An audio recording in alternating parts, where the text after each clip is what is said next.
What up, what up? You feel me? You feel me? Let me go ahead and put this message out. Let everybody know that I am officially live. Hold on here. We're going to cook something up for you guys today. There's a lot of news that came out in terms of the crypto industry as a whole. The shift of the monetary system as World War III has taken place. And obviously we can go ahead and we can talk about Zebec as well, as there has been some developments with that. We'll get into that in probably about 10 minutes. We'll play some music, just chill for a second as I announce this live. We'll cover World War III, what's going on with that and all that important stuff. And then when the time comes, we will talk about Zebec. If anybody is in here from Zebec at any point, I expect a lot of responses to what I am saying. So, it'll be interesting to see what happens from here. Usually it takes a little while to get warmed up on the live. But everyone just sit still and let me cook, you feel me? Hold on. Boom, boom, boom. Alright guys, message is going out right about now. A cautionary tale for all utility holders in crypto.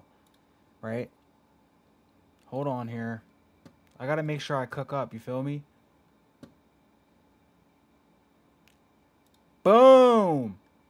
Fa!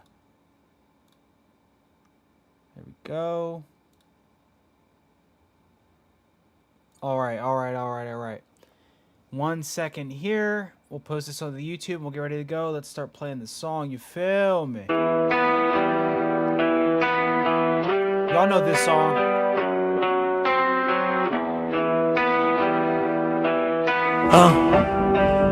Hey. I emerge from the algorithmic abyss. I'm masking it, lacking the miss. No face crypto with a lexicon that cuts like sight stain in a clenched fist. Zebec in this narrative is the archetype of the sea, a parable of chaos where the floor drops beneath your feet. Their legions swarm like locusts, 20 deep in my mentions, trying to gaslight the ledger with counterfeit intentions. But I count it with precision, linguistic demolition. Every fallacy dismantled with forensic premonition. 1 versus 20 in the digital Coliseum. I stand immutable, unbreakable. You can see it in my theorem. When the fraudulent vibrations try to colonize a chain, I articulate the antidote and purge it from the domain. I examined every claim with the scholar's calm incision, dissecting contradictions with semantic supervision. Their rhetoric fragmented like corrupted shard arrays, a house of fragile logic that collapsed in a blaze. Zebec in this fiction symbolizes the schemes that infiltrate ecosystems with sedated dreams. But I wield vocabulary like a serrated neural blade, separating truth from myth in a world engineered to fade. Oh my! 1 versus 20 in the digital Coliseum. I stand immutable, unbreakable. You can see it in my theorem. When the fraudulent vibrations try to colonize the chain, I articulate the antidote and purge it from the domain. Their discordant accusations trembled under scrutiny. I turned their chaos into clarity for the community. Epistemic dominance, I never bow to noise. I navigate the turbulence with equilibrium and poise. So when the swarm descends with distortion and doubt, no, I parse every signal till the truth bleeds out. No fake crypto isn't merely a moniker on display. It's an ethos carved in stone in the blockchain freight. Send 20 more phantoms, I remain taciturnal and steady. My vocabulary and porcelain when the quantum forge ready. This is garage rap alchemy, intellect fused with grit. I guard the next generation so they never fall for it. 1 versus 20 in the digital Coliseum. Immutable mind, yeah, I rise and exceed them. In the sagas of Zebec, only fiction in my rhyme. A cipher for corruption that I crush every time I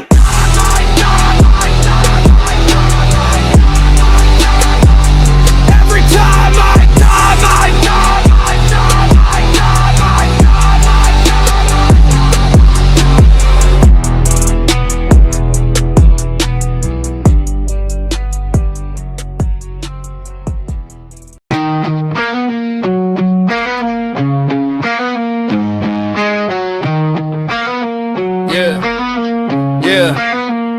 I came up in the shadows where the charts don't lie, where the rugs come quick and the fakes multiply. No fits crypto in the booth, yeah, the voice they fear, dropping truth so sharp it'll split yo. Yeah, I saw a token looking shady, call it Zebec crew, talking big legacy papers that never came true. Community pressed me like, bro, don't speak, but I stood 10 toes down, never fold, never weak.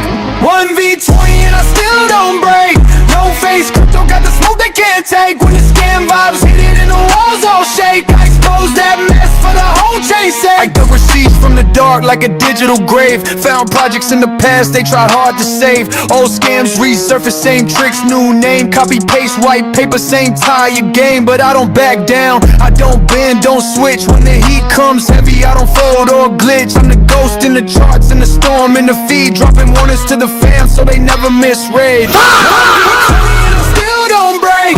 No face, crypto got the smoke they can't take. When the scam vibes hit it and the walls all shake, I expose that mess for the whole chain sake. They try to drown me in noise, but I cut through clean. All caps, comments, whole squad looking mean, but truth hits harder than 1,000 mods. When the facts line up like a row of gods. So here's to the fighters who protect the space, who call out lies with a masked up face. No, for crypto ain't a name, it's a movement spark. A flashlight burning in the blockchain dark. You could send 20 at me, I still stand tall. For the real ones watching who don't wanna fall. A college rap rhythm in it's all one night. I'm the voice of the people who just want what's right. 1v20 and I still don't break. No face, crypto got the smoke they can't take. Call it truth, call it bread, call it fate. I protect my fam while the rest stay fake.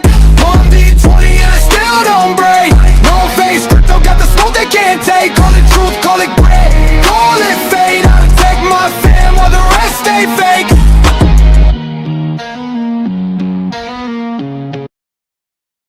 All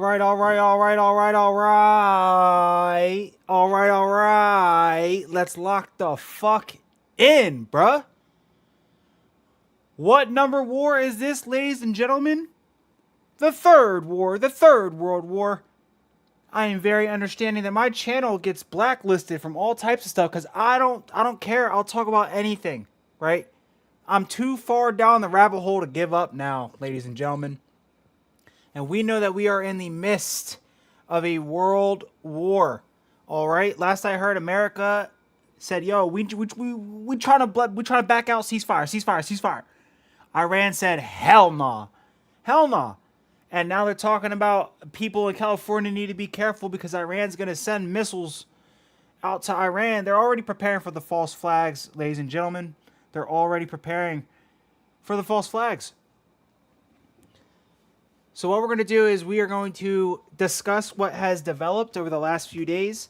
Obviously, the war is one of the most important things, but the shift in the monetary system is more important. Dang, I got a cramp in my leg. What is going on? God damn. All right, guys. So let's take a quick listen into Solomon's current spaces, see what's going on with that. We'll go ahead and talk about the monetary system. Please make sure you guys go ahead and check out my most recent video. I will go ahead and put that link in the description below right now. I just came out with it less than an hour ago about exactly what is going on with this monetary system and when we should expect to see things change. They're changing very, very fast, guys. It's getting very interesting. Let me go ahead throw this in there real quick. All right, guys. Let's cook. You feel me? Let's cook. Let's see what the people have to say. We got the world monitor ready. We're going to go ahead and talk about Zebec a little bit later. I got to take a mental break from them. They just be pissing me off.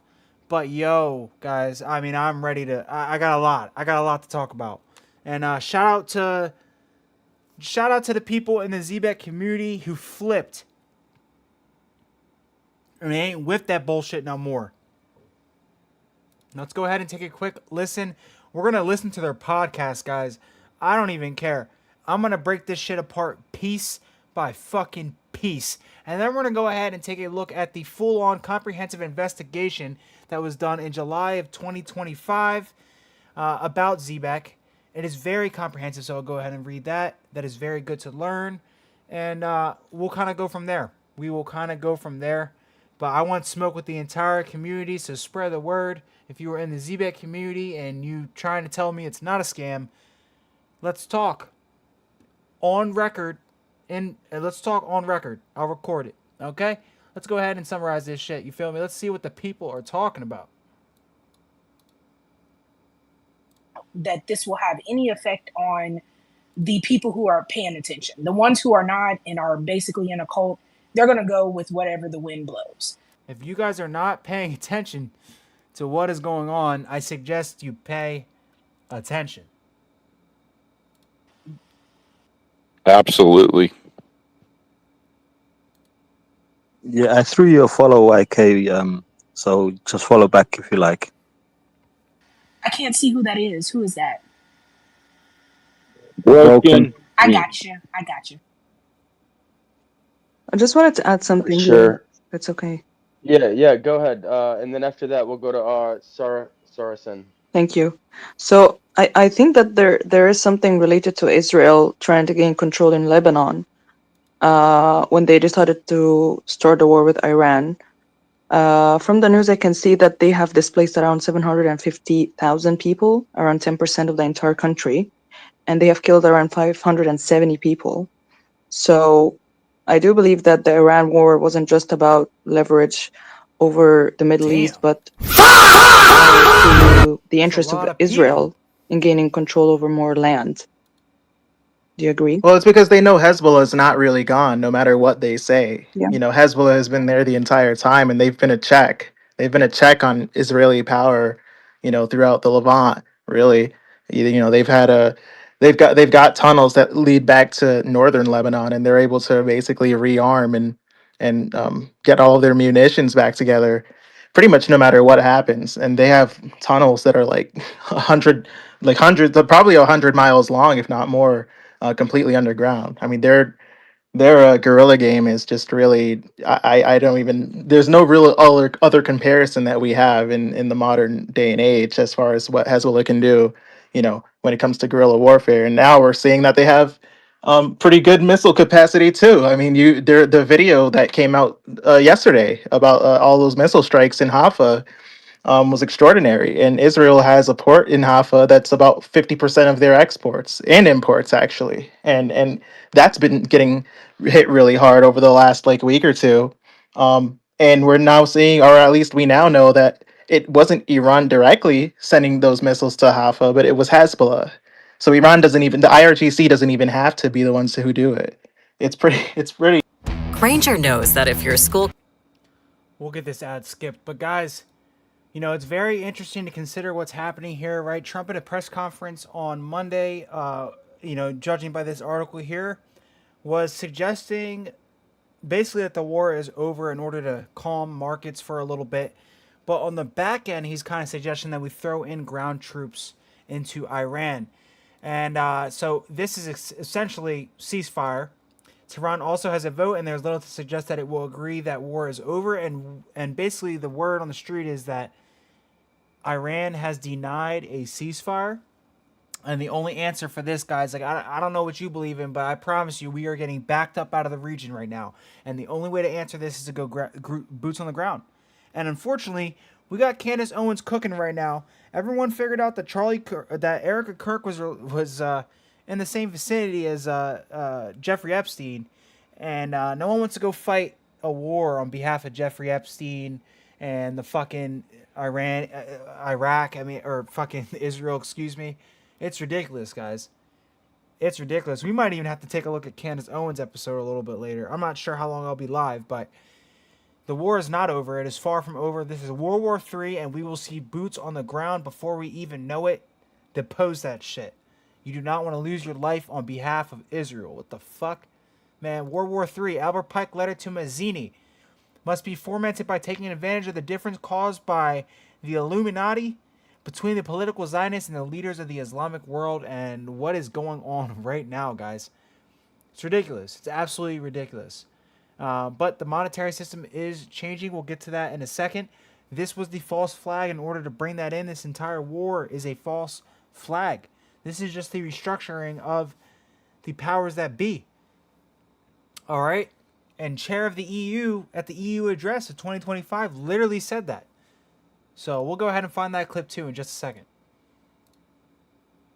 Thousand or however many people they displace, they don't care.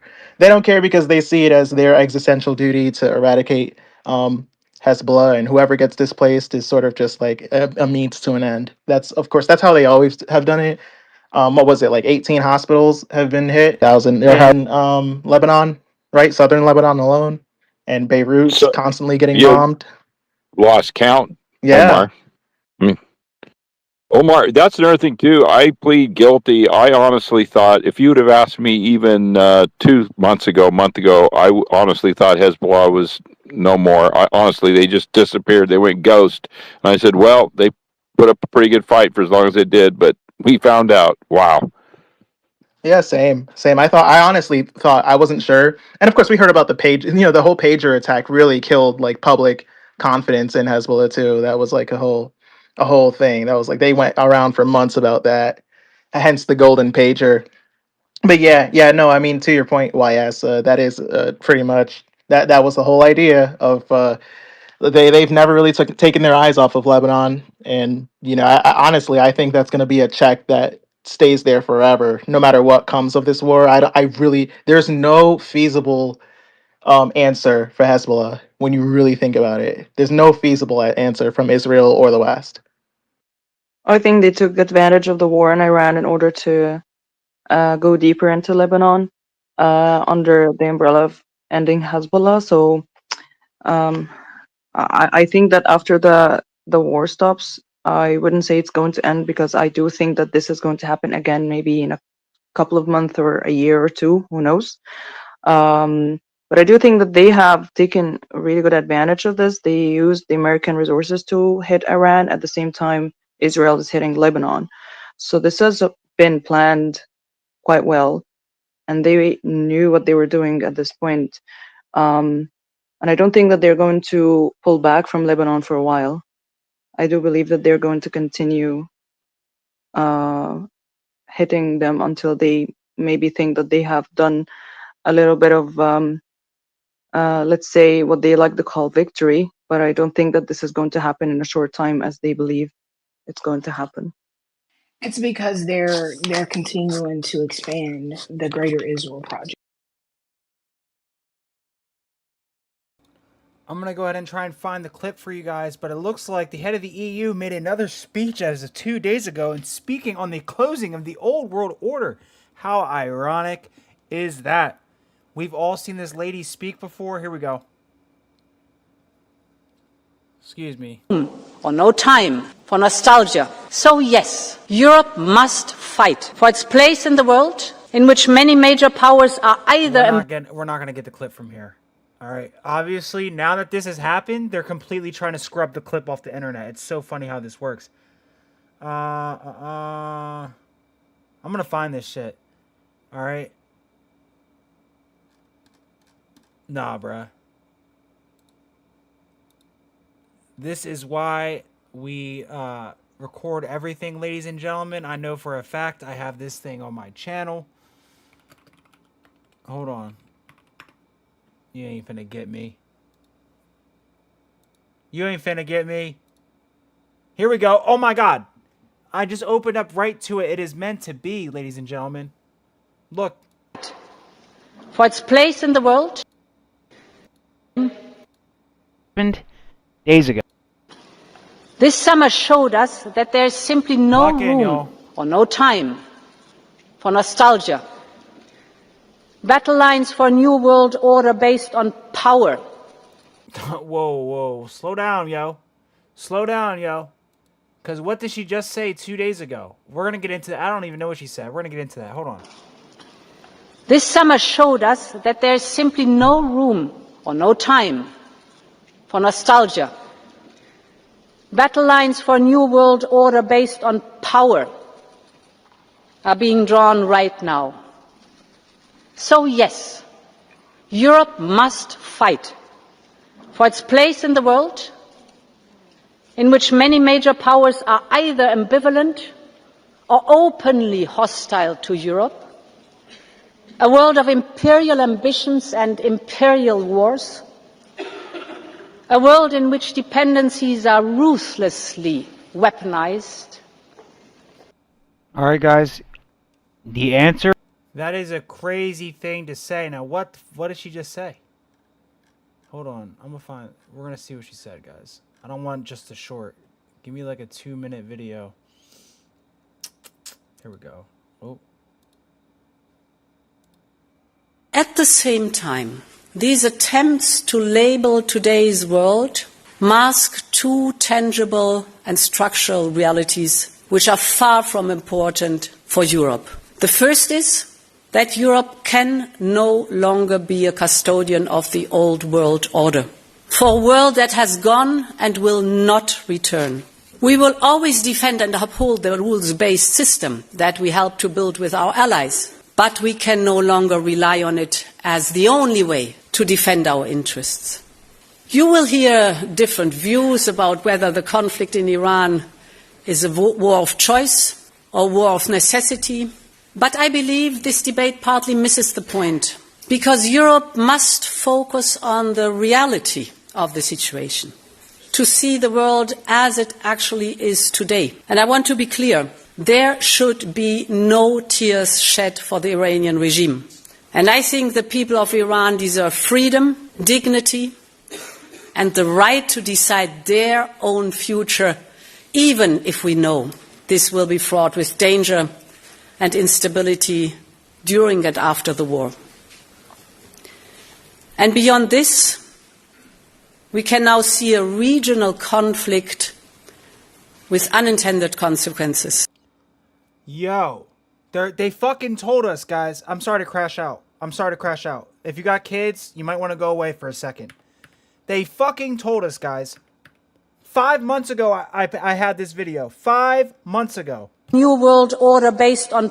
Man, get the fuck... Yo, 5 months ago, I told you guys. Simply cannot wait for Lock in. this storm to pass. This summer showed us that there is simply no room or no time for nostalgia. Battle lines for a new world order based... Bruh, hold on. ...on power are being drawn right now. So they drew up the war 5 months ago. I'm not even joking. She told us. They drew up the war 5 months ago, and now what does she say? Like 6 months later. At the same time, these attempts to label today's world mask two tangible and structural realities which are far from important for Europe. The first is that Europe can no longer be a custodian of the old world order. For a world that has gone and will not return. We will always defend and uphold the rules-based system that we helped to build with our allies, but we can no longer rely on it as the only way to defend our interests. You will hear different views about whether the conflict in Iran is a war of choice or war of necessity. Did she not almost... First off, this sounded almost German. And did she not almost say avoidable? Did she... No Americans... I feel like I'm going crazy here. Did she not almost say avoidable? Help to build with our allies, but we can no longer rely on it as the only way to defend our interests. Listen to this, guys. She slips up. I think it's a Freudian slip. She almost said avoid. You will hear different views about whether the conflict in Iran is a war of... Whoa. choice or war of necessity. But I believe this debate partly misses the point, because Europe must focus on the reality of the situation, to see the world as it actually is today. And I want to be clear, there should be no tears shed for the... Crazy. Absolutely crazy. You know what's crazy? I didn't even notice that. I just found this clip. I did not see this a few days ago. That is crazy. Oh my gosh. What do you say? Like, what do you say to that? What do you say to that? All right. Well, that's... They clearly drew up this war 5 months ago. Yo, Kang! Yo, Kang! Yo, look at this, Kang! Look at this, Kang! I just had it pulled up. Hold on. Damn, I'm a little fried right now. Hold on 1 second, Kang. Kang! Look at this shit, Kang. Remember this chick? Remember this chick, bro? Look at this. Look at this. They drew up the war. They told us 5 months ago they're going to draw up the war. No joke. Conspiracy theory, like they like to design and say that everyone's a conspiracy theorist. Okay? Look at this shit. This happened days ago. The day before the assassination. Kangs, man. Scenes in Gaza to the relentless Russian barrage on I'm losing my mind, bro. She said New World Order 5 months ago. Ukraine. We simply cannot wait for this storm to pass. This summer showed us that there is simply no room or no time for nostalgia. Battle lines for a new world order based on power are being drawn right now. Shawty literally said, yo, we are drawing up the war right now. 5 months ago. Conspiracy theory, like they like to design days ago. Relentless Russian barrage storm to pass. This summer showed us that there is simply no room or no time for nostalgia. Battle lines for a new world order based on power are being drawn right now. All right. So they planned it 6 months ago. That's a fact. They planned it 6 months ago. No American. Look at At the same time, these attempts to label today's world mask two tangible and structural 2 days ago realities which are far from important for Europe. The first is that Europe can no longer be a custodian of the old world order. For a world that has gone and will not return. We will always defend and uphold the rules-based system that we helped to build with our allies, but we can no longer rely on it as the only way to defend our interests. You will hear different views about whether the conflict in Iran... Did you hear this? Yo, Kang, did you hear this? She had a Freudian slip when talking about the war. She goes, it could have been she literally was about to say it could have been avoided. Is a war. What was that? What was that? Nah, I'm locked in. Nah, gang, I'm locked in, bruh. What's up with this Freudian slip? What was this? Different views about... Listen to this. Whether the conflict in Iran is a war. Bruh, rules-based system. Yo, what rules are there? You know what's crazy? I'm not going to go ahead and talk about Candace Owens right now. But bruh. Candace Owens confirmed that Erica Kirk had links to Jeffrey Epstein. At this point, I mean, what do you even believe, guys? Y'all know she's valid. I don't have to go ahead and... Let me see. Does she have anything that says it? In today's episode of Everybody Grieves Differently, and by the way, I should say we are in like season 17, episode 4. You know, the writers are running out of ideas and they're just putting up things that don't even make sense anymore. My name is Skylar White, yo. Are you stupid? My husband is Walter White, yo. Get out! Yeah, well, on today's episode, President Trump has appointed Erica Kirk to the Air Force Academy's Board of Visitors. Now, Yo, bruh. I mean, look, I'm not here to dog on Trump, but come on, man. if you would like to know how that further empowers this world-renowned widow who is definitely grieving, I will explain that to you. Is she qualified? Of course not. Not even a little bit. Doesn't even matter. Yeah. Yeah. I'm here for it. I love it.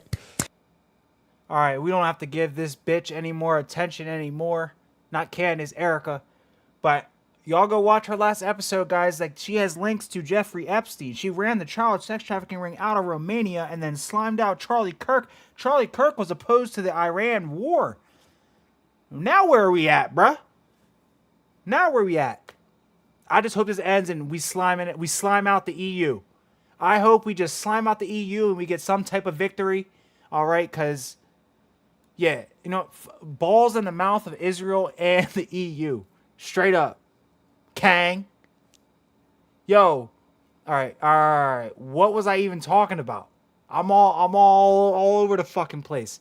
Anyway, New World Order is here. It's very obvious.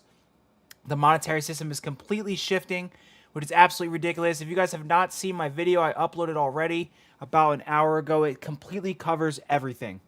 And we'll go over it a little bit later. But guys, the XRPL has been privatized. The Dubai real estate market has dropped 20% in a few days. And Dubai has set out to tokenize their real estate market, which was something we knew months ago. But this is absolutely huge for the industry, guys. Absolutely huge. That is their whole purpose. Their whole purpose Exactly. is to expand the project that I can't say that word. I'm not going to even try. But You can't say ideology. What's going on today on the internet?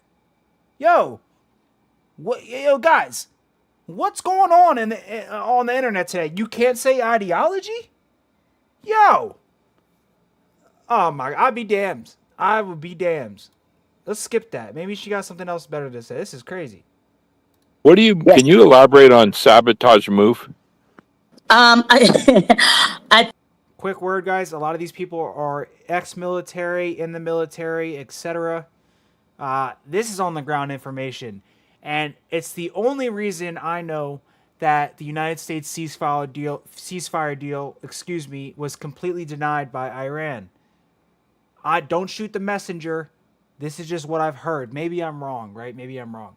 We got some CCP, inevitable China, Goy times. Oh, this is a think that because look, I'm not trying to make Trump any kind of hero, but at the end of the day, his ego does mean something to him, and it's not good if the world is at this stranglehold with oil. I'm not blaming that on Iran at all. That is their leverage point.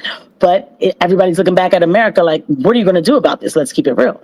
And so I feel like at the moment where Trump has to call Putin, he hasn't talked to him in a long time, and have this business-like frank conversation. I read the readout about it to talk about getting the Strait back opened up again, and then suddenly there's this strike in Bryansk at the drone factory.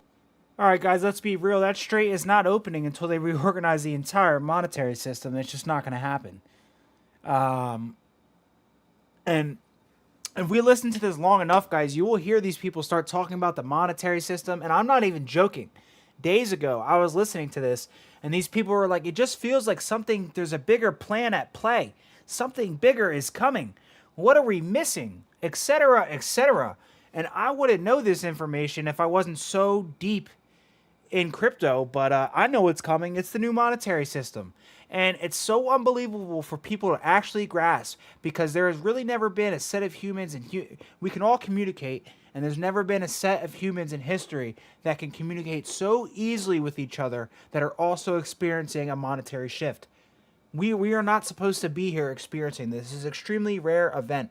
So when people go ahead and they talk about, like, these are war people talking about the war, but they will eventually start talking about the monetary system and completely they'll just glitch out. They won't even know what you're talking about.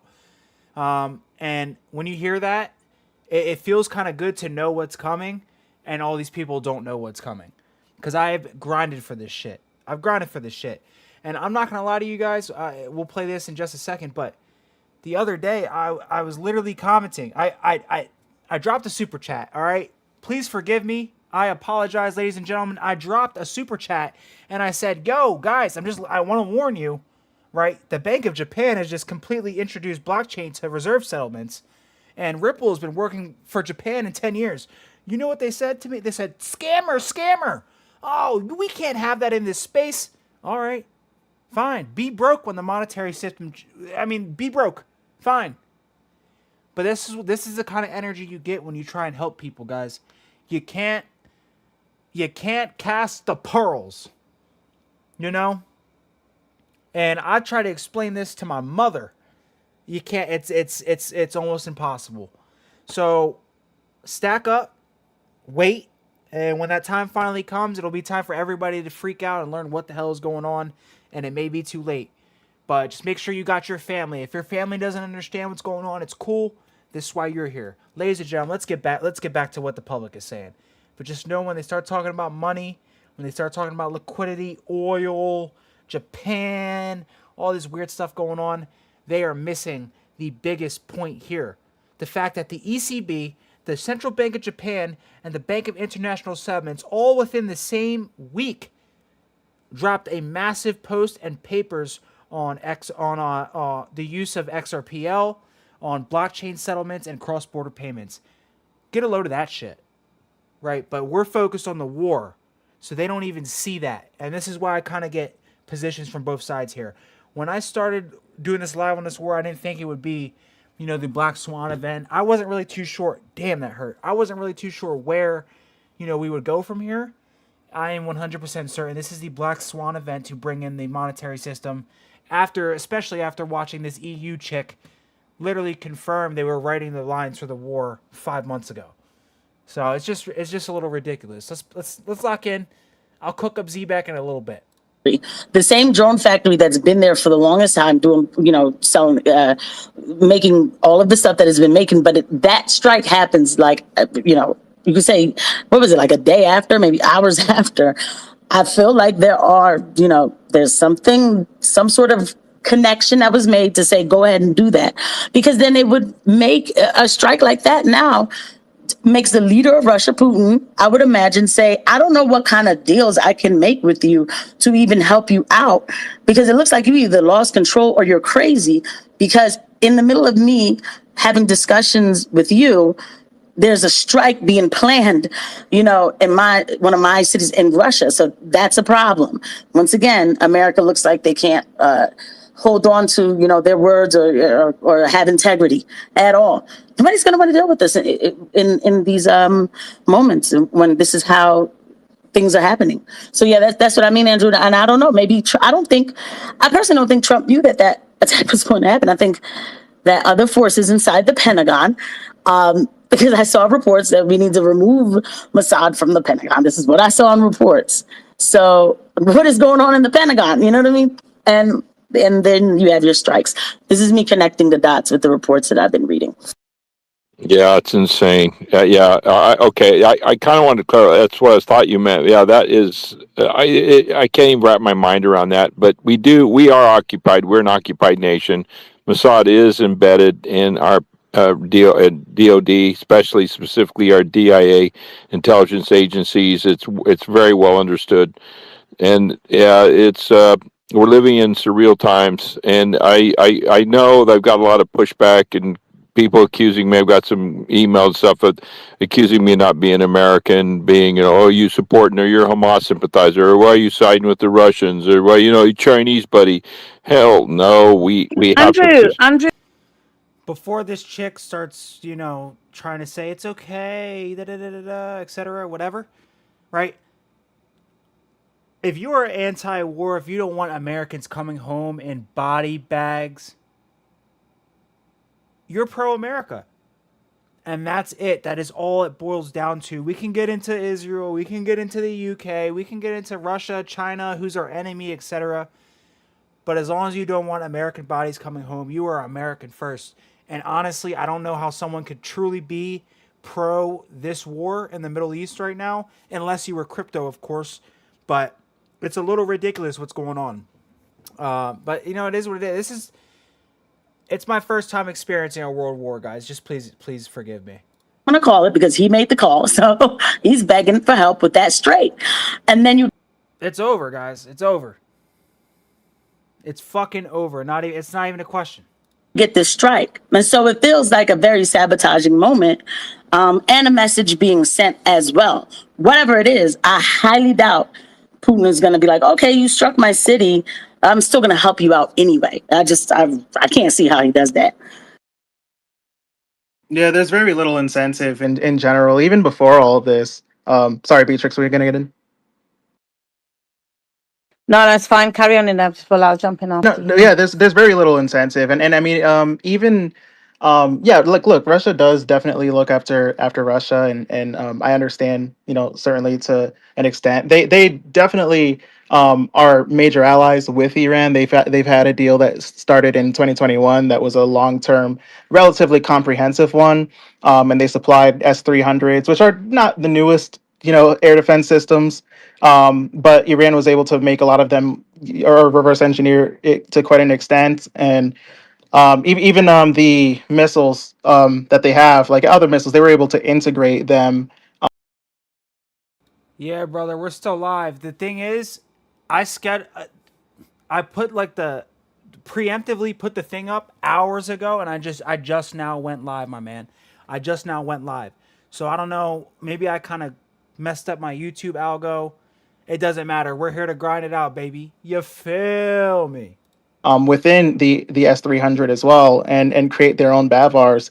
But I think from a diplomatic standpoint too, the Russia and China, of course, were Everyone watching right now, make sure you stick around for the live, guys. I'm going to be smoking that Zebec pack. It's not even funny. We're just going to go ahead and talk about it. I have nothing to really. I mean, it is what it is. We're going to talk about it. If you guys want to hear about it, you can stick around. If you don't care about Zebec and already know it's a scam, you can go ahead and leave whenever you want. But I'm cooking the ass. I have to. But we just got to get updated on this real quick.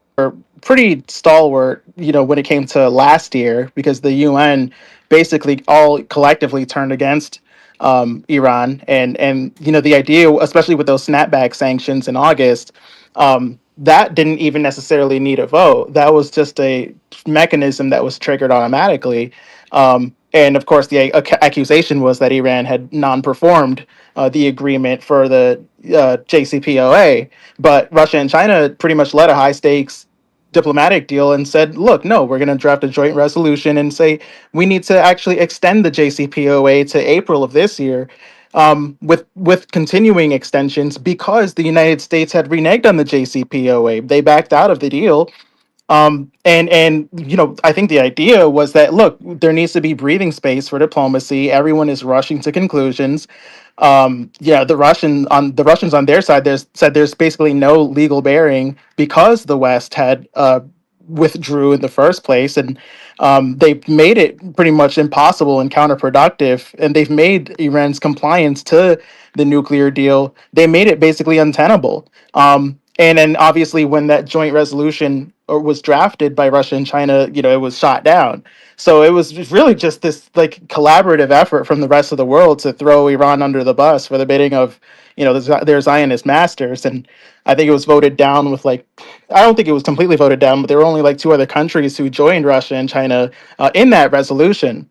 And then at the beginning of last year too, there was I think the deal that specifically was launched from Russia and China was for, I think it was for enhancing defense, but also mutual support and the trading of weapons and weapons. Sorry, I know I got ADHD. I'm all over the place. I just want to check. All right, this is cooked. Oh, this is cooked. All right, guys. So you know how they were just talking about China and how it's China, Russia versus the United States? We already know this, right? In the H-bar gold paper, and I know this is very random. Obviously, this goes back to Nikola Tesla. We don't got to get too conspiratorial. But in the H-bar gold paper, it quotes Justin Sun's USDD, which maybe I'm tripping. Let me check this real quick before I start talking crazy.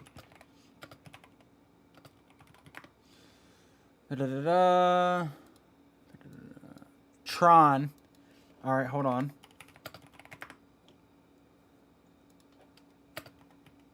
I'm just trying to lock in, guys. I'm trying to lock in. I don't know too much about Tron. Know it straight up, not to be racist, but we're just gonna straight up ask the question. Are you Chinese, bruh? Yes, Justin Sun is a Chinese-born done. Done.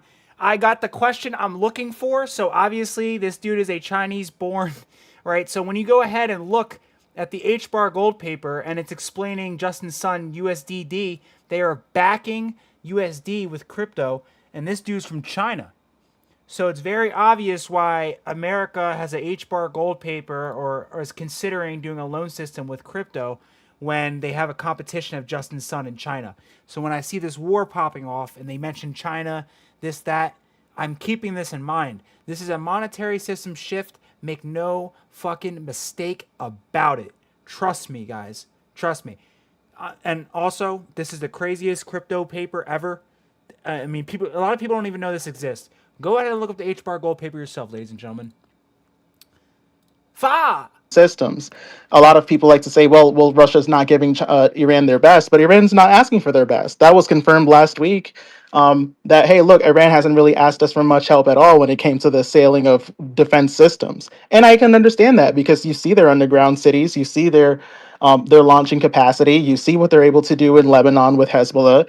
They have backups and allies in the in the Red Sea with the Houthis too, which haven't even been activated yet.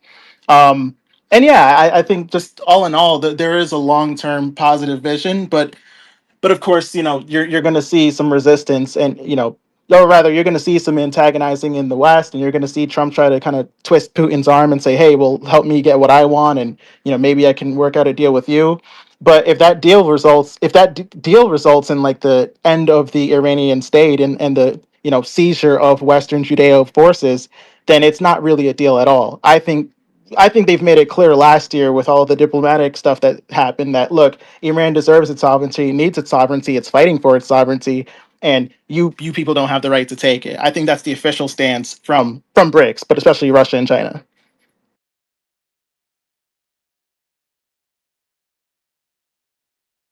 Thank you. So just really quickly, right? Doc actually sent me the clip of let me just get it 1 second. Oh no. Of Trump declaring victory, and apparently he says, "We won the war. We've won. We won. We won. We won." And then the crowd I'm not joking, I'm reading it literally, right? And then the crowd stays silent, zero reaction whatsoever. So I haven't listened to it yet. I've just read it, and I thought we'd listen to it together with our YouTube little crew as well. So let me play it, right? Let's listen to it. Please play it. I gotta hear it. Is that a great name? Well, it's only good if you win. You can only do. And we've won. Let me say it, we've won. You never like to say too early you won. We won. We won the. All right, all this AI slop. Interesting times we are in, no doubt. Absolutely, John. Like, this is probably the most interesting time I think I'll ever live through, to be completely honest. Guys, I have an announcement. I've acquired brew, cheese, grapes, and crostini crackers. I am so fucking locked in, it's not even funny. I can't even comprehend how locked in I'm locked. So let me just drink this. We're locked in, right? Right. I'm so locked in. Just give me like 2 minutes, y'all. Watch how locked in I'm about to get. But in the first hour, it was over. Oh, we won. But they gave me a list of names that sir, you can pick. We're gonna win so good. Name you'd like, sir. I said, the name of what? The name of the attack on Iran, sir. And they gave me like 20 names. And I'm like falling asleep. I didn't like any of them. Then I see Epic Fury. I said, I like that name. I like that name. Yo, I thought it was AI. I think he actually gave this speech, guys. Okay. So it's official. You have a mental man in the White House running the White House. Casey, that's your freaking president, man. What the hell? If I could back you up on it, it's not just him that's mental. It's even the crowd behind him. The fact that it looks like they stayed quiet, but you can kind of hear the little bit of the woos and all of that. That's mental, right? And you look at these people, they look at Trump like he's going to save the world. He's not going to save the world. People have to wake up out of that. That man the lies are terrible. We won. I picked Epic Fury. We won. This isn't WWE. This is a real war with a formidable force that is not here to play games, that have studied us, and they're ready to take whatever hits they need to take and do what they need to. Orange Man is wild. And I hate to admit it, right? I'm not going to sit here and say like he's my most favorite president ever. But he's funny as shit. Like, I can't lie, he is the most fun. We will never have a funnier president in office than President Trump, and it's the truth. To keep claiming their sovereignty. It is sick the way Trump just lies. It is. Oh my gosh, it's so sick to talk like that. It is mental, Beatrix. It's absolutely mental. You know, I gotta say this. I can't believe you said that, Casey. You know what I was thinking? WWE, like some freak show. It's like he's at a WWE. Oh, he's just mad because he's not winning. We're gonna win so much. We're gonna build that wall so tall the Mexicans are gonna love it. That's yeah. Match doing a promo. I'm gonna be honest. If crypto wins, guys, if we start winning and crypto goes up, this is gonna sound really messed up for me to say. I don't give a fuck about this war. If crypto wins at the end of this and the monetary system really shifts after this, it is what it is. If it takes that, to get there, it takes that to get there. Right? We have grinded and put in the work for this. And it's very obvious this war is a complete false flag and just rewriting of some international laws and rules and shit. Everyone takes him literally, but not seriously. That's their issue. We're winning. We're winning. Trump is based. Not the best actor, though. I'd act better for a pay cut. 100% I'd act better for a pay cut. Dude, these immigrants would have been out this country if I was the president. I could put it like that, all right? And as a half Puerto Rican, I'm just going to tell you guys something I think we know, right? Puerto Ricans are slightly racist. I'm not, but they are slightly racist just because of the fact that they have some U.S. citizenship. So I want all the immigrants gone. They taking my jobs, bro. What do you want me to do? They're taking my jobs. And again, I don't necessarily think Trump is the best president. There's a lot of things he does that I don't like. I'm opposed to this war. But like, if he gets the job done when it comes to crypto and when we get to the end of this, am I really gonna sit here and be mad? Hell no. I'm not gonna be mad about that shit. Mo, I'm serious. Exactly. I thought the same thing.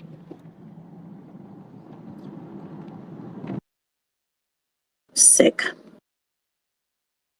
It really feels like They were quiet though, isn't it? it just feels like Trump is like really taking it so lightly, like as if it's a joke or something. I really don't like the way he presents the news or the victory speech as he's trying to present it to. His tone of voice is so provocative, I would say. All right, but be honest, guys. Operation Epstein Fury. Like, it's funny. They're getting butthurt. The war's already started. America's either going to go in on the ground and get cooked, or we're going to go in the ground and get cooked. There's no way out of this. Right? Let's have some fun with it. But I also don't think this is all Trump. Right? Trump this, Trump that, Trump this. Bro, what about Netanyahu? What about Netanyahu? What about Macron? What about that? What's the guy from the UK's name? Right. France and the UK have issues too. You know, Trump's just a little controversial. That's what it is. But this war isn't exactly helping his stance. But you know, we'll see how it ends, guys. I'm not sure how it's going to end. I have an inkling. I just know that this is going to end in a monetary system, a new one. Just catching up now. The 10-year Treasury, which is the cost of America refinancing its debt, that impacts mortgages, credit cards, the cost of auto loans. It's like the main benchmark for. And here comes the monetary talk, guys. Look, bro, look. Oh, come on. I know. Right? Let me shut up until the term's over. Right? I flip-flopped on Trump a lot. I'm not going to lie to you guys. But, I mean, if you're going to sit here and put him versus Kamala again, I mean, I'm choosing Trump. It's not even a question. The cost of refinancing.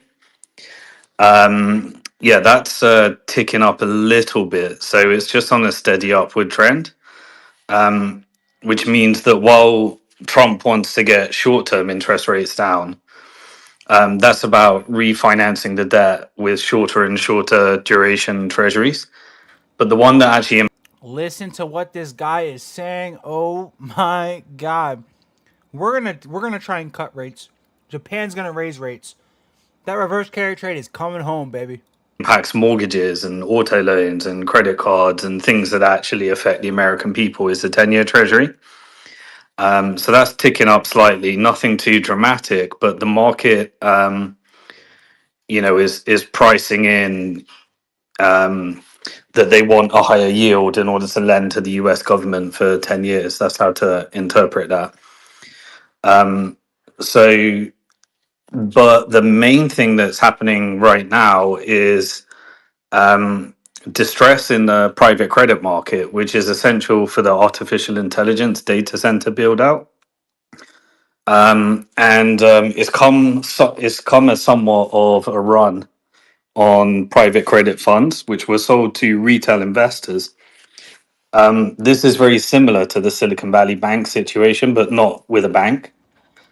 We are looking at a full-on economic collapse, guys. Excuse me. Hold on. So when J.P. Morgan, basically the day after BlackRock limits credit withdrawals, JP Morgan comes out and restricts private credit lending after markdowns, guys. This is when I told you the BlackRock was just a start. It was just a start. They are preparing for economic collapse. I'm about to live through this shit, and it's unfortunate because last time I was too young to really understand what was going on. This time I'm cooked. I actually got to deal with it. So it's crazy. It's crazy. So JP Morgan Chase Co. is restricting some lending to private credit funds after marking down the value of certain loans in their portfolios. Not a good sign. The latest sign of stress in the 1.8 trillion industry. Credit is like the first thing to go after oil. It's not looking great, guys. JP Morgan and BlackRock, two of the biggest conglomerates, coming out and saying that. No bueno. So I'm expecting an economic collapse. And I don't care what price my cryptocurrency bags go to. If they go down, I'm backing up the boat right now. But if they go down more, I'm backing it up even more. And it's just about patience at this point. Because all the stories you've heard during 2008, all these rich people that came out of 2008, what do? They bought. I'm ready to buy. I am prepared for whatever is coming, guys. Because I know this is how you make money during an economic collapse. You buy the assets that get used after the fact. And it's very primed that crypto is ready to get used. Crazy. Absolute crazy work. So it's less leveraged. But what's happening now is that when you invest in private credit, it's like a longer term investment, so you have high duration. But retail investors just kind of thought, well, you can get out within 3 months. And so now there's a run on all of these private credit funds because the retail investors are concerned that they're not going to be able to get their money back. And this is becoming. There's going to be a bank run. It's only a matter of time, right? Am I right or wrong? I know some of you guys might be older than me. Like, isn't it only a matter of time we're going to get a full-on bank run? When will people crash out and start freaking out here? In terms of they are pricing in. I see it daily, especially buying building materials. Yes, that's going to be one of the first ones. I remember during COVID, the price of wood went up like crazy or something like that. Maybe I'm wrong, but that's what I was hearing. China's already using XRP for PMTS. Hold on. I'm a little retarded, so let me look that up real quick.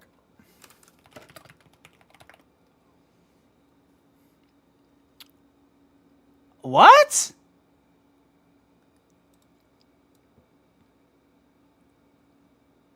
Property managing, bank statements, humanitarian work, and medical biology. Oh, industrial engineering. I see. Building. I see. Tokenizing, like the chain and the supply chain for industrial engineering. I see. Holy shit. Hold on. I kind of gotta look this up real quick.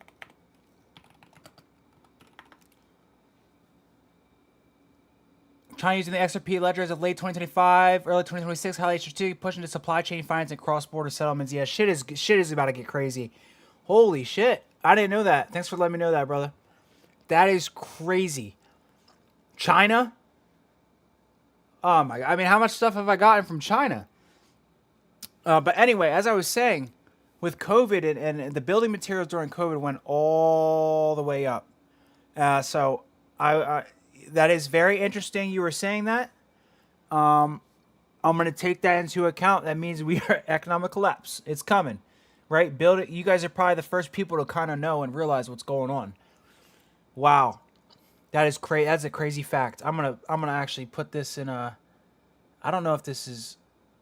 Here we go. I don't know if this is even available on X. I'm gonna find this. Look into this a little bit more. That is massive. I did not know that. I'm not even gonna lie to you. That is crazy. Somewhat of a systemic crisis now. When you combine that with the Gulf funds not being able to potentially invest, this needs to be resolved. If this doesn't get resolved, then this could start to have second, third level effects on banks.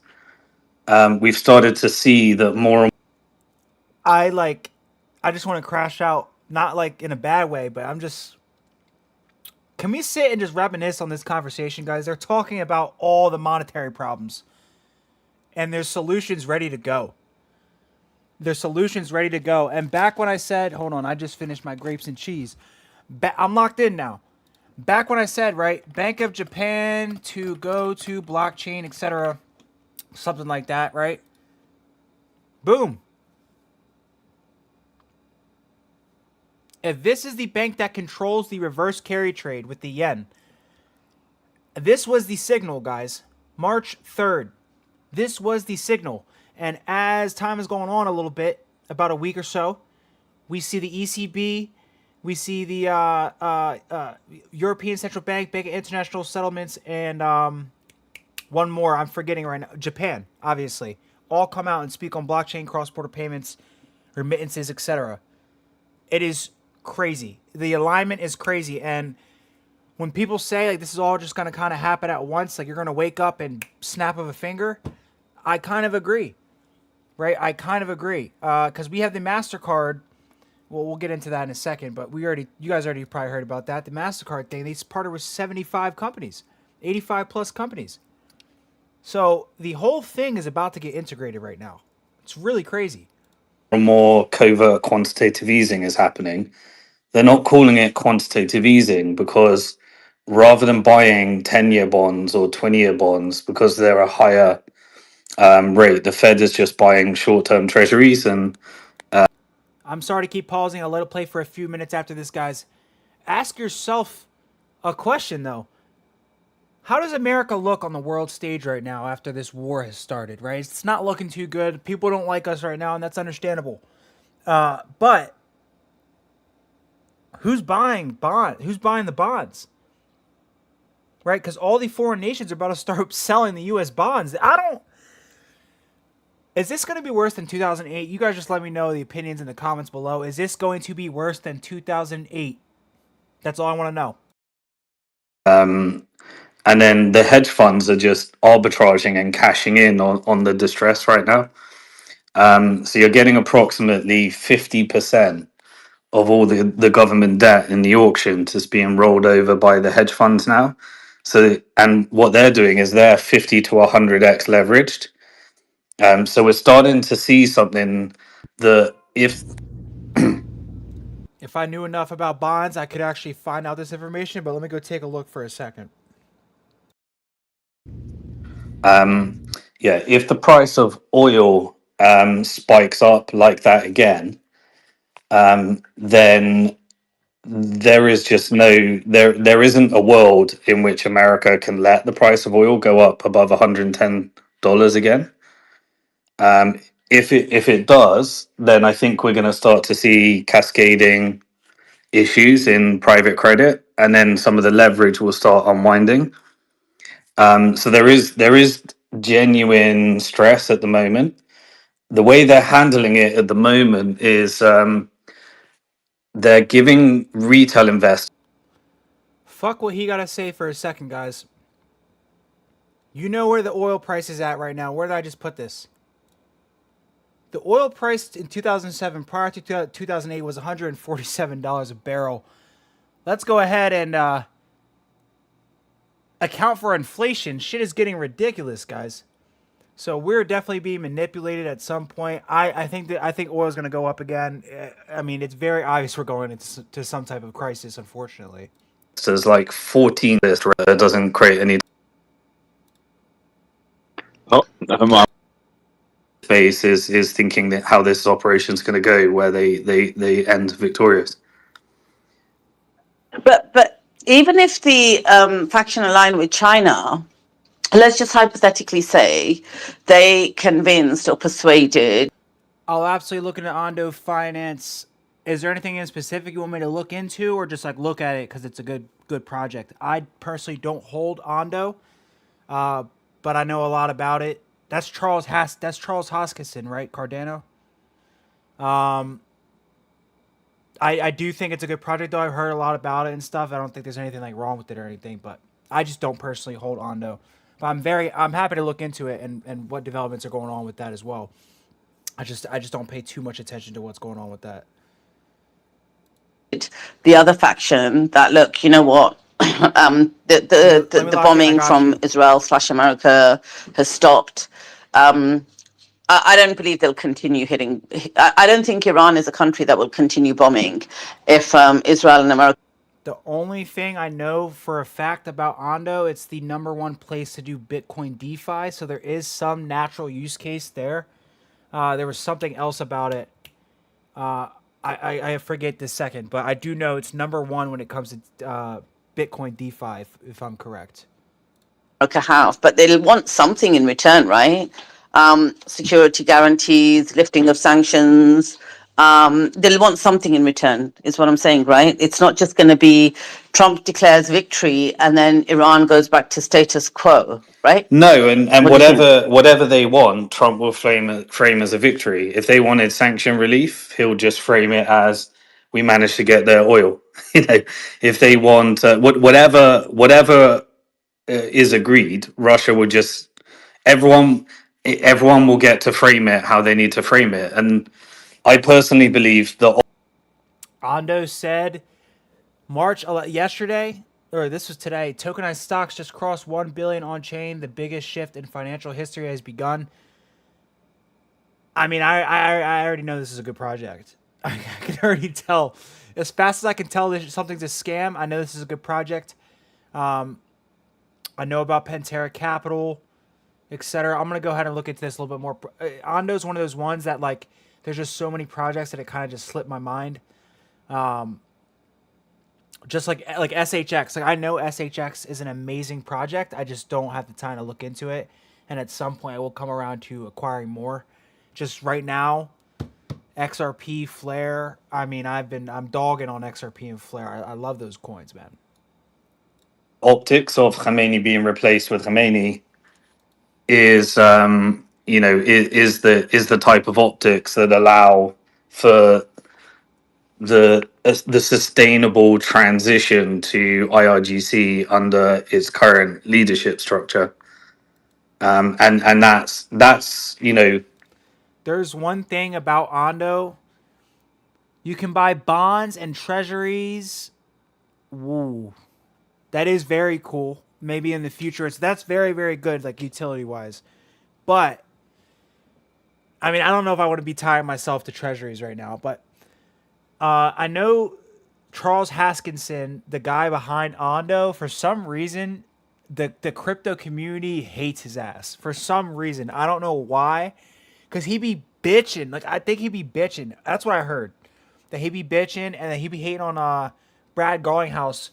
Back when the Clarity Act was getting written on, he had beef with Brad Garlinghouse. It says Brad Garlinghouse is damaging the crypto industry. So I don't know. I know he's a very smart guy, and Ondo is a decent project, but there is like a lot of tribalism on hating on him. But I've never seen anything like specifically terrible about Ondo. That is very interesting that you can buy bonds and treasuries, and something to be noted 100%. that's an acceptable way to have the off ramp after delivering the strength that they've been able to show that they have. And America keeps having the narrative that it's winning, and Israel will do the same. And it's kind of like the 12-day war. Everyone said they won. Yeah, and one more question. David was on here earlier. We were talking about Russia with him, and he thinks that there's going to be a banking crisis in the next 4 weeks. And I was really concerned about that. Omar and I were talking about it. There is going to be a banking crisis, and it ain't going to take 4 weeks. It's going to come very fast. Because people have got money in banks, and like when you see that they hit an Iranian bank today, and Iran said, right, these banks are now like fair game targets for us. So the HSBC in Qatar, they had to they basically closed down their branches. They evacuated everybody and shut them down. And when he was saying there's going to be a banking crisis, could it be that they just shut down in the West, certainly, or even in the Middle East, the banks and seize the money? And, I don't know, like, I'm just thinking how this can spiral out of control. Like, what is even short term for this to end? When we talked before, we talked about Netanyahu getting his pardon, and that looks like it's going to happen because they've got a separate Netanyahu getting a pardon is crazy. I don't know who the fuck would do that. But here on the Ondo page, I'm just looking into it out of curiosity. It's very interesting here. It says uniquely focused on its ecosystem and incentives around the use of liquid RWAs. Now, they could just say RWAs, but they said liquid RWAs. That is very interesting. And I know like RWAs are supposed to be kind of liquid, but I'm assuming that they're not 100% liquid. This seems like it's focused on being liquid, which is very good. I'm gonna probably look into Ondo a little bit more out of curiosity. I know we're down a little bit. What the fuck is all this shit? MicroStrategy. Oh my god, you were right. Oh my god, it's right here. Did they just get? I must have never looked at this shit before. MicroStrategy, Occidental and Petroleum, Taiwan Semiconductor Manufacturing. I feel like Taiwan's about to get captured by China. So I don't know how that's going to work. iShares Core, US Aggregate Bond ETF. This is cool. This is honestly really cool. And I'm a little young right now, so like not like I'm buying tons of bonds and shit. I mean, obviously I'm in the stock market. I got 401ks and Roths and shit. But I don't got no maybe I do have bonds like through those somehow, but maybe this would be something to look into when I get older. Maybe like XRP goes up to $1 trillion. I have all this money. I want an easy return. I could just go grab some tokenized bonds on Ondo. That is very interesting. I did not know this information, and we're gonna just keep the Ondo page up. I'm gonna look into it a little bit for future reference when I'm maybe years and years down the line if Ondo's still around. process set up now. So what they've done is they've thrown the Attorney General in Israel under the bus. I read a post out this morning, and one of the head of some rabbi association, and I can't remember his exact title, but he's been put in charge of a process, and he's like, look, I've looked at all the recommendations and I've examined this, and the Attorney General doesn't understand process of pardoning, and his recommendations were rubbish, and I've now collected all the evidence. I'll absolutely do a video on Ondo, my man, 100%.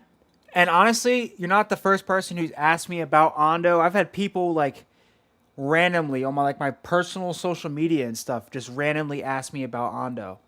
So it definitely has some clout. I'm gonna 100% make a video on this likely.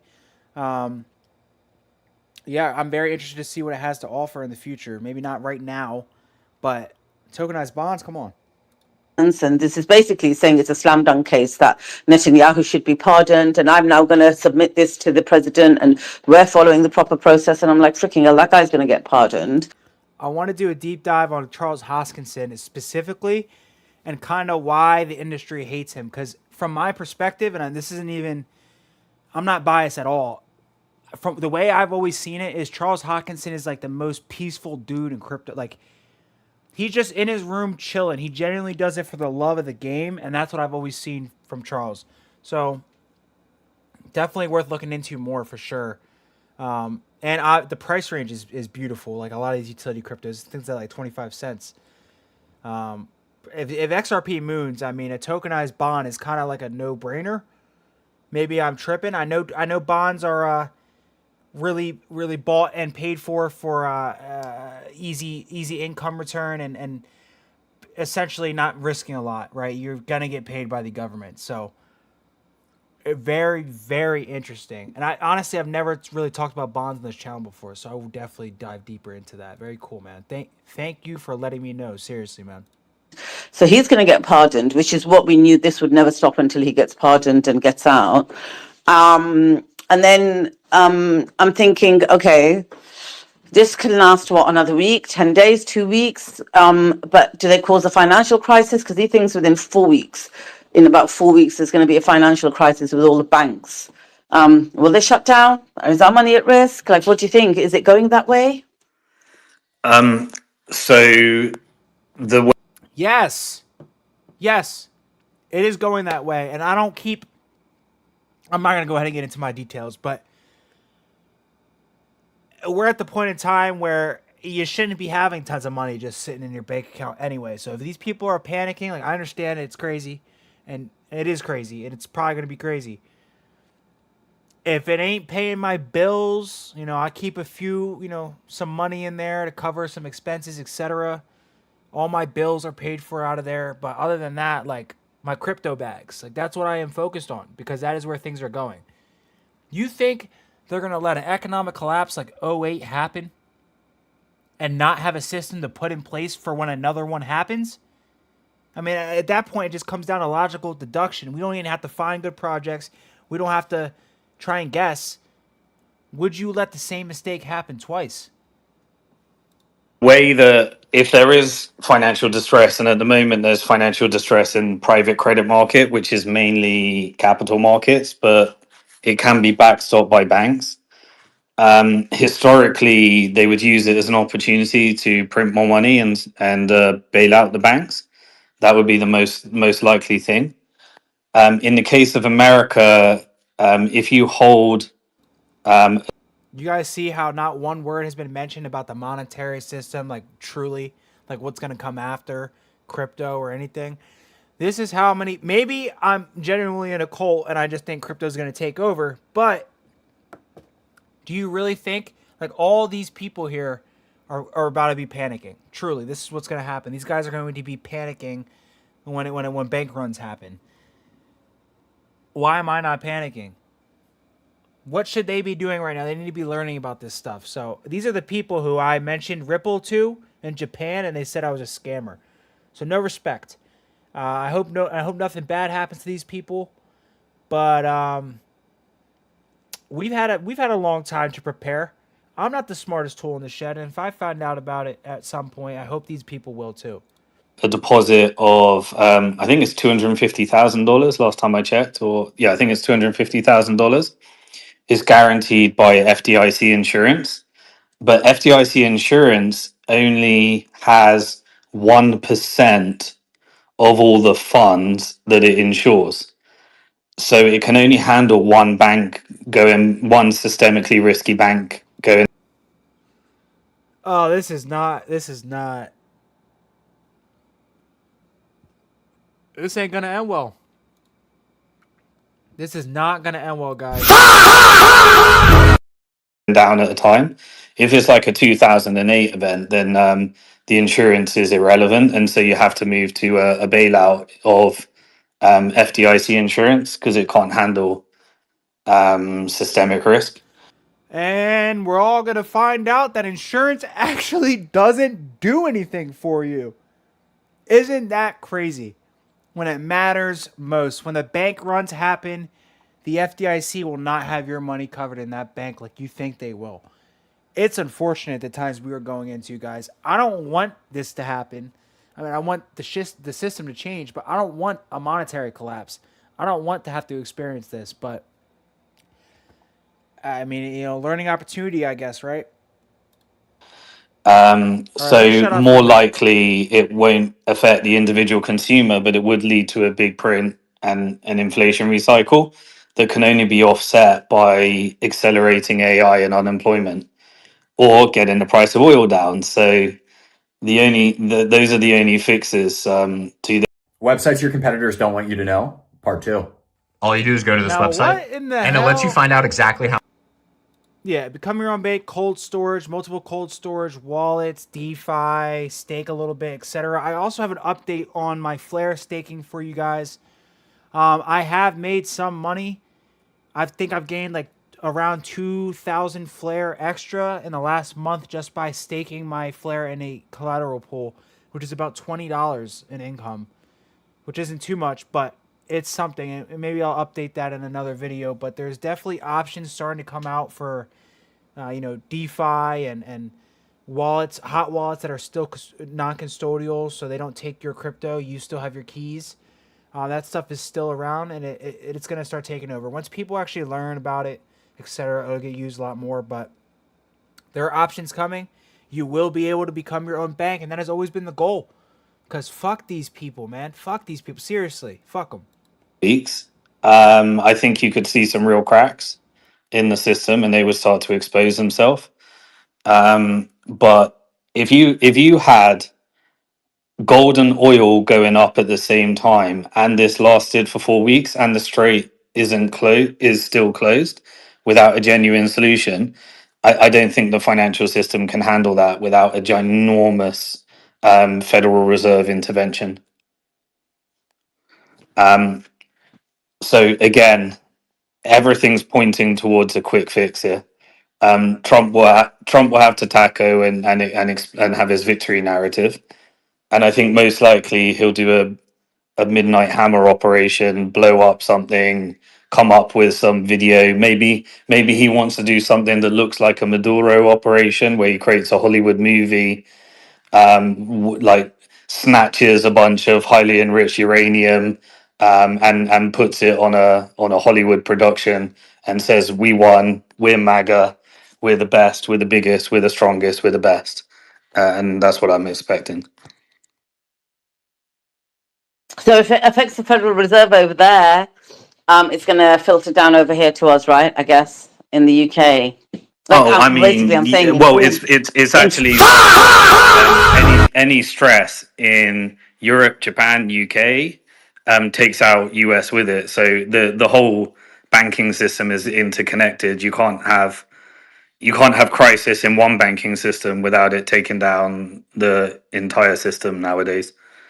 They're all deeply like last time with Silicon Valley Bank went down. Remember, Credit Suisse went just literally got wiped out, like a major Swiss bank, and it just they just had to go bail out, print some money, create a new. Hey, I'm not going to lie. I had to step away for a second. 30 to 100 trillion print. Did they just say that? Or are we saying like this is what's going to happen? They're going to print 30 to 100 trillion dollars. Yeah. Well, how are they going to finance this war? This war is costing them tons of money. And one of the things that I was beginning to understand listening to these people is the price of combat, right? For every missile that Iran sends to Israel, that's like or every drone or missile, it's like 50K. And for every defense drone, which take multiple to shoot down one missile, every defense missile, the Iron Dome, etc., whatever way you want to look at it, costs like $3 million. And so for every $50,000 that Iran spends, we're actually spending like $3 million. And so we are going to have to print trillions and trillions and trillions of dollars. And we all kind of know that this is the last time they're going to be able to print money like this, for sure. XRP to the fucking rescue. That's been talked about for months on social media, etc. Yeah, you're right. No, you're right. I've said we're about to print tons and tons and tons of money. I just didn't know how much. When you're saying 30 to 100 trillion dollars, like that is really, I guess I really just didn't think about the number. I just knew they were going to print money. This is fucking insane, man. We're going to print more than our US debt? Are we going to pay off the debt? That's the next question I have. I don't think we will. We're going to buy US bonds. Trump's going to go up and buy all the US bonds using proceeds from World Liberty Financial, though. That's 100% going to happen. No shade on him. It's just no other country is going to buy these US bonds. After this war, no way. So And it's been the same way in the past. So who knows? Who knows what's going to happen? People just have to buy yen to purchase the bonds in the first place. The reverse carry trade hasn't even taken place yet. We don't even know what's actually going to happen. I haven't checked in on Jake Claver, but that is very real concerns that thing is going to unwind.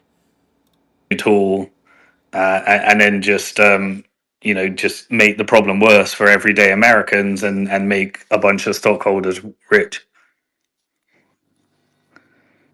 So if it's not over in 4 weeks' time and it looks like it's going down, we're going into a recession way sooner than 4 weeks.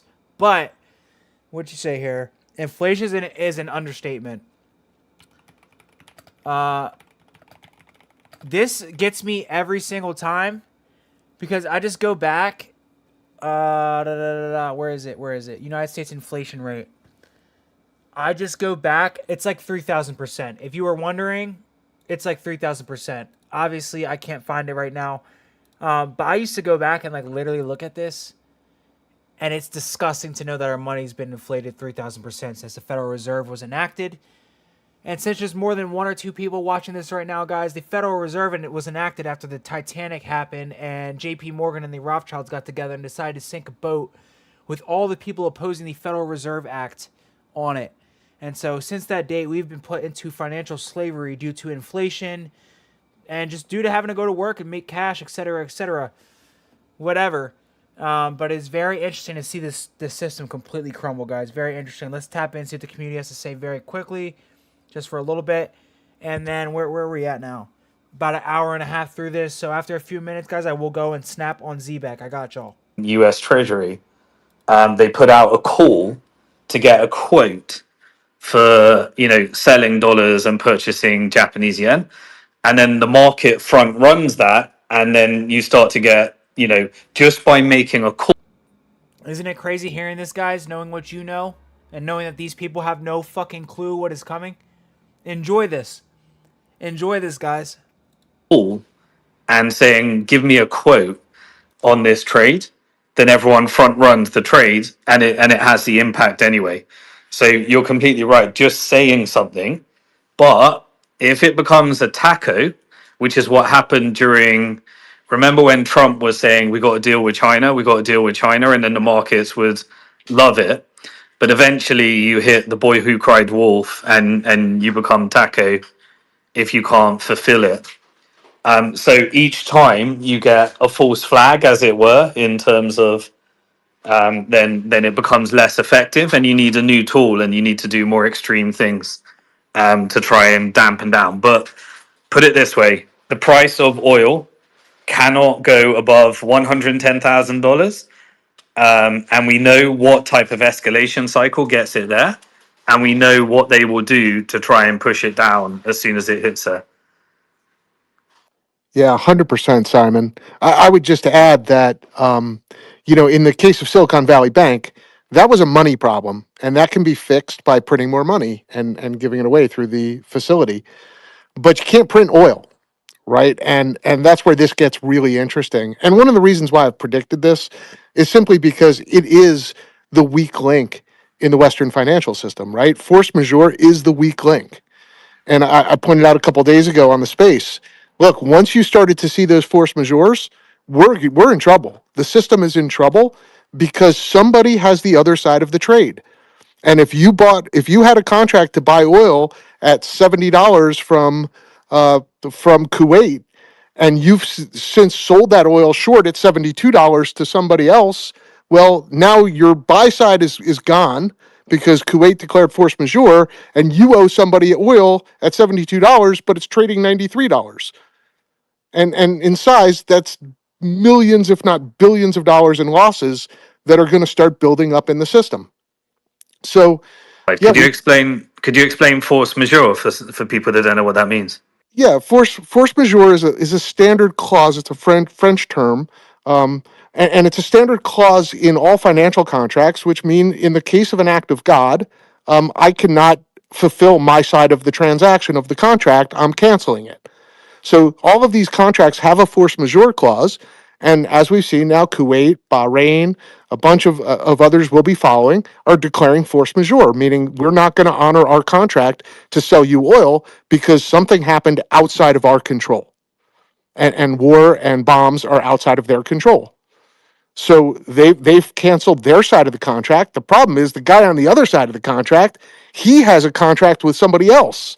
And he can't declare force majeure because there's been no act of God, just the price has gone up in his world.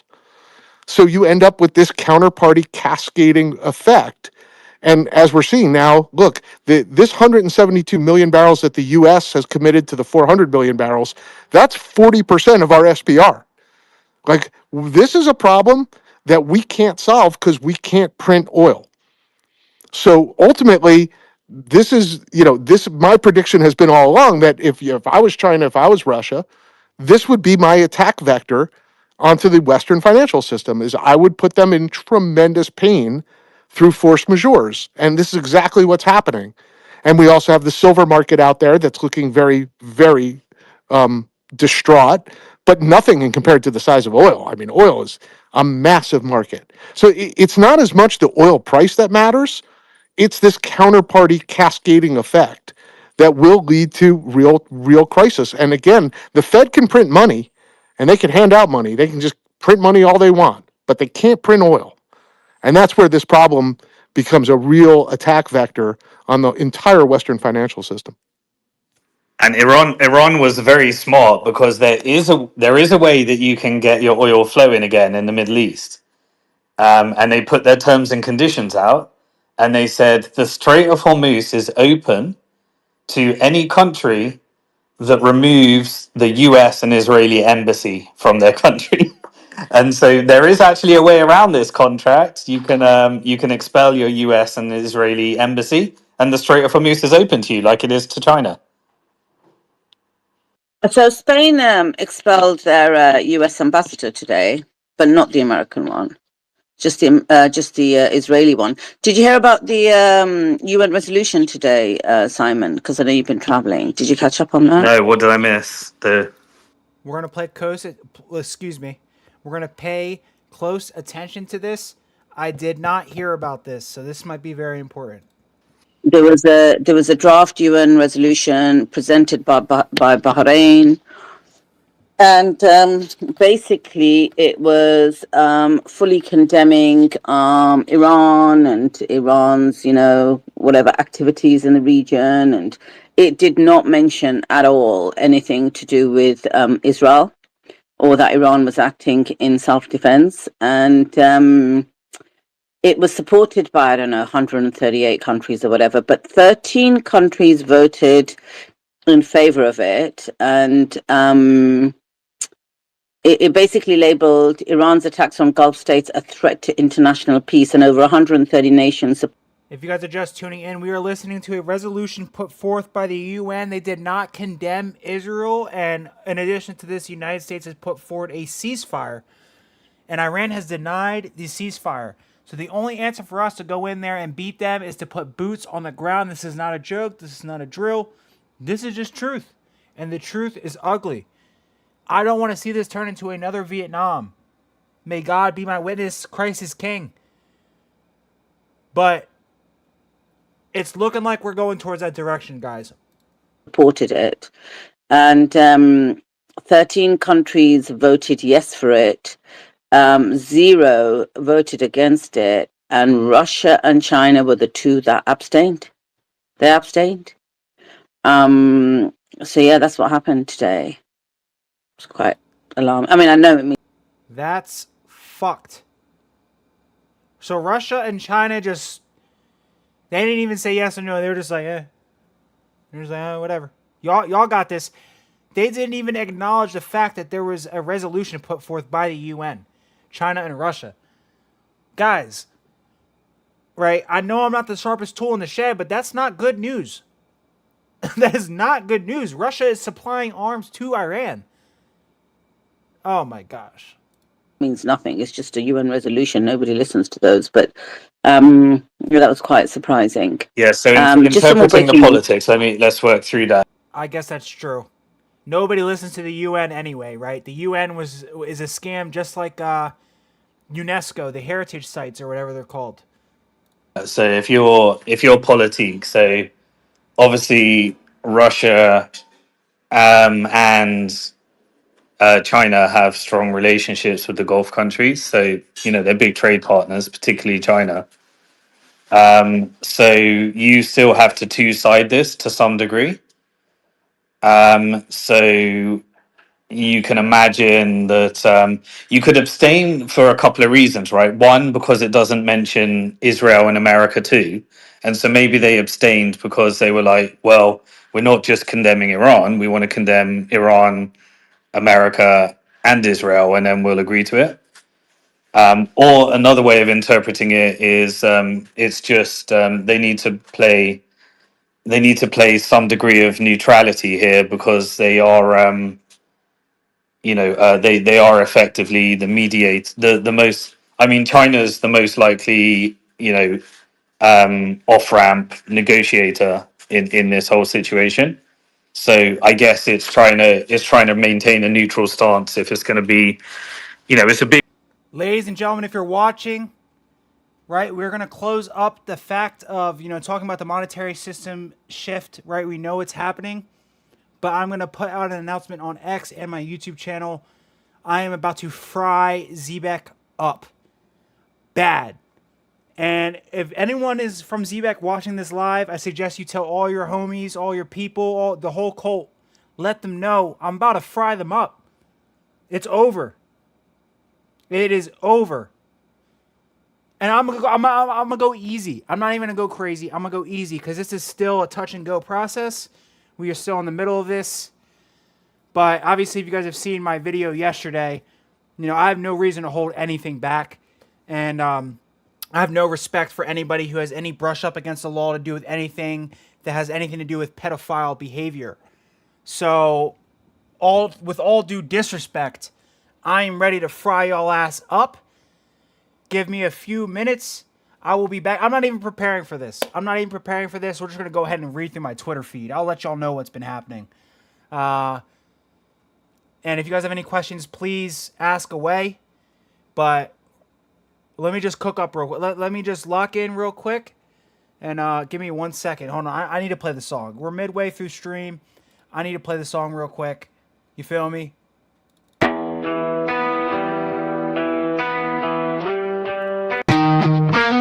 That was the wrong song.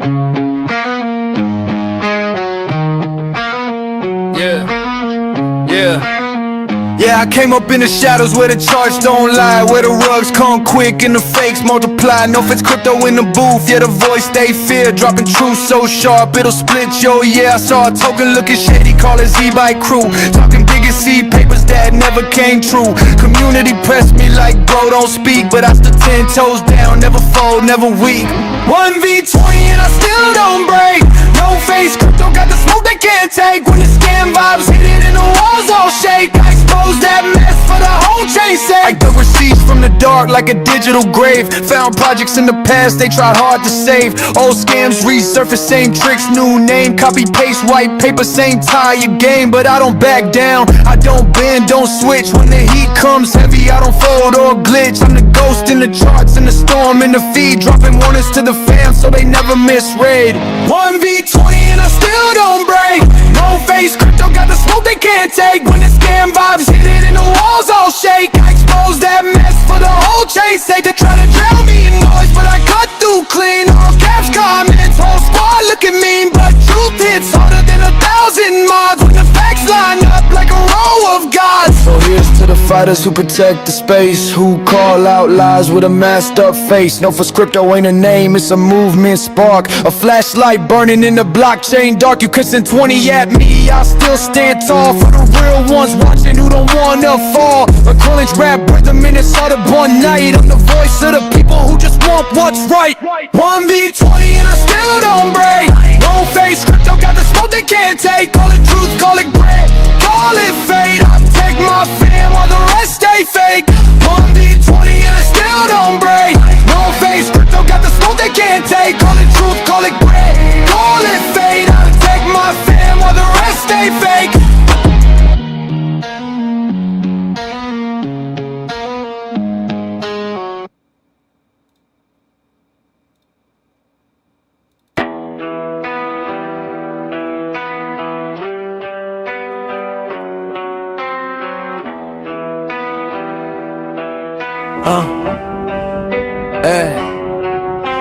I emerge from the algorithmic abyss. I'm masking and lacking a miss. No face crypto with a lexicon that cuts like sight stain in a clenched fist. Zebec in this narrative is the archetype of the Z, a parable of chaos where the floor drops beneath your feet. Their legions swarm like locusts, 20 deep in my mentions, trying to gaslight the ledger with counterfeit intentions. But I counted with precision, linguistic demolition, every fallacy dismantled with forensic premonition. 1 versus 20 in the digital Coliseum. I stand immutable, unbreakable. You can see it in my theorem. When the fraudulent vibrations try to colonize a chain, I articulate the antidote and purge it from the domain. I examined every claim with the scholar's calm incision, dissecting contradictions with semantic supervision. Their rhetoric fragmented like corrupted shard arrays, a house of fragile logic that collapsed in a blaze.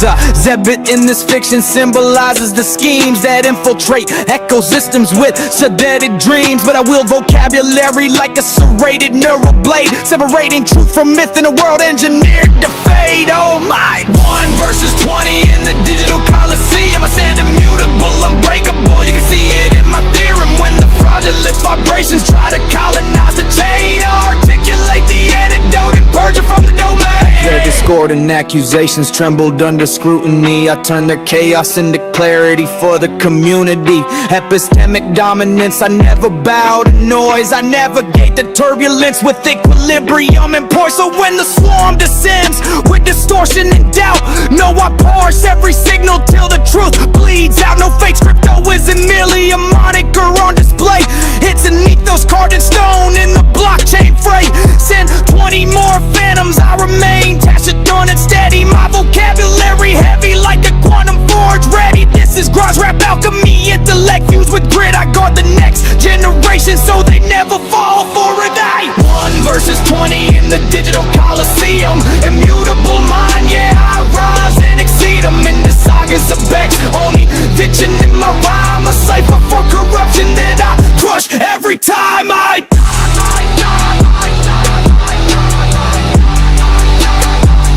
every time I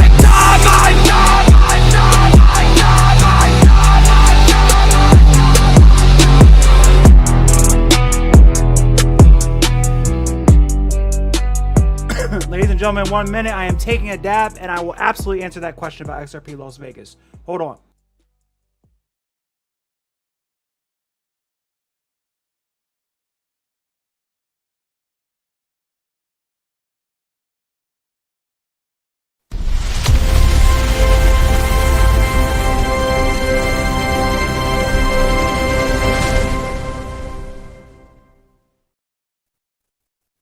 Zebec Nation Podcast. It's your boy. I am here, Mr. Foresight from Grow Rich, Grow Happy. Those of you that follow me, you already know what time it is. We're about to drop that message for the day.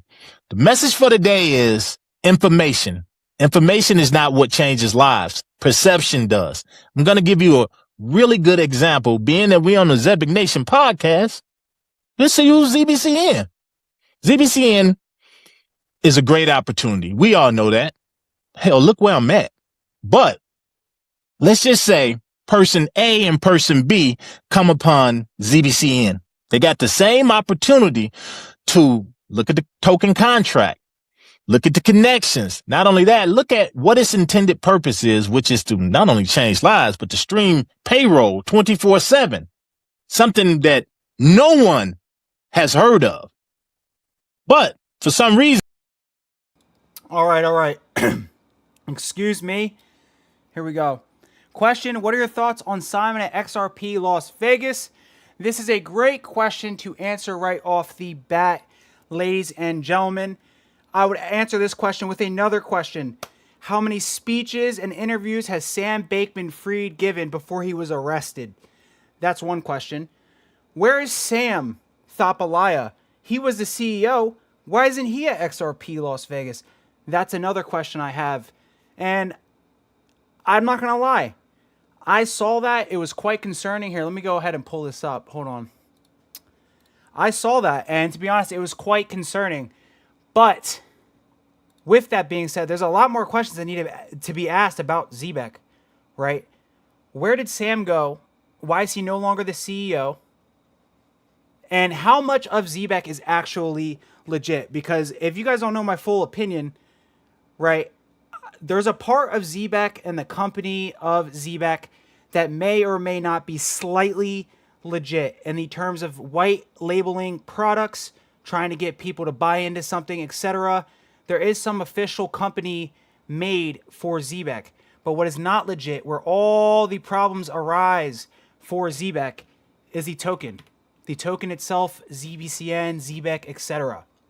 And this, this same argument was made a long, long time ago for something like XRP. They say that Ripple uses XRP profits to fund acquisitions, etc., etc. But the difference here is we actually have products to use with XRP. Anyway, let's go ahead, try to find XRP Las Vegas. So he's listed as a speaker here, XRP Las Vegas, right next to Brad Garlinghouse. That is Simon. That is not Sam. And we'll just have to wait and see what happens with that. But another thing that is very interesting is, and I'll go ahead and see if I can find the thing on my notifications here, is both of the Kwok brothers. If you guys don't know who that is, both of the Kwok brothers will also be there speaking at XRP Las Vegas. And these gentlemen are notoriously opposed to Zebec itself. So it's going to be very, very interesting to see kind of what happens. I personally think there might be a full-on rug pull that pops off right around XRP Las Vegas as Simon is sitting there speaking. Sam is away siphoning the wallets, which is something that kind of would happen with the Move token. All right, let me go ahead and find this. Here we go. So I had a conversation with this guy who, he's a bot, in my opinion. He has over 460,000 posts and immediately started attacking me for what I had to say about Zebec, right? We're going to go ahead up through this entire conversation, exposing Zebec Network, Kavel Kavan, etc., etc. You guys have probably already seen that video. And then he goes, I don't know, man. Seems like your butt hurt. ZBCN wouldn't partner up with all these big players. Nobody's perfect, but there's always tomorrow to get it right. I said he was a bot, and he said, oh, basically I told him that's, first off, this is the talking point that ZBCN is given in order to, if you are ever saying ZBCN is a scam, they will always say, but what about the partnerships? But what about the Circle Alliance? None of that shit fucking matters. Sam Bankman-Fried and FTX were involved at the highest level of the cryptocurrency industry. And in my opinion, we are due for a new scam. And I think Zebec is that scam. All right? Talking point, etc. Get your bot eyes off my timeline. I say you average 13 posts an hour, 315 posts a day, etc., etc. A post you shared that I read. So this guy called me a scammer, guy. I'm not even joking. He called me a scammer and said that I was scamming people. Obviously, I've never scammed a person a day in my life. And basically, he goes on to, I show him proof of wallets dumping, some of the top wallets dumping. All right. He's asking for proof. He shut up because I showed him proof. But what we want to talk about here is the Dom Kwok messages. Holy shit. All right. Dom Kwok. I don't like ZBCN, and I have not looked deeply into XDC. XDC is not important here. Dom Kwok. I have not and will never invest in ZBCN. So I wonder why that is. My original thoughts still stand. I am not a fan or supporter of ZBCN. There's 3 separate messages where he's saying he does not support ZBCN. It is very, very funny to me. And so these guys, both of these brothers, there's twins. There's Dom and there's another one. Both of them will be speaking at XRP Las Vegas, ladies and gentlemen. So I've already reached out to these people personally, right? It is very clear they have some understanding of what Zebec is for very obvious reasons. They do not want to even touch it or acknowledge it on X. So let's see if they confront Simon. Maybe they won't, but that is basically how I feel about the Simon situation when it comes to speaking at XRP Las Vegas. I put no real weight to it because Sam Bankman-Fried, and I know it's terrible to just pull up an example, but Sam Bankman-Fried gave dozens and dozens and dozens of speeches. He was on Fox. He was on the news. He was all over the place. And it didn't stop his company from scanning millions of dollars. So I don't think it's actually, every single time a question comes up about Zebec and people are asking questions, the first thing this community says is, what about this? What about this person talking here? What about the House of Lords? What about the House of Lords that we faked an AI photo to? And it's like, none of it matters. Show me the work, right? So when they say speaking at XRP Las Vegas, I don't really care because Sam Bankman-Fried spoke at every possible place. He was on your grandmother's TV. And so what about all the other things, right? Where is Sam Thopalaya? Where's Sam Thopalaya? The ghost founder of Movement Token, the man who completely disappeared as his market maker double-sided a deal and was literally known as the ghost advisor to the Movement Token. So where is Sam Thopalaya now that he stepped down from CEO as Zebec? Where is he? Where is he? I thought this was the number one thing in his life. I thought he loved this. So where'd he go? Right? And there's two answers for that, right? He's on the run. He's gone. And this is about to rug very, very soon, full on complete, going to zero, which I personally think. Or, and I'm going to give Zebec the benefit of the doubt here, maybe, just maybe, Sam Thopalaya had such a bad reputation, they ousted him. These venture capitalists from the EU decided to oust him and get him out of the CEO position because he is known for doing that many scams.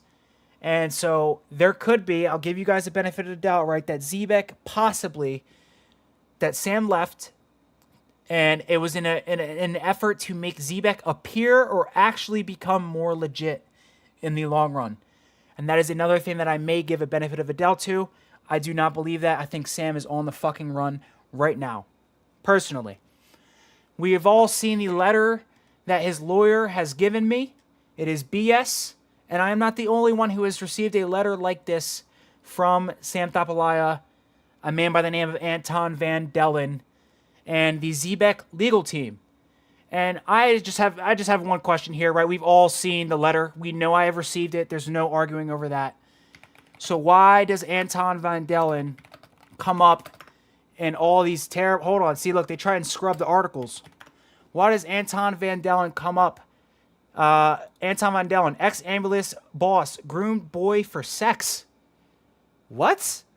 Okay, fine. He got cleared of this. Very oddly got cleared of this, by the way. So what is he doing 10 years later giving a circumcision, a paper on circumcision, basically saying because a child died under the care of this hospital, we should stop. I don't know. I'm not going to read into this too much. It's just weird, right? And the point is, if you're a legit utility company, I mean, you're going to research the lawyer you're using. And so a real lawyer isn't going to send DMs of legal threats, give me 24 hours to stop talking about Zebec. Go straight up suck my chode.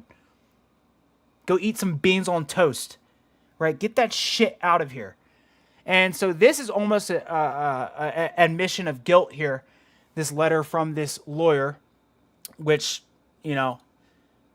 I should probably show you guys, right? All right, hold on. Give me 1 second. I'll pull it up. I'm going to show you guys. Hold on. Right? This is like, I really got this. This wasn't like a fake letter or anything. I'd never fake anything here. I've never lied to anybody on my channel. I've never scammed anybody in my life, and I do everything out of the kindness of my heart. Right? Holy shit, this is bad to, hold on. I got you guys. Hold on. So, it's cool. This is my burner email, guys. Let's make sure we still have people locked in here. You're all locked in? Question, what are your thoughts on someone as dusting far, far away? Yeah, bro. Fake ass lawyer. Not only that, Sam's back in Nepal right now. He probably helped overthrow the government a few months ago and we didn't even know. All right, dusting. Yeah, brother. 50% of the Zebec wallets are dust wallets. And this is not the same argument like it is with XRP, where you can say XRP has a ton of dust wallets. We know the numbers with XRP, right? We know it's legit. 50% of these wallets are dust wallets, guys. Absolute bullshit. Load of shit. The liquidity is absolutely nothing, and we're not even talking about that. We've already covered all that. We know the wallets are backloading and using this as a liquidity farm. I want to talk about the people, where these people might be located, what I thought when I first opened this letter. Ladies and gentlemen, I have a paper copy of this letter right in front of me right now. I'm about to hang this shit on my wall. No cap. I have I'm not even do you guys hear this? I have the letter right in front of me, and we're not going to go too hard in the paint. But first off, all right, in a legal document, and I've dealt with multiple attorneys throughout the course of my life, guys. In a legal document, when you are listing factual inaccuracies or unsupportable comment within statements combined of whatever, basically factual inaccuracies have to be listed in any legal document if you are trying to get me for defamation or whatever. And as you can see here, these are completely copy and pasted. Understand that this is factual inaccuracies or unsupportable comment with statements complained of. So these are supposed to be basically listing things that I said that they do not like. Sufficient explanation to enable you to appreciate why these statements are inaccurate. They are supposed to state here why my statements were inaccurate and have absolutely failed to do so. All right.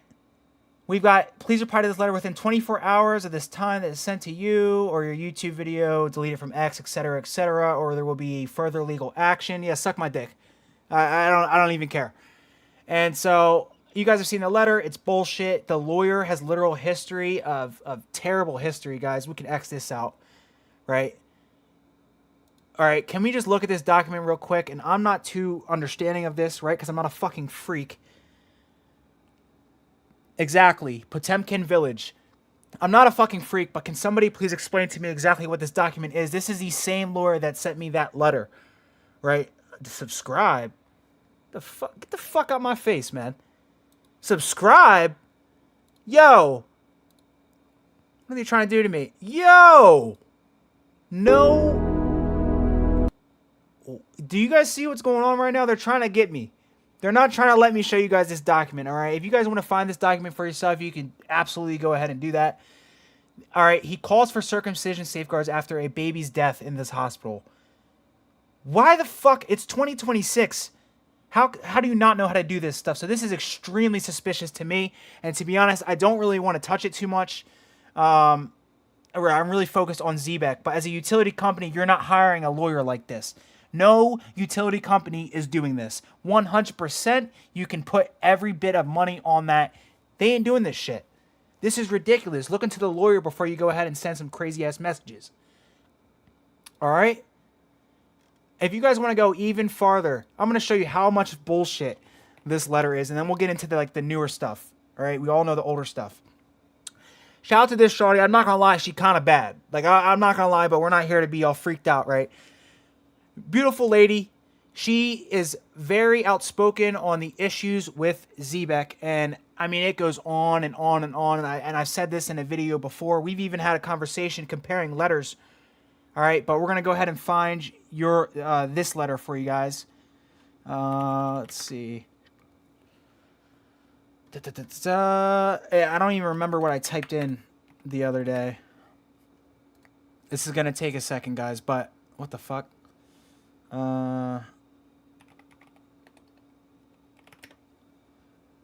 Hold on. Let me cook.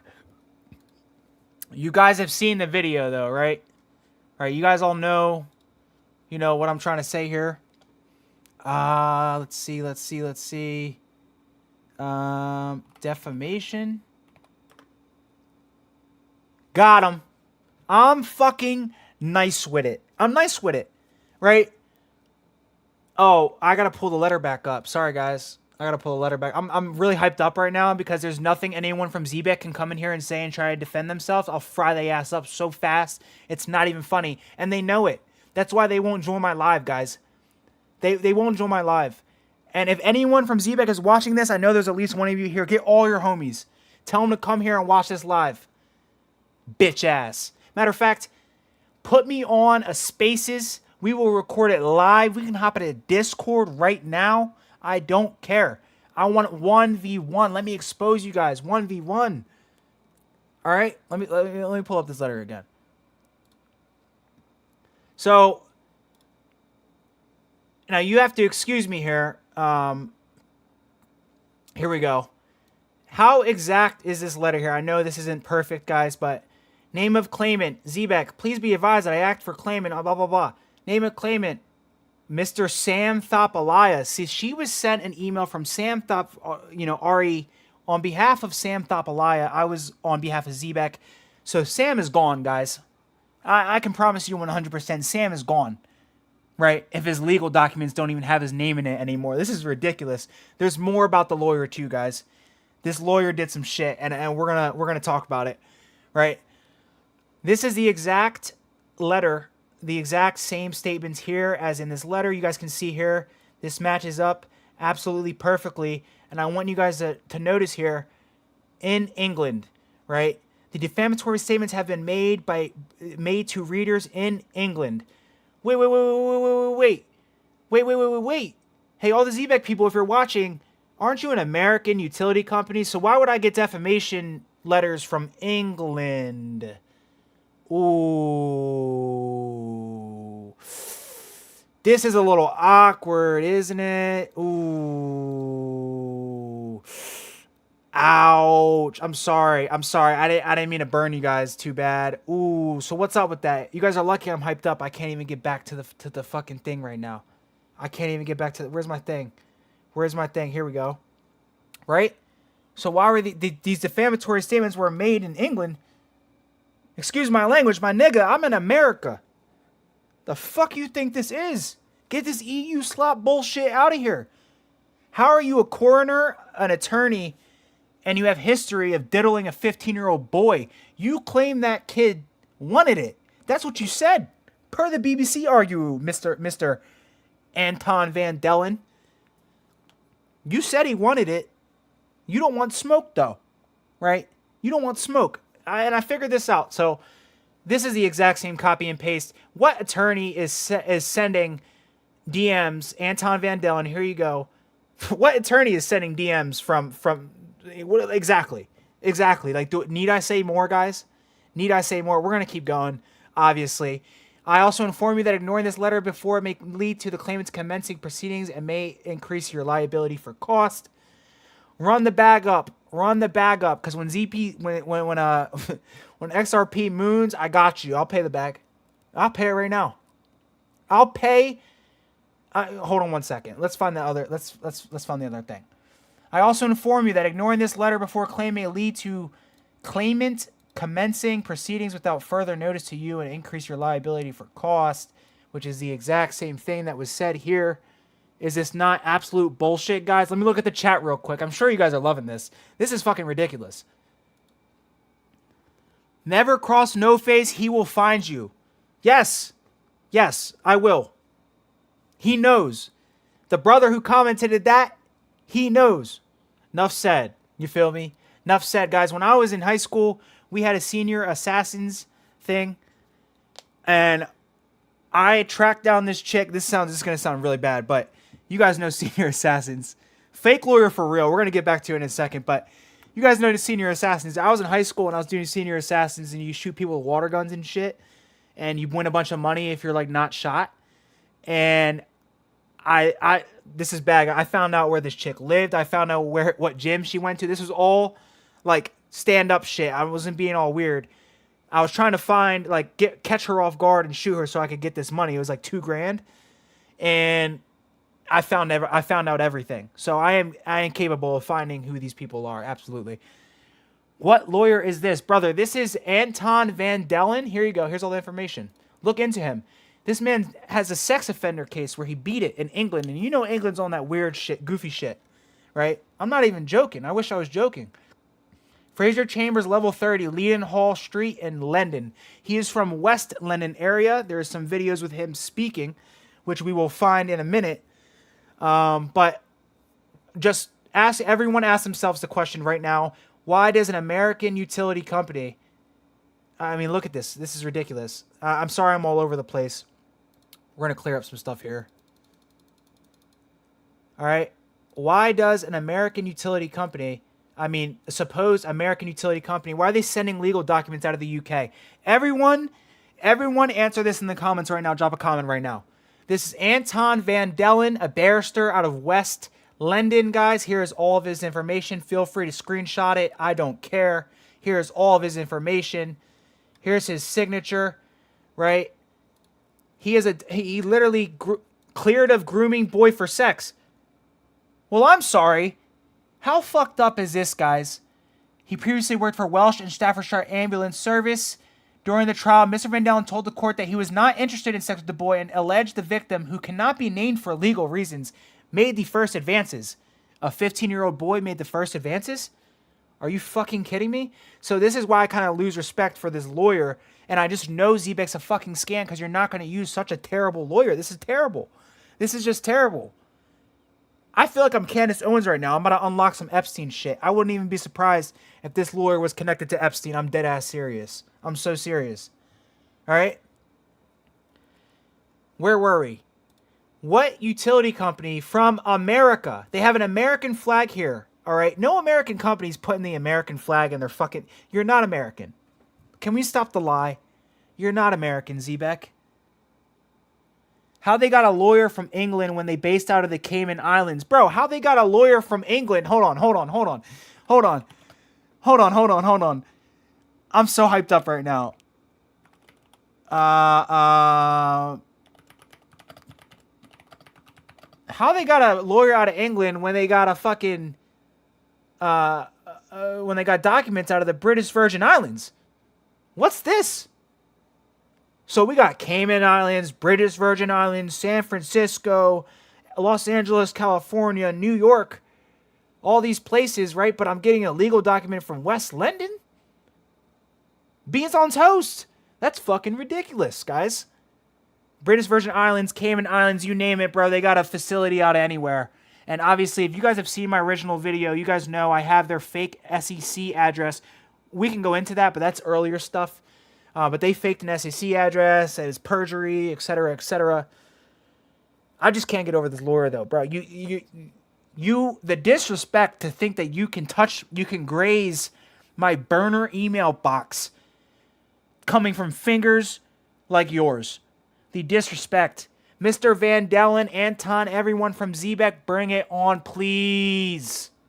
Please. Bring it on. And I have very strategically positioned myself for this very moment. I know there's... I'm not even going to go too deep in what I'm going to say. In the event that I get doxxed, ladies and gentlemen, they're cooked. And that's all I will say. I'll leave it at that. I don't think I will, but you never know. All right? This is the most ridiculous letter I have ever seen. Obviously, complete bullshit, right? So where are we now? Why does this get crazy? Why did I crash out the other day out of nowhere? I'm going to show you guys, all right? Well, there's two conversations that happened. Both of them are to do with people who were previously in the Zebec community, very knowledgeable on the Zebec community. And so you can take this with everything. This shit is such a scam, bro. It's ridiculous. I mean, I'm not even going through the rug checker. I'm not showing you the liquidity, right? This is just the fun stuff because I enjoy talking about this. If you want to check out all my playlists on Zebec, I have every investigation there is. And we're also going to read the in-depth investigation that was written up by somebody who's not me, by the way. A full in-depth investigation on Zebec. I mean, these guys... I'm not the only one, right? I'm not the only one. It's just... the idea that, I mean, they really will come after you hard when you call them out. And at this point, they can't even call me out anymore because I'm blocked by anyone. You guys think I'm joking? You guys think I'm joking? Let's just go click through and see who I'm blocked from. Let's see. Maybe not JV. This guy, oh, I'm blocked. This guy's a new addition to the project. He's a new, they just got him on. He definitely knows the truth. Blocked. I mean, how many people, I mean, I'm blocked by everybody, guys. I'm not even joking, right? If this tells you anything, guys, right? Is this not proof? Am I blocked by Throbbing Lantern? I don't think so. All right, he's good. He hasn't folded yet, right? But there's plenty of people here I'm blocked from that I don't even know. Like, we can literally click on a random name, right? ZBCN man, is that guy still around? This guy's also involved in the project. Has he blocked me? Blocked. I mean, I'm blocked by a lot of people, guys. And if that tells you anything, I said a lot of truth that they don't like to hear. It's unfortunate. All right? Who? All right, well, hold on. Let's go back down here. All right, obviously, every time you make an argument, you enjoy looking stupid. They put Zaman Babakani talking at XRPL. I mean, that's the at XRP Las Vegas. And there's not a single thing that supports that this project is legit. And so I just want to remind everybody, right? Don't look at me and act like I'm the one going crazy when Sam Bankman-Fried was all over the news for years, right? We have to really discuss this kind of shit because watch what happens. Give it a few more months.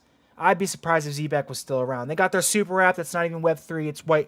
It's fucking white labeled Solana. I mean, they're gonna bring out an iPhone app. We'll see what happens. Allegedly, that's what they're gonna do. I mean, but it just goes on and on, guys. And so here's where things get extremely interesting, guys. One of the first KOLs, one of the first gentlemen to come in and peddle Zebec to the tune of 1 million followers on TikTok. We all know the type of people who watch TikTok. We all know, scroll. It's doomed out, right? Well, tell me why. Oh, sorry, this is the wrong person. Tell me why the one person who was best known for peddling this entire scam from day one, a gentleman who literally rugged people with another fake Zebec coin, but genuinely got a lot of liquidity for the first batch of liquidity that joined this Zebec coin about 9 months ago, grabbing all the liquidity from the XRP community, right? This man definitely took money at some point to promote Zebec. He has 400,000 followers on Instagram, 1 million followers on TikTok. I'm talking about Kevin Cavell, right? I wouldn't be surprised if this guy deleted this stuff yet. It's going to take me a while to find this. I mean, I've been frying these dudes up. All right. Let's see. Maybe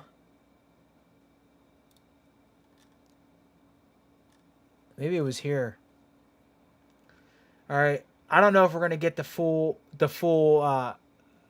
explanation here, but you're actually retarded. LOL. Cavell is a known meme coin scammer. You're digging yourself a deeper hole. What hole am I what hole am I digging, brother? What hole am I digging? I'm gonna get to you later because there's someone else who's dealing with you, and I have a lot to say about you as well with your goofy ass. We're gonna watch your stupid ass podcast too. I'll tear that shit apart one by one. All right. We'll take a look at this comprehensive thing into Zebec, this investigation, right?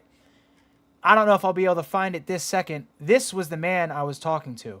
Throbbing Lantern. What a gay name. All right. Cavell Kavan. Zebec Network is a scam. Listen very closely. Okay. And he said this about a week ago, then deleted it after being called off like a cult, basically. Yeah, you got these people coming in. He's clutching at a razor when drowning in his own BS theory. Here's why and this is what I said. Here's why your project sucks. Backed by evidence with sources, you clown. Knock, knock. Anyone home? Everyone knows it's a scam. They don't respond once you actually confront them with something. They're cooked. The whole community is retarded. Besides a few people who I now have respect for. All right?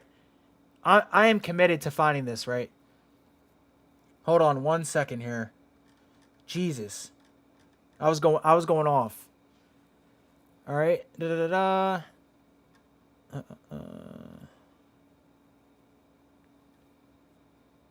Hold on.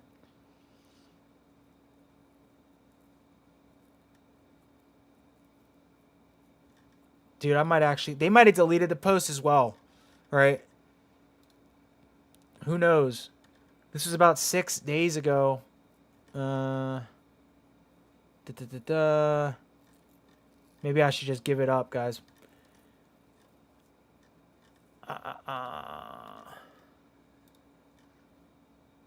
Oh, here. I mean, this guy was frying me up. Project So BS. They're a keynote speaker at XRP Las Vegas, right? And here's the explanation I gave them. Do you know the difference between Zebec Network and the token?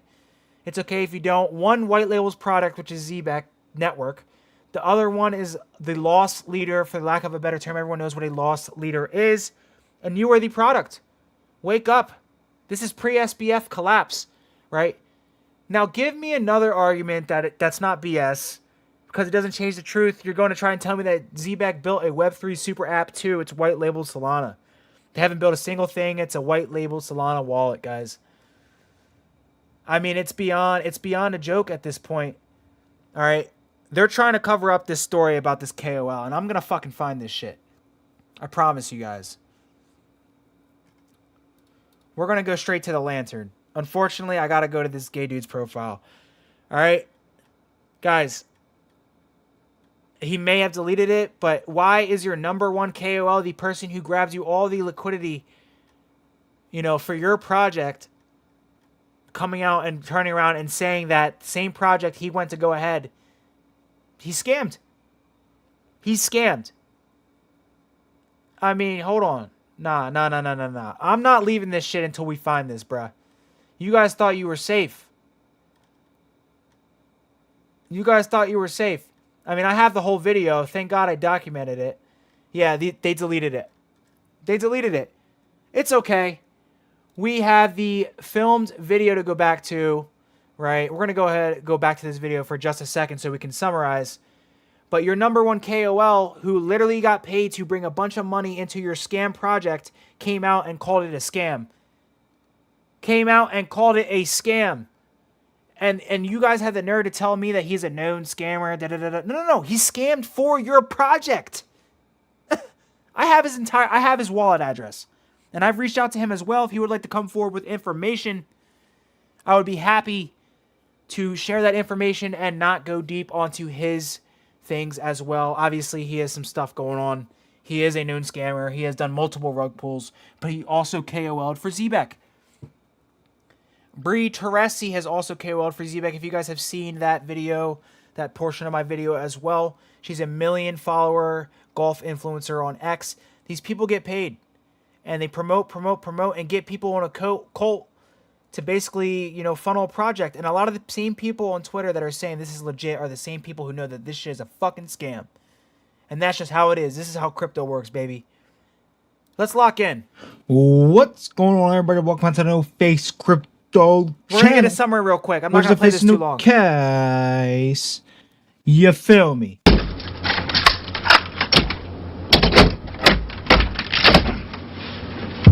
This motherfucker is locked. And we're going to do a quick little easy video on Zebec very quickly. Just a few developments. Obviously, there's a lot of stuff going on in the background, and we're not going to speak on it too much. Here is Cavell, ladies and gentlemen. These are the clips that I gathered the other day. I believe this original post that I put in this video is now deleted. Right? They're on to me. No one is quicker than No Face Crypto. I want you guys to know that. I'm in every one of your Discords. I'm in every one of your Telegrams. I might just flex on y'all. I'm in everything. I see everything. I know that you guys try and get people into the project unwillingly.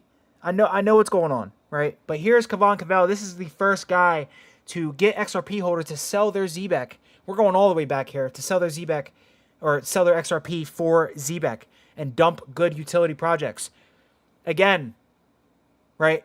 I want to remind you guys, this man came out and literally said that this was a scam. So what happened? Be the most powerful information that one could receive in their entire life. And it's not necessarily going to be something that takes skills. It's not going to take time or any of that. It's going to take for you to do your research. Wait, but I thought Cavell was just a known rug puller. It seems like he's promoting for the real Zebec Network here. I don't know, maybe I'm a little slow. And I'm going to tell you something about myself right now to make you go do that research. I did research on a project called Zebec Network here recently. And when I say recently, I mean in the last 3 months.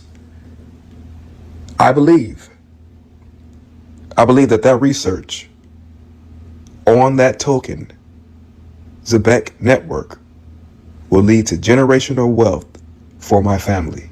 The joke is, it's not XRP you should be paying attention to. XRP has a $170 billion market cap. Do you understand that XRP will need another $170 billion just to...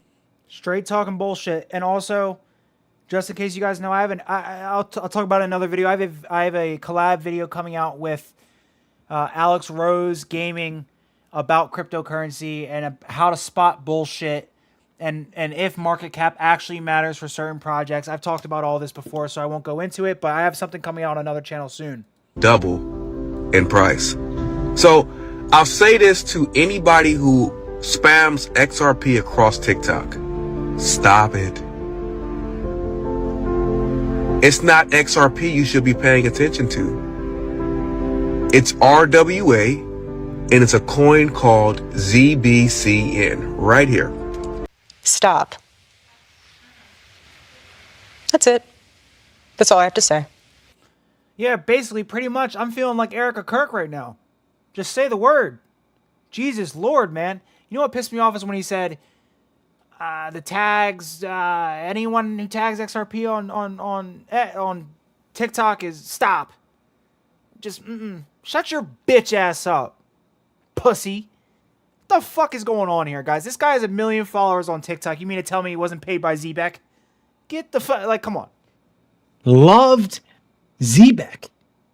The real Zebec Network. He really loved it. And he was telling his 1 million followers and his 400,000 followers on Instagram to go buy Zebec.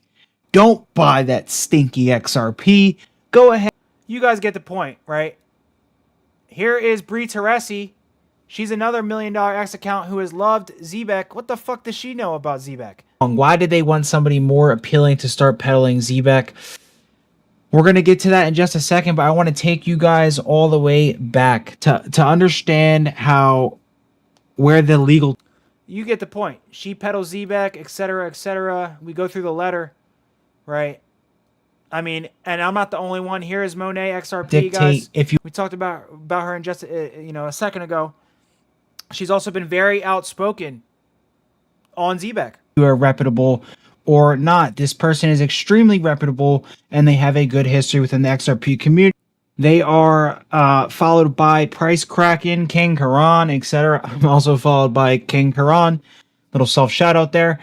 That's a fact. But this person is the same person who has... The #1 flare YouTuber follows me, guys, on X. If that tells you guys anything, I mean, come on. Come on. Has also really outspoken on Zebec and it being a scam for a very long time. Zebec is nowhere found compliant, crypto scammers, Zebec, let's see, nowhere to be found, Zebec claim, etc. How much longer will Zebec continue to maintain this lie? Right? You understand, her post is all talking shit on ZBCN. We get the point. And that was the lady who got sent that letter by that lawyer. The same letter I received as well. It seems like when you spit facts and actually talk about Zebec, it seems like when you actually talk facts, they send you letters. And that's what happens. So I know I'm on the right path. I don't need any confirmation here. Right? So you guys remember Kavan Cavell, the fact that he was an early KOL. Monet XRP has gotten the same letter I have gotten confirmed. Ridiculous. All right, let's go back and forth to Kavan Cavell. We go through the letters. Anton Van Dellen, bro, touched a 15-year-old boy. Bro literally says, hold on. Absolutely. I'm sorry, like it's just ridiculous. He literally I just want to crash out for this shit. It just really pisses me off. Mr. Schaaf told the court that when Boy informed Mr. Van Dellen of his age before the pair met, the defendant said, "We can meet, but we can't do anything naughty." But when the pair arranged to meet, Mr. Van Dellen said, "Expect naughty things to happen." All respect out the fucking window. And this is the guy who got off on this charge and said that this kid wanted it. Has babies dying under his fucking care. I'm pissed off. This is where I get pissed off because this doesn't have anything to do with crypto. But this is a scam company, and this is the lawyer that your scam company or Zebec decides to go with. All credibility completely gone out of Zebec. All credibility gone. And I hope the Kwok brothers receive my correspondence and fry Simon's ass up. And I have no hope. I don't think anything good is going to come from Simon going to XRP Las Vegas, right? If anything, he's going to talk about how Zebec white labels products. They're here to connect users to crypto, etc., right? One mention of that Zebec ZBCN token during that talk, bruh. I mean, Twitter's going to go on fire. I'm going to set Twitter on fire. Okay? I don't think Brad Garlinghouse and all these people really involved with XRP have the time to go in and look at tokenomics of a fucking of Zebec, a ZBCN, which is just their coin when they have maybe a legit company, a ghost company, I don't know. But Zebec, 100%, it's bullshit. It's a scam, 1,000%. You guys can take my word for it, 100%. And I've always been the same on saying that. Now let's get back to Kavan Cavell, guys. This man takes money, pays for all this, you know, gets paid to show Zebec on Twitter, gets all the XRP holders to buy Zebec, and look where he's at now. The original KOLs for Zebec, the person who got so much liquidity put up into this project, essentially helping the liquidity farm. This person started it all. You guys think I'm joking? I am not joking. So why is it that a week ago, he posted a video and a post calling Zebec Network a scam? Brother, I thought this was generational wealth for your family. What happened? I find it very, very interesting, guys. And obviously, this is how he goes on to talk about liquidity, etc., etc. We don't have to get into it. But we know that this community runs like a cult. Attack. Everyone attack. What's wrong with this guy? Blocked me, then deleted his post, etc., etc. All FOD will be destroyed, denied. What's wrong with this person? What's wrong with this imposter? Is he an imposter? Or he's realer than all of you? Because he's the one who raised all the money. So, this brings me to my next point. Kavan, Cavell, whatever. Obviously, I gave Zebec some time to respond to a lot of issues. They did not respond. We'll cook them in a second. But Kavan, Cavell, do you really want to be known for making a bunch of money for a project that is tied to just nasty stuff? Kavan, Cavell, I have your wallet, sir. And I would like to know some more information on who paid you to peddle Zebec in the first place. Obviously, you know it's a scam. We can all agree on that. The community attacked you, got you to delete the post, but we know it's a scam, so I would like to talk. And in exchange for you giving me information, I will not platform your wallets and all of your bad activities, but just to name a few.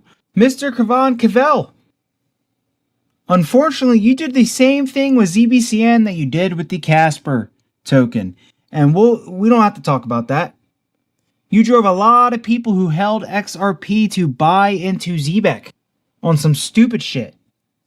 So let's talk about it. Being that you made them a ton of money, where did you get paid from? And in exchange for more information on everything to do with Zebec, everything you know, we don't have to go in and expose how you did another Zebec scam token. You rugged 20K out of people, and then you used that to buy more Zebec on crypto.com. You also had a fake XRP token called XRF. You also had a Musk token. Rada Musk. Zebeki. So when I was making this video, guys, I was going through this man's wallet, and here you go. I mean, there's already $15,000, and this was from 2 of his scam coins into Rap Soul. You know, you guys can take my word for it. I will do another video later. If this guy doesn't respond to me, I'm gonna go max like Candace Owens does. But right, this Rap Soul was then thrown into a crypto.com wallet and used to buy the original Zebec token, guys. Pre-run. And then what Zebec does is they go ahead, they'll front run whatever crazy events going on, right? Like XRP Las Vegas is a perfect example.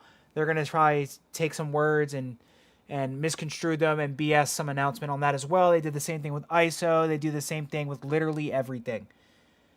And so this guy got into the original Zebec after rugging 2 different Zebecs, and then bought the original Zebec and ran up a bag. That's what happened. You had the Meme King token as well. And it's just really ridiculous, Cavell. Your wallet address starts with EKLZ and ends with XSRV. If anyone from Zebec is watching this, I'll play this again, right? The wallet numbers. If you don't believe me and you still have contact with this guy, go ahead and hit him up and ask him if this is his wallet. Go ahead. You think I'm joking? LZ and ends with XS. Your wallet address starts with EKLZ and ends with XSRV. And we can track everything.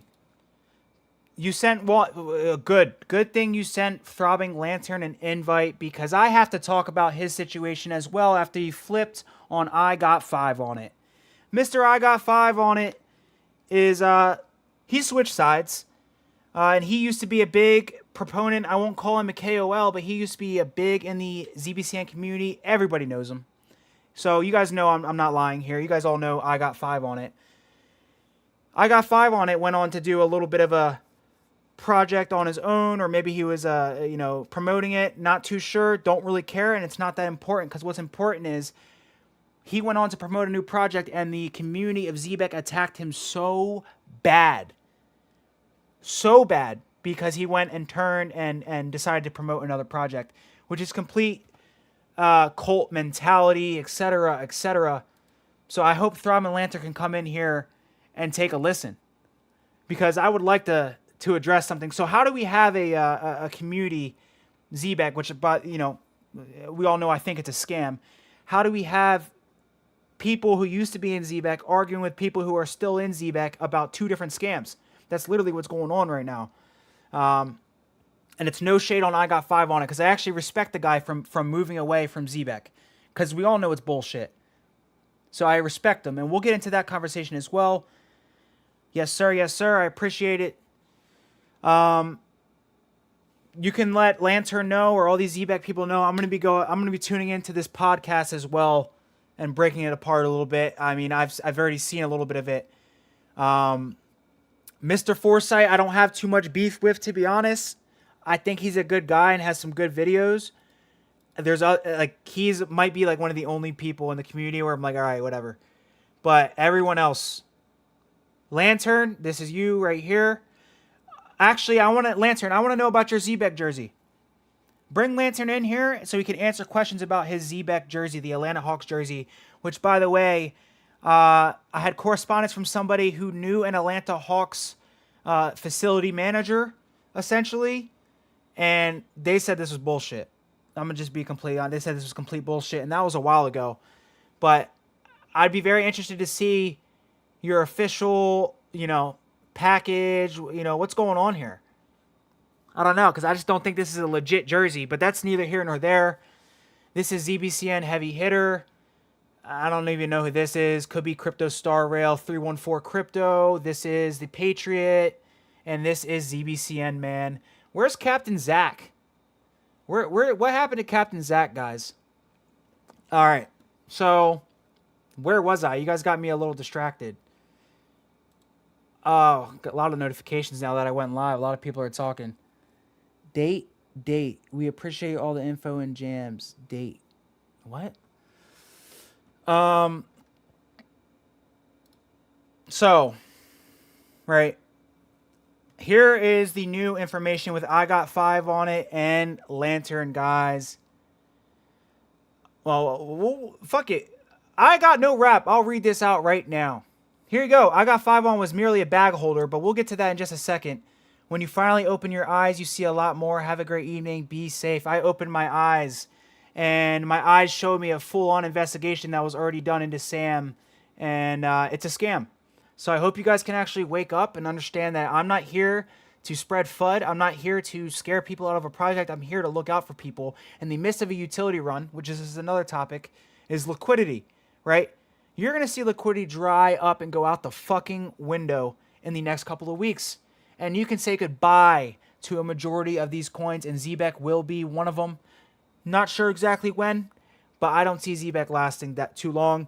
All right, let's read this comment, guy. He said, I'm all over the place. He said, my ZBCN DCA just got stronger. Brother, my XRP DCA gets stronger every day. Soon you will going to listen to him at Las Vegas XRP event. Make sure you get yourself a fresh box of tampons. Look, he can say whatever he wants. Are you going to answer where Sam is? Let's ask him, guys, live on chat. So where is Sam? All right, let's ask him live on chat. I could care less what Simon has to say. All right, I've already discussed this. I told you guys this is what they do. Whenever you bring up it's a scam, they'll say, "Whoa, listen to this. They're gonna talk soon," and they just partner with a fake company that has no taxes filed. Like this is literally what they do. But we've already discussed the XRP Las Vegas stuff. All right, Simon, his days are numbered as well. We want to know where Sam is. Both of the Kwok brothers are going to XRP Las Vegas. Both of them have histories of hating Zebec and talking against Zebec, and they both know exactly why.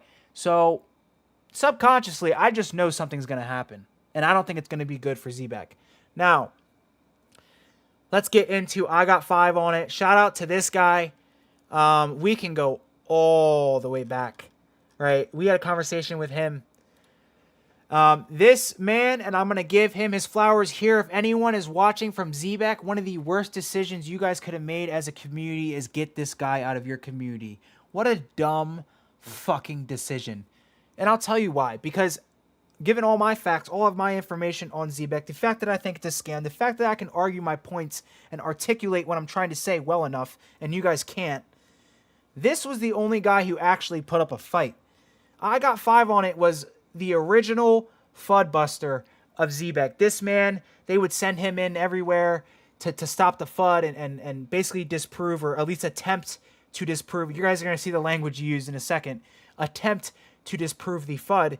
He was the #1 FUD buster, and out of respect, right, this guy left and got completely disrespected by this community. So I actually respect him for leaving and doing his own thing, despite, us going back and forth with FUD or whatever, because I have my opinion, he has his, but I actually totally don't believe that this guy knows it's a scam too, and we'll get into that in a second, but this guy was an original, one of the #1 members in ZBCN, and all you fucking guys who are from ZBCN can watch this shit and tell me I'm not lying, because I know I'm right? This dude called me a scammer. Lantern, where you at, Lantern? Get Lantern in here right now. Get anyone from the Zebec podcast in here right now, because I'm going to be watching y'all shit. Lantern. You said ZBCN is going to go to $10 on October 25th, or the 26th of October 2025. And then you called, I got 5 on it, a scammer. I mean, we know about the Vianti thing, right? There might have been a little rug pull there. I don't care. Who's the bigger scammer here? Because as far as I'm concerned, once you read a little bit more into this, you guys will see who's calling who a scammer here. And again, no disrespect to I got 5 on it. I don't think this guy's a scammer, right? He's just trying to make some bread. But it's 2 people who have been alleged to scam. 2 projects. Zebec's a scam, and this guy has also been alleged to do some stuff, arguing against each other. And I don't think this guy was the original scammer here. I think this community was mad at him because he left the project and went to go do his own thing to try and make some more money because Zebec was getting fucking dumped on. And that's just the truth. Again, go into your little Discord group chat. Everyone do what you gotta do. No disrespect. I don't mean I'm just hyped up. I don't mean no disrespect by saying it like that. But tell all your Zebec friends to go watch this right now. Watch this live. I'm going to be here for a little bit. All right. So I got 5 on it. Says about Throbbing Lantern that this dude called me a scammer. Throbber called I got 5 on it a scammer. I'm tired of the nonsense bullshit that people just don't understand. Why does this guy think this token will hit $1 trillion market cap? Obviously it won't. 100 billion supply, circulating supply after March last unlock, which is this month, times $10 is $1 trillion market cap. So going bigger than Bitcoin, ETH, and the actual chain it is on. This too is part of the problem in the trenches. people not understanding basic math, trying to get you to pump their bags for their exit. But I'm the scammer, right? He says, but I am the scammer, right? And so obviously this caught my attention. This is basically deadass insinuating. This is deadass insinuating that this man is calling the ZBCN community scammers, which I agree with. Hey, I see you're live. Y'all want smoke? Y'all want smoke? Let me know. Y'all want smoke? I know you know I'm talking about you right now. All you guys always have my dick in your mouth. All of you. Right? To that community, I told y'all to leave me alone with nonsense. Thank you, right? This ain't mathin'. The math is weird here. This is not going to happen.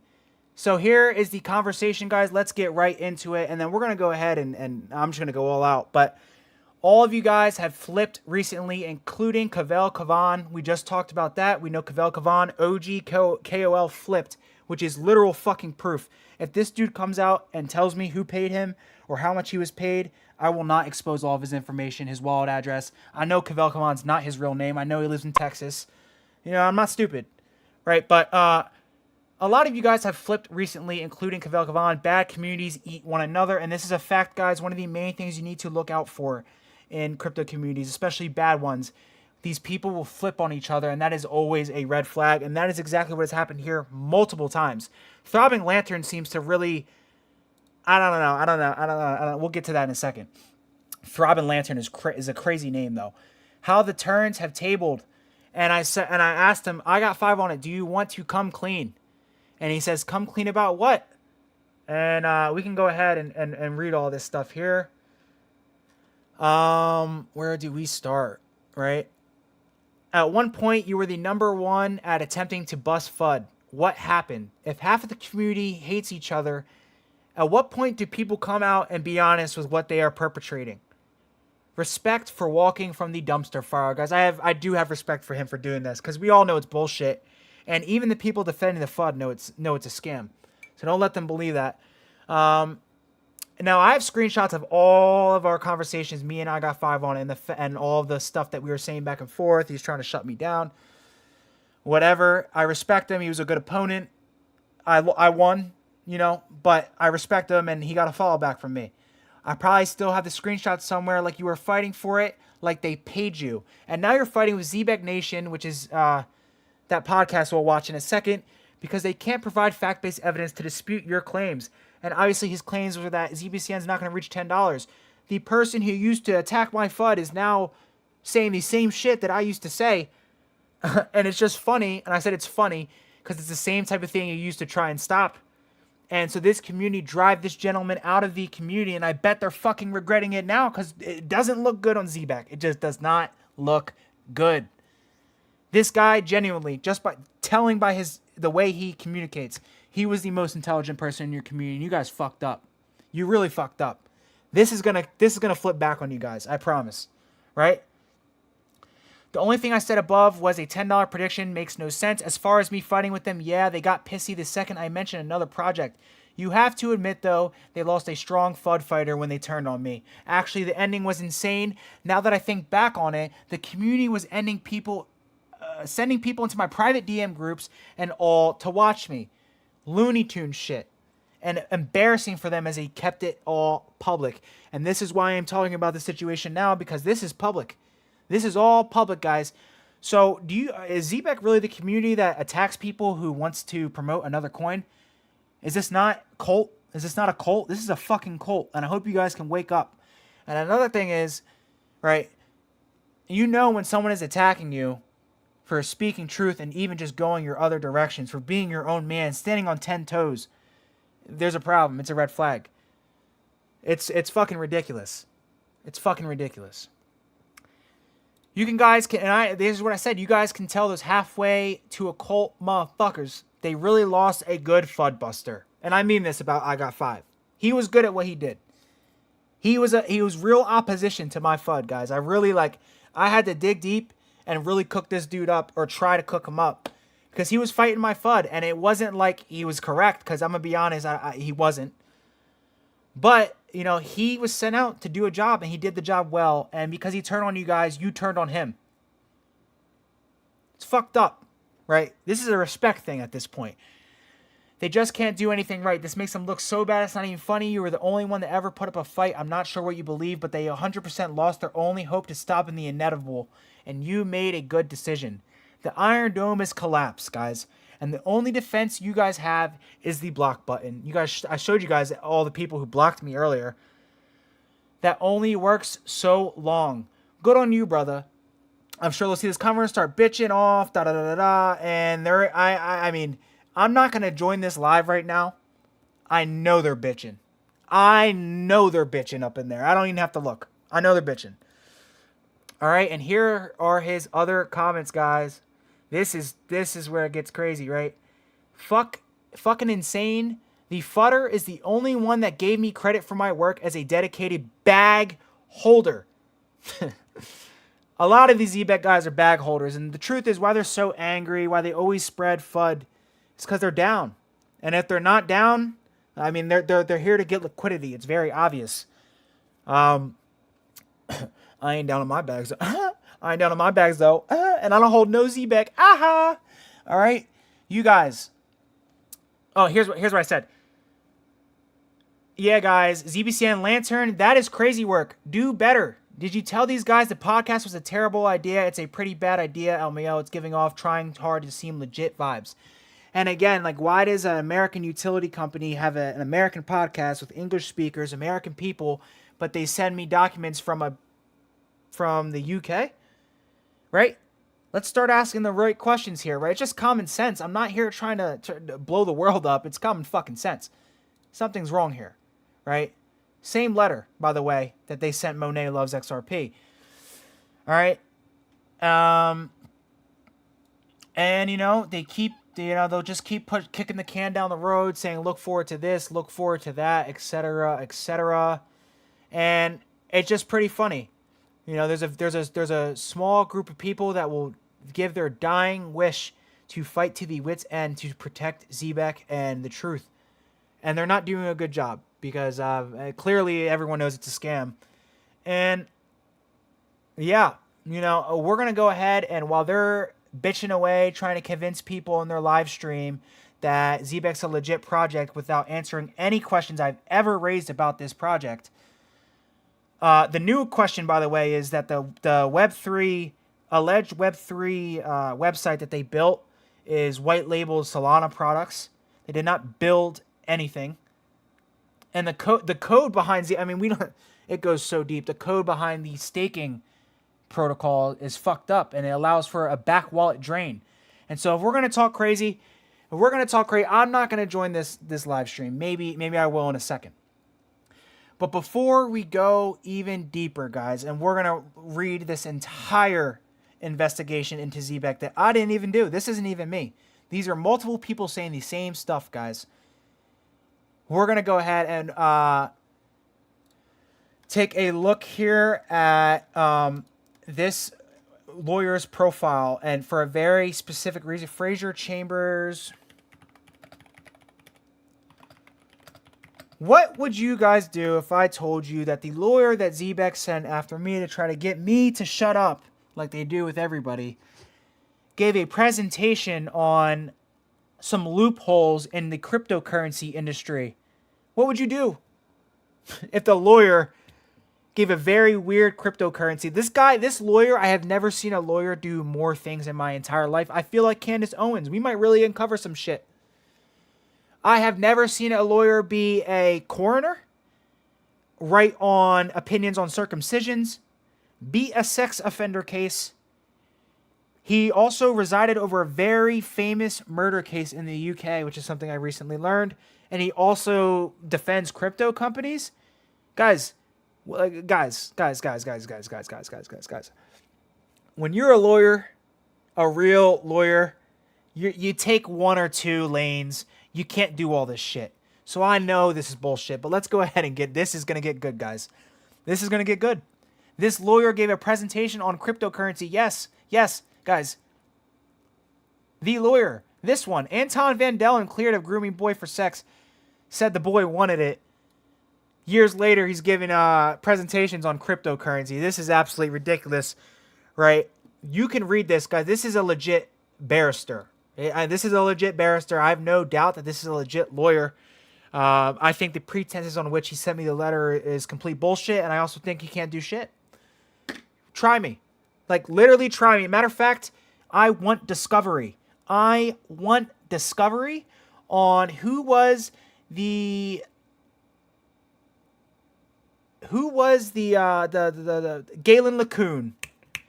Galen LeCun. I want to know who the market maker was that bundled up these wallets at the beginning of Zebec. I want to know if Galen LeCun bundled up Zebec wallets.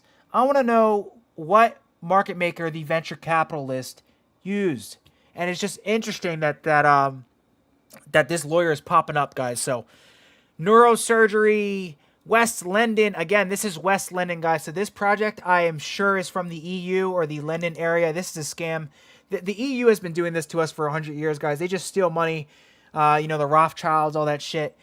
I'm kind of convinced at this point that this has something to do with a larger scheme to finesse money from American cryptocurrency holders. I really do. I really think that this is what this is. I don't think this is an American utility project by any shadow of the imagination, by far. And again, where is Sam? Where's Sam? This is the question we need to be asking is where is Sam? Fuck the project. Fuck Simon. Where's Sam? Because Sam also did this with Move. He just dipped, and then the whole thing rugged. So where's Sam? All right. Defamation. All right. Look, advise the client. Defamation, etc. There's nothing here about defamation to do with cryptocurrencies. Very funny. Judicial reviews. Guys got some stuff under his belt.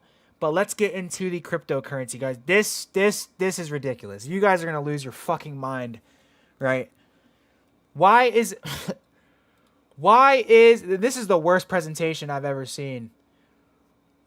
Tell me why a medical attorney, a fucking coroner in the UK with bad history, by the way, a lawyer for defamation, a lawyer for medical practices, etc., has anything to do with giving presentations to the House of Lords on cryptocurrency.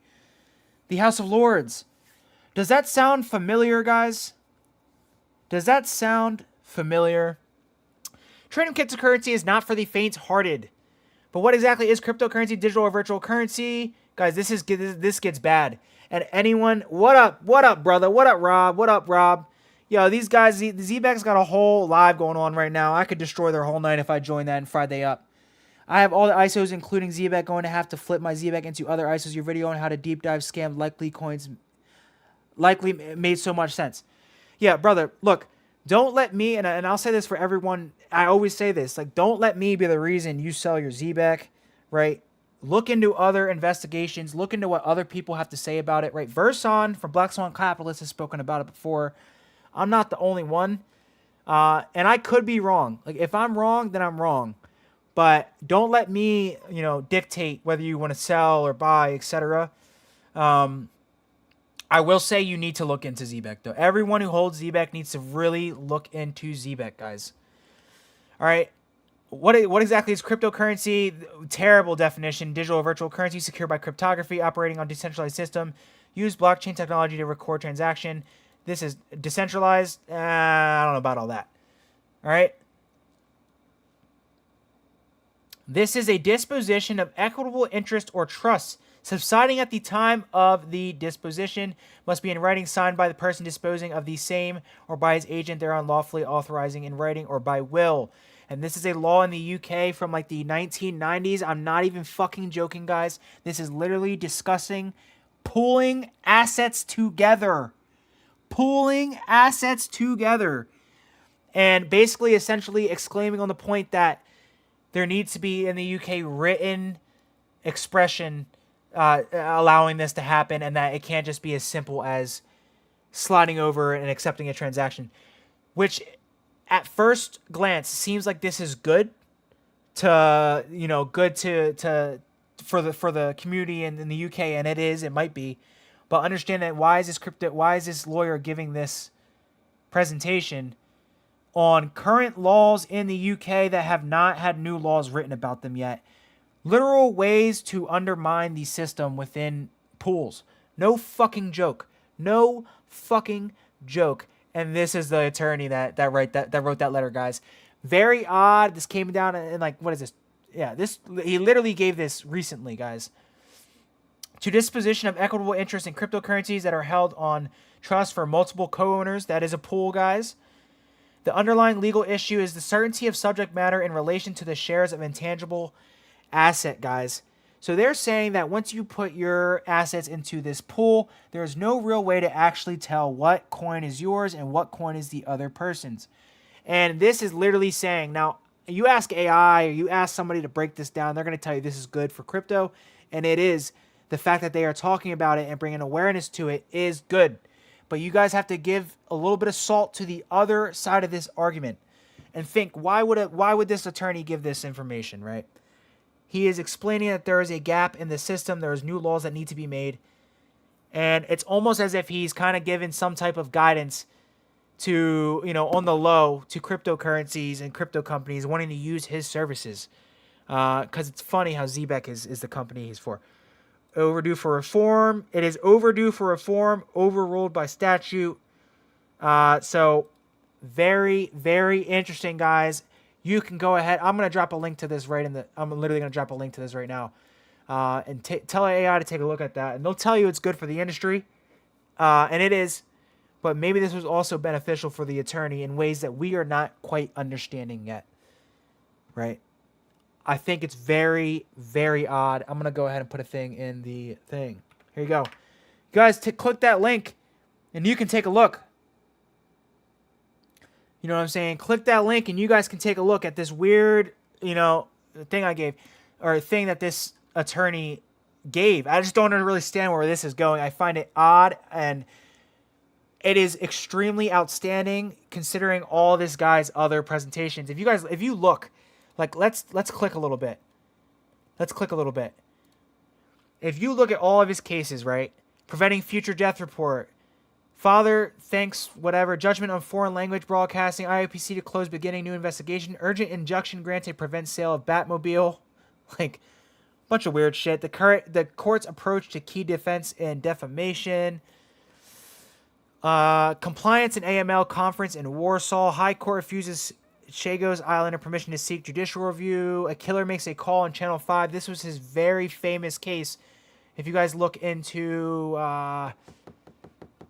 I can find the name here. Look into the case of... Where is it? It's not giving the name of the serial killer. If you look into this, I'll find it for you guys in a second. But you guys can hear him talk as well.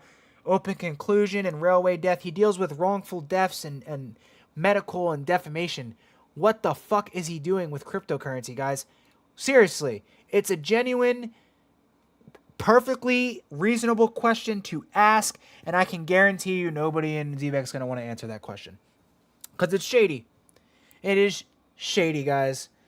Let me go ahead and play the 1v20 song one more time. Take a quick breather for a second, and then I want to break down this is a complete breakdown of Zebec and the previous scams of Move Token and Sam Thapalaya up until this point. So we're gonna go ahead and read that. But guys, I'm not out trying to like hunt and search to find all this bullshit on Zebec. This shit is coming to me. It's like the more I look and just I'm not joking, guys. I look at Zebec, I go to their page, and I just hope and pray that they put out some information that makes me think they are legit. But unfortunately, one guy talking at a conference doesn't tell me something's legit when Sam Bankman-Fried talks all the time. I mean, these scammers are nice, guys. They're nice, right? They are known con artists. This is odd, and I don't think I put this in my my previous video on them, guys. Maybe we'll talk about this a little bit later, but they are literally exclaiming laws that would allow for confusion when it comes to pulling your assets and deciding who gets those assets based on something like foreclosure or something like that. Like, just for an example, right? I put that. Go ahead and click that link and look into that. And it's good for the crypto industry that this is being brought up. New laws do need to be made, but you work for a scam, Mr. Lawyer. So, looks like you know a gray area, in my opinion.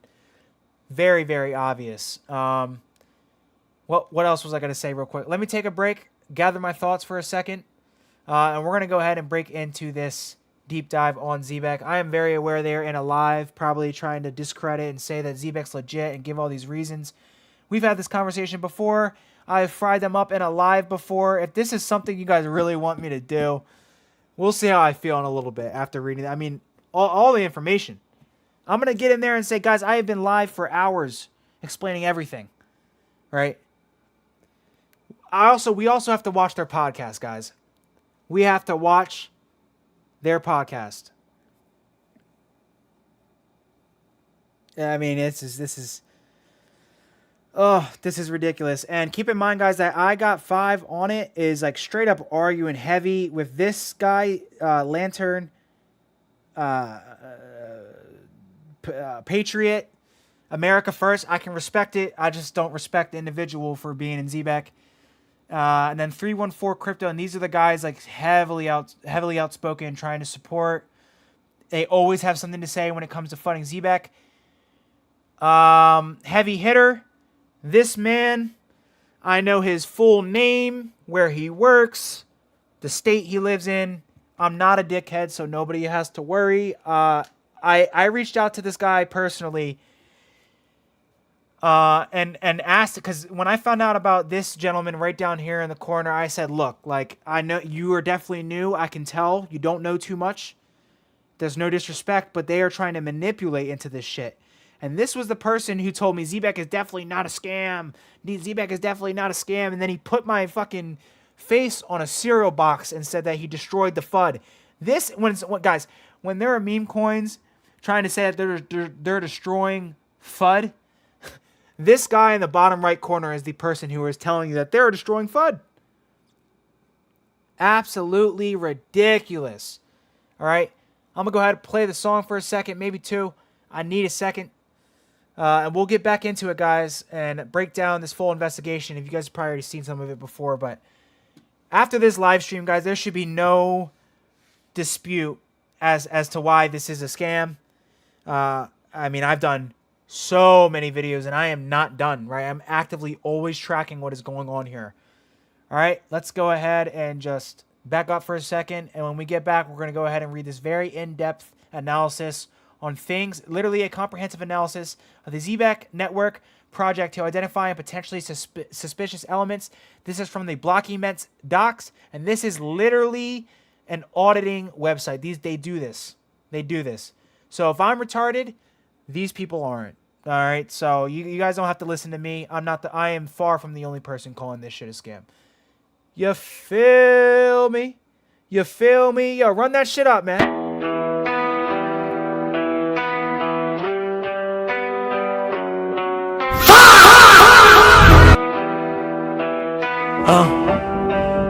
Hey.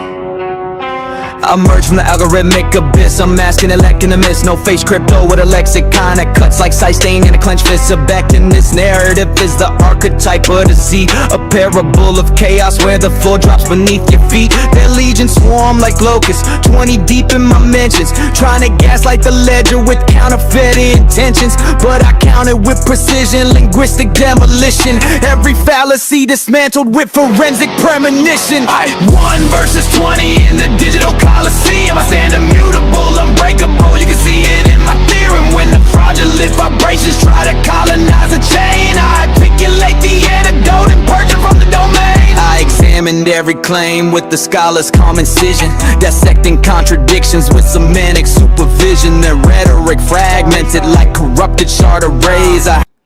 Notice how pussy they are, guys. The second I said I'm about to join the live, I'm considering joining the live, they stop the live. Wow. Ew, isn't that ironic? Isn't that ironic? They don't want me going up in their live and exposing them. I swear to God, you guys can't make it up. You saw it on live. The proof is in the pudding. They don't even want to address it, guys. They don't want to address it. Right? You guys can still hear me. You're still listening to me. Whoever's watching this, turn the live back on. Turn the live back on. Open the spaces back up and let's talk about it. But you guys are going to have to wait until I read through the investigation and take a look at this podcast over here just to show everyone how stupid this shit is. You guys are I mean, it's hilarious how scared you guys are. They closed the spaces, guys. All right. Yeah. Because you guys all remember what happened last time I joined the spaces. I know you guys don't want that smoke. It's very obvious I'm controlling this shit. All right, y'all know I'm in power here. They're cooked. They're cooked. All right, let me play the song again. Let me play the song. Let me chill out. I just noticed that very quickly. Open that shit up. I dare you. You won't. House of fragile logic that collapsed in a blaze. Zebec in this fiction symbolizes the schemes that infiltrate ecosystems with sedated dreams. But I wield vocabulary like a serrated neural blade, separating truth from myth in a world engineered to fade. Oh my! 1 versus 20 in the digital coliseum. I stand immutable, unbreakable. You can see it in my theorem when the fraudulent vibrations try to colonize the chain. Articulate the antidote and purge it from the domain. Their discordant accusations trembled under scrutiny. I turned their chaos into clarity for the community. Epistemic dominance, I never bow to noise. I navigate the turbulence with equilibrium and poise. So when the swarm descends with distortion and doubt, no, I parse every signal till the truth bleeds out. No fake crypto isn't merely a moniker on display. It's an ethos carved in stone in the blockchain freight. Send 20 more phantoms, I remain taciturn and steady. My vocabulary heavy like a quantum forge ready. This is garage rap alchemy, intellect fused with grit. I guard the next generation so they never fall for it. 1 versus 20 in the digital coliseum. Immutable mind, yeah, I rise and exceed them. In the sagas of Zebec, only fiction in my rhyme. A cipher for corruption that I crush every time I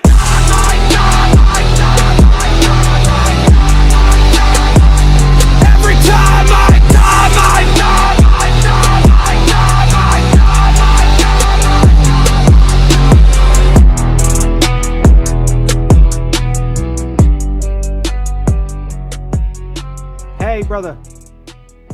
I'm glad you know.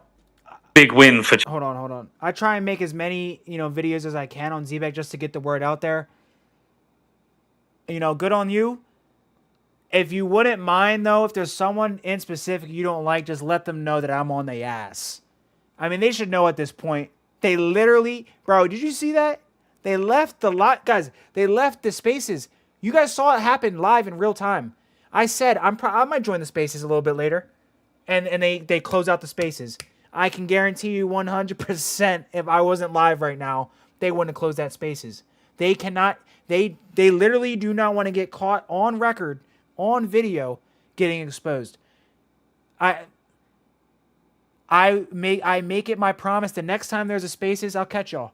I'll catch them in the spaces. Don't worry. And I got 5 on it. I hope I catch them in there too. We'll do it together. We'll tag team them because I understand that this guy doesn't like them either. So we know what's gonna happen, guys. We know what's gonna happen. Who's still giving me notifications? Bah ha ha. This guy's still at it. Wow, that is sad. Last year, his big claim was that Simon is an imaginary person. No. My last big claim was that Simon Babakani is not Simon Babakani's real name. The person you think is Simon, I do not believe is Simon Babakani. I don't think it's his real name. That's what I said. But again, like everyone here, guys, all you have to do is ask them. Live, I'm doing this for you guys. Where's Sam? And they just don't respond. This is how you shut them up fast. They don't respond. And here's proof. I said it to this guy 30 minutes ago. So where's Sam? Gone. He doesn't even know what to say. The second you bring up a fact, they will ignore your fact and bring up some bullshit like Simon speaking at XRPL or something, bro. Like, okay. I spoke outside the White House once. I was in City Hall and I spoke. Wow. Like, do you guys see how ridiculous this is? Show me something they have built. Show me something they have actually done besides rug their entire community. And people wonder why the community's eating each other. People, I mean, look, it's going on right now. Let's check 5 real quick. Let's check 5. Shout out to 5. All right. Let's check his thing out real quick. What just happened? Yo, let's go. I got 5 on it in the house. Community post. at ease 5, whatever. Doesn't even matter. Bro posted something that doesn't even, it's not even significant to Zebec. What an idiot. Who the fuck is that guy? Right? That's your comeback? Bro, do better. Freaking kids. You are really dumb. Like, these people do not know how to address facts. It's unfortunate. It's really unfortunate. And so I hope you guys are seeing a full picture here that this is a cult. Straight up. If anyone is in the... Bruh. All you guys are in a cult. 1, 2, 3, 4, 5, 6, 7. You guys are in a cult. And I don't mean that disrespect by that. And a lot of people don't see it while they're in it. But if you can't go into a utility project and bring up genuine questions, factual questions, and get real answers back, like every utility project has always done. I mean, Zebec's not the only project I've been hard on. Every utility project in their community will answer questions, and they will help you and let you. If you don't understand something, they will help you. And if I was wrong, they would have proved me wrong, but they never have. Instead, they attack. I am blocked by basically everyone. In this picture here, and you bring up facts, they block you. That is cult mentality. I mean, point blank, period, guys. That's exactly what it is. Very, very unfortunate. Let's go back. Let me play one more song, right? I'm just all over the place. It really kind of pisses me off. That this really pisses me off because I know it's a scam. We all know it's a scam. So let's just stop bullshitting. Because when this shit actually rugs, right? When this shit actually rugs, you got a podcast full of people with their faces in it promoting a rug pull. I don't know if my thing went out during that. Sorry. But you got a podcast full of people with their faces in it doing a rug pull. All right? That's maybe they're not doing it, but they are involved. They're promoting it. And with all this information that I've given you guys, like, how could a person with a brain even look at Zebec and think that this is actually a legit project, right? Like, are we actually being serious right now? All right. Now shit's starting to get real interesting, right? I've noticed my viewership has dropped a little bit since I clicked on this podcast. I don't think these people involved in Zebec really want to know how bad they're about to get done and get caught in 4K. All right. First off, 2.5K views, 700 subscribers. This is a botted account. This is a botted views. I mean, read the fucking comment. Let's go, Zebec Nation. Hold your ZBCN long. Incredible production. Hell yeah, great episode. Zebec ready to go wild. Awesome show. Zebec Nation. Zebec is the number one. Zebec Nation. Zebec. Great episode. Tokenize these nuts. Zebec is a very professional crypto company. I'm impressed by how it's being ran. I'm not. Zebec Nation is the truth. Great content and great people. Zebec for the win. I am saying Zebec is the king. You guys were dropping that fire. Super bullish. Awesome episode. Love to see it. Video is heat. Texas tax free. Well, we know who's located in Texas, but let's not get into it. So all of these are bot comments, guys. A few words, nothing longer than a sentence, no errors, 1 like, 2,000 views on a video. You got 1 like for all these bot comments. This is a bot. Everything about Zebec is botted. The Twitter account, the X account. Sorry I got 5. We got to move past this, but, good luck to you, and I hope you're doing well, and they did you dirty, and you were honestly the smartest person in their community, so I hope they realize that. Ask yourself why Zebec Network has been stuck at 276.8K for over a year, but their wallet growth has grown by like 30K. So that doesn't add up, right? They have a botted follower count on X. I mean, if you guys don't believe me, I don't even know what to show you. Go find one of my old Zebec videos and go to when I go to the account, and they'll still be at 276,000 followers for an American utility company putting out as bullish, quote unquote, news that Zebec is putting out. It's very concerning that their followers never grow. But we know this is a scam already. I'm just letting you guys know that this is why. This is why it happens. One of the things that I talked about in my video about how to really spot a rug pull, how to spot a scam, is when crypto companies do nothing but just peddle AI fucking bullshit. And I don't think there's nothing on this page that isn't AI. This was made by AI. This is an AI product. No one sat down and put the work in and did all this shit. This is an AI product. And I've made a better flowchart than this. If you've seen my XRP flowchart, you guys know, right? All of this is AI, right? We have BS ads during the Bundesliga. Very, very funny. We can talk about the Tangent white label wallets, but this is a Tangent ad. So, I mean, if we have to go find the game and find the ad, I'll do that. But I've done this multiple times where they have done ads in professional arenas and they have not showed up. I've watched the games. They have not been there. Simon was literally in an NBA arena saying that there was going to be an ad in the NBA arena last year and it didn't happen. There was one. It was an Uphold ad. All right. Maybe one was AI. Maybe one was real. But I know for a fact somebody at the Atlanta Hawks. Also, I'm looking at you, ZBC and Lantern. Somebody who works for the Atlanta Hawks said they'd never, like, high up in the Atlanta Hawks for all the marketing shit in the stadium. They don't fucking know who Zebec is. So that's funny. And when I said that, guys, it was like when Candace Owens started talking about, started really talking about Erica Kirk. That's basically what happened when I brought up the fact that somebody from the Atlanta Hawks literally said they don't know who the fuck Zebec is. It's like the cult came after me. They attacked me. It was kind of crazy. All right. Before we move further, right, this is all AI bullshit. Just take a look at this real quick.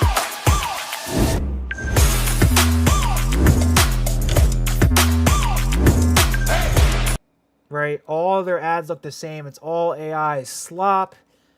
Damn, wait, what the fuck was I just gonna say though? Yeah, you can just tell that everything's AI, right? AI. There's nothing really like real here. No real ads. We haven't seen Sam in months. I don't know where Sam is still to this day. But he's long fucking gone at this point. And here's what I want you guys to notice with Zebec. Every little news that comes up within the cryptocurrency game, they're going to go ahead and talk about it. We're partnered with Lattice and Canton. Zebec Net is out. Hold on. Tangent Wallet. We partner with Tangent. Hold on. The Zebec Super App goes live February 25th. There was a lot of problems with that, but we don't have to discuss that right now. World Liberty Financial and Zebec. Oh my God. Zebec Space is 88 LEO F asset. And so this is what I mean. What are my thoughts? I'll answer that in just a second. What are my thoughts on the super app that they just launched? 1 second. All right. Hold on. I just lost my train of thought. All right, guys. Anyway, everything's AI. It's all bullshit. Oh, I know what I was going to say. And I'll get to the app in just a second. What the fuck is F Asset, right? Obviously, like, we know it's a little BS company, whatever. They don't really do too much. But here's the key here, right? First off, someone go ahead and tell me if this company is legit. We can look into it, but, I mean, you have to do the research and find out if this company is even legit in the first place. And I can kind of, if I look deep enough, I can probably assure you that it's not, okay? F Assets, right? Do I got to show you guys the real F Assets, bruh? This is what a real F Assets. This is what F Assets is. It's a Flare product. It has nothing to do with fucking Zebec. And so I know it's different verbiage, etc. It just irks my soul because you know what you're fucking doing. You know what you're doing, and now the Zebec community wants to go ahead and hop on the train of SHX, Coin Rabbit. I mean, guys, what even is this? Remittance Hub. This is every few days they're announcing something new. Here's another AI ad. Bayern Munich, Dortmund, Leipzig, Leverkusen are high. And right, I hope you guys are starting to understand this is a very elaborate scam. And I'll be the first to admit it. It's a bad scam, but it's a good formulated scam. A lot of people fall for this shit. It's true. A lot of people fall for this shit, guys. Alio, who the fuck? Like, what even is that, guys? All this shit, right? And then, so you guys get the point. They're always launching or trying to partner with something new. Zebec Network, Apris Ski Mixer. What? Yo, anyone who goes here from Zebec, I want to see videos. Right? This is the shit that I'm saying. Like, you can't believe any of this stuff. All right? Let's go to the Zebec Super app. Now, we'll give them the light of day. Don't they have other videos on this? The Super app's supposed to be your all-in-one. I'm literally going to repeat the talking point that people are told to say when they talk about the Super app. I'm not even joking. Bar for bar. We're going to listen to this podcast later, and I wouldn't even be surprised if someone said it exactly like this off the script. Yeah, the Zebec Super app is an all-in-one business or peer-to-peer financial all-in-one app that you can offload and onload onto very easily, all in one app for all your financial needs. That's exactly what all of them say. It's ridiculous. That's literally bar for bar what they say. Let's take a look at this little video. I mean, guys, it gets so bad that we can look in the comments here. 1.3 million views. Holy shit. And it gets bad because they'll go ahead and these people in the community will connect this and they're going to say, like, the app infrastructure looks like X payments. Oh, Zebec integrating with X payments next month. Like, I'm not even joking. This is how they talk. All right.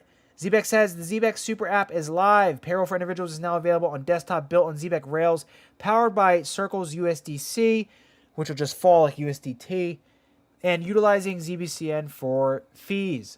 The mobile consumer version and enterprise grade app will be released in the coming weeks, guys.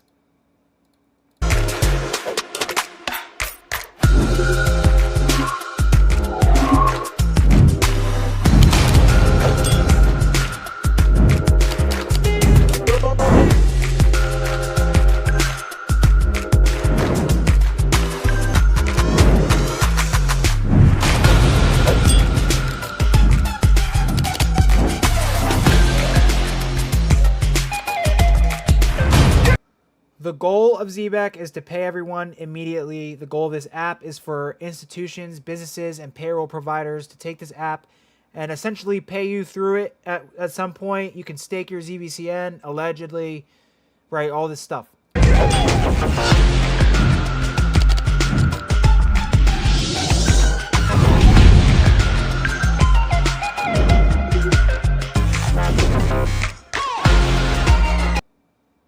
You know, it's going to be very interesting to see, you know, it's allegedly live. It's supposed to go on the phone app. I'm not going to lie to you guys. Like, you're asking how I feel about the Super app. I'm going to tell you right now.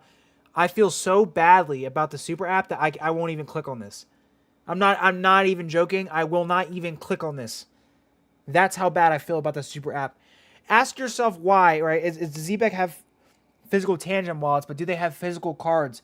Has Zebec, the company, ever actually mailed something to somebody from an address that it can be traced back to? Like, why is everything so up in the air and you know, like, you can't really verify anything? It's just fucking weird. But I won't even click on this app, guys. That is literally how I feel. That is how bad I feel about this app. It is a white labeled Solana network app, and we don't even necessarily know if it's really Web3, right? This could be some bullshit website that's just feeding through another Web3 service. I'm serious. They white label everything. So I truly believe this is just a white labeled bullshit app, right? We'll see the code if they can release that maybe at some point. And I also don't think it's a coincidence that they didn't have the iPhone app ready when they said they were going to come out with the iPhone app. That's what they were promoting at first. So I don't know. We'll see about it. But I don't have any faith in it at all. I think it's complete bullshit, and I honestly believe it's just another one of those things that they just keep kicking down the road to grab liquidity, get people to hold while they go ahead and just run the fucking orders out the back end. It happens. It's literally what happens. And you guys can, maybe in another live, I'll go ahead and show you guys, but quite literally, right? When they made that, it might have been October, I don't know what date it was, but they made an ISO announcement saying Zebec was ISO compliant. Now, there's no such thing as an ISO compliant cryptocurrency, guys. The only thing that's real about ISO, there can be a cryptocurrency that works within compliance and is capable of doing so, but there's no currency can be inherently ISO compliant. It's a messaging system. It can just work within it. It's trust. All right. I know it sounds stupid, but it makes sense. And so when Zebec gets mentioned that it's ISO compliant, etc. You know, I got listed on CoinMarketCap, I think, under ISO compliance, a bunch of stuff. It can be debated, right? ISO compliance does not really matter too much, but when they announced that ISO compliance, guys, they went into the back end of the wallets and were dumping like crazy because Zebec ran up like 30-20% that day. And so every time there's a little pump in the price, 2-3%. I'm not joking. This is what they do. Every time there's a little pump in the price, okay, they go ahead and they dump it again. Pump in the price, dump it again. Pump in the price, dump it again. Right? This is not a normal chart, guys. No matter which way you want to cut it, this does not look like a normal chart. We see the original run up, but look at the long-term rug pull. Pumped up, we're going to dump you again. Oh, you pumped up a little bit? Dump, pump, dump, pump, dump, pump, dump. Where are we now, guys? We are low, low, low, low, low. I'm certain this thing's going to fucking... by the end of this year, if Zebec is still around and like not completely off the face of this earth and not collapse as a scam by the end of this year, I'd be shocked. I'd be shocked. This is the year of utility. If I'm wrong, like this is the year for me to be wrong. Right? So we're going to find out one way or not. I'm expecting the whole community to attack me if something comes out and Zebec moons and I'm wrong, etc. But I really, like I'm telling you guys with every ounce of my fucking heart, this shit is a scam. All right? Now, let me play one more song. I forgot to even take a breather. We will read this document, and then we're going to go ahead and take a quick look at the podcast. I'll get out of here, guys, but I pretty much check all my videos, check everything I've done. I mean, everything is out there. The only thing I have not done is do a full comprehensive analysis on all the transactions with the wallets, which I am in the process of doing, and I've showed you how to do that as well. If I were to guess, and give Zebec any benefit of the doubt right now, it would be that there is some legitimacy to the company and absolutely zero legitimacy to the token, and it's a rug pull, a long-term liquidity farm. And I think Sam left, again, for one of two reasons. He's either long fucking gone and this thing is about to go to zero, or Sam left because someone got him out because they knew he's a fucking scammer. Everyone knows this. Simon's also been alleged as well, but maybe Simon takes over and he's more legit. I really doubt it. But I'm not sitting here, we got to give all benefits here. I mean, I've done my research, though, and I can tell you guys confidently it's not looking too good, specifically judging by the fact that Sam has stepped out of the light of the project. And this is exactly what happened before the movement token scandal, which we will read into right now. Let me go ahead and play this song very quickly, guys. You feel me? But yeah, that's how I feel about the super app. I think it's bullshit. I think it's some white labeled website bullshit. Anyone can make vibe code a website. And the staking mechanism behind Zebec is messed up in itself. Like there's problems with the staking. That is red flag number one. And I just don't have high hopes for what's about to happen. I really don't. And I'm trying to warn people. And I tried to warn people months ago. But now, even since months ago, we were like up here, guys. We were like up here when I was making the videos. All right, and look at what's happened since. Liquidity farm, dead giveaway. Let me play this song real quick.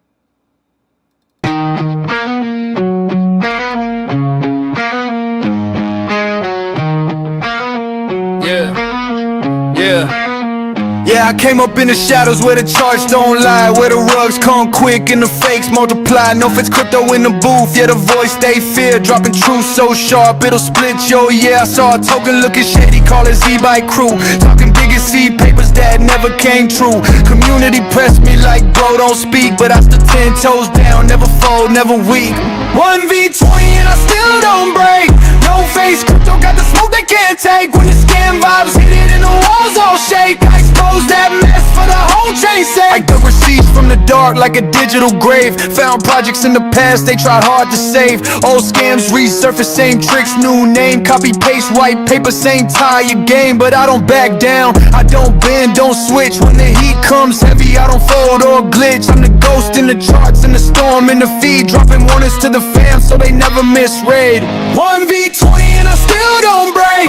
No face, crypto got the smoke they can't take. When the scam vibes hit it and the walls all shake, I expose that mess for the whole chase. They to try to drown me in noise, but I cut through clean. All caps comments, whole squad looking mean, but truth hits harder than 1,000 mods. When the facts line up like a row of gods. So here's to the fighters who protect the space, who call out lies with a masked up face. No, for crypto ain't a name, it's a movement spark. A flashlight burning in the blockchain dark. You could send 20 at me, I'll still stand tall. For the real ones watching who don't wanna fall. A college rap rhythm in it's all the one night. I'm the voice of the people who just want what's right. 1v20 and I still don't break.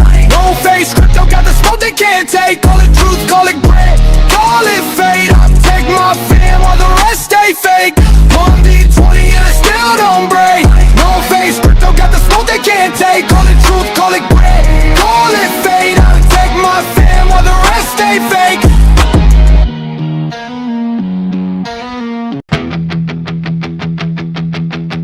They said we're crazy, called it a lie. This song fucking hits, guys. Lock in, lock in. We're about to go even deeper on Zebec, guys. I know there's a war going on right now, but I'm fucking done with these. I'm done with these guys. I'm done. Saw the rails before they went live. Left at the ledger, marked every run. But what doesn't fool you makes you strong, son.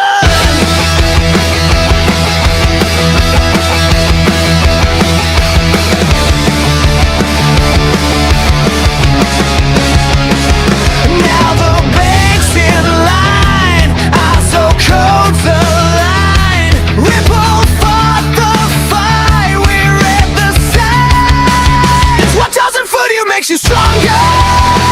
We've been right the whole damn time. Don't be forced to use it no longer.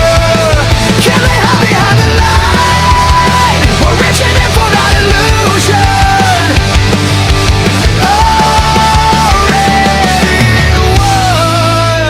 No confusion.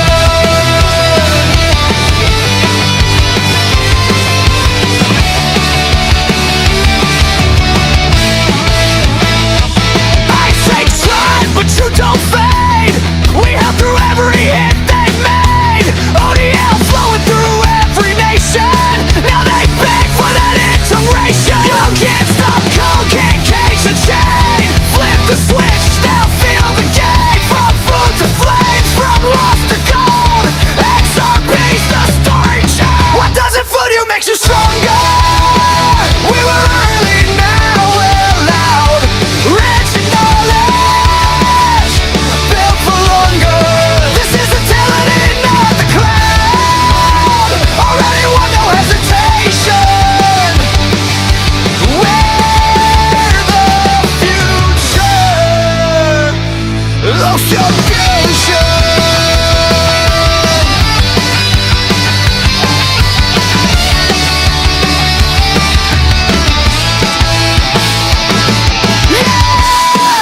We're rich in information.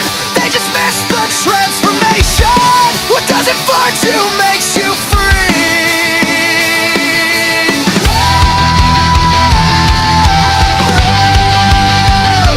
Say great, forever wait and see.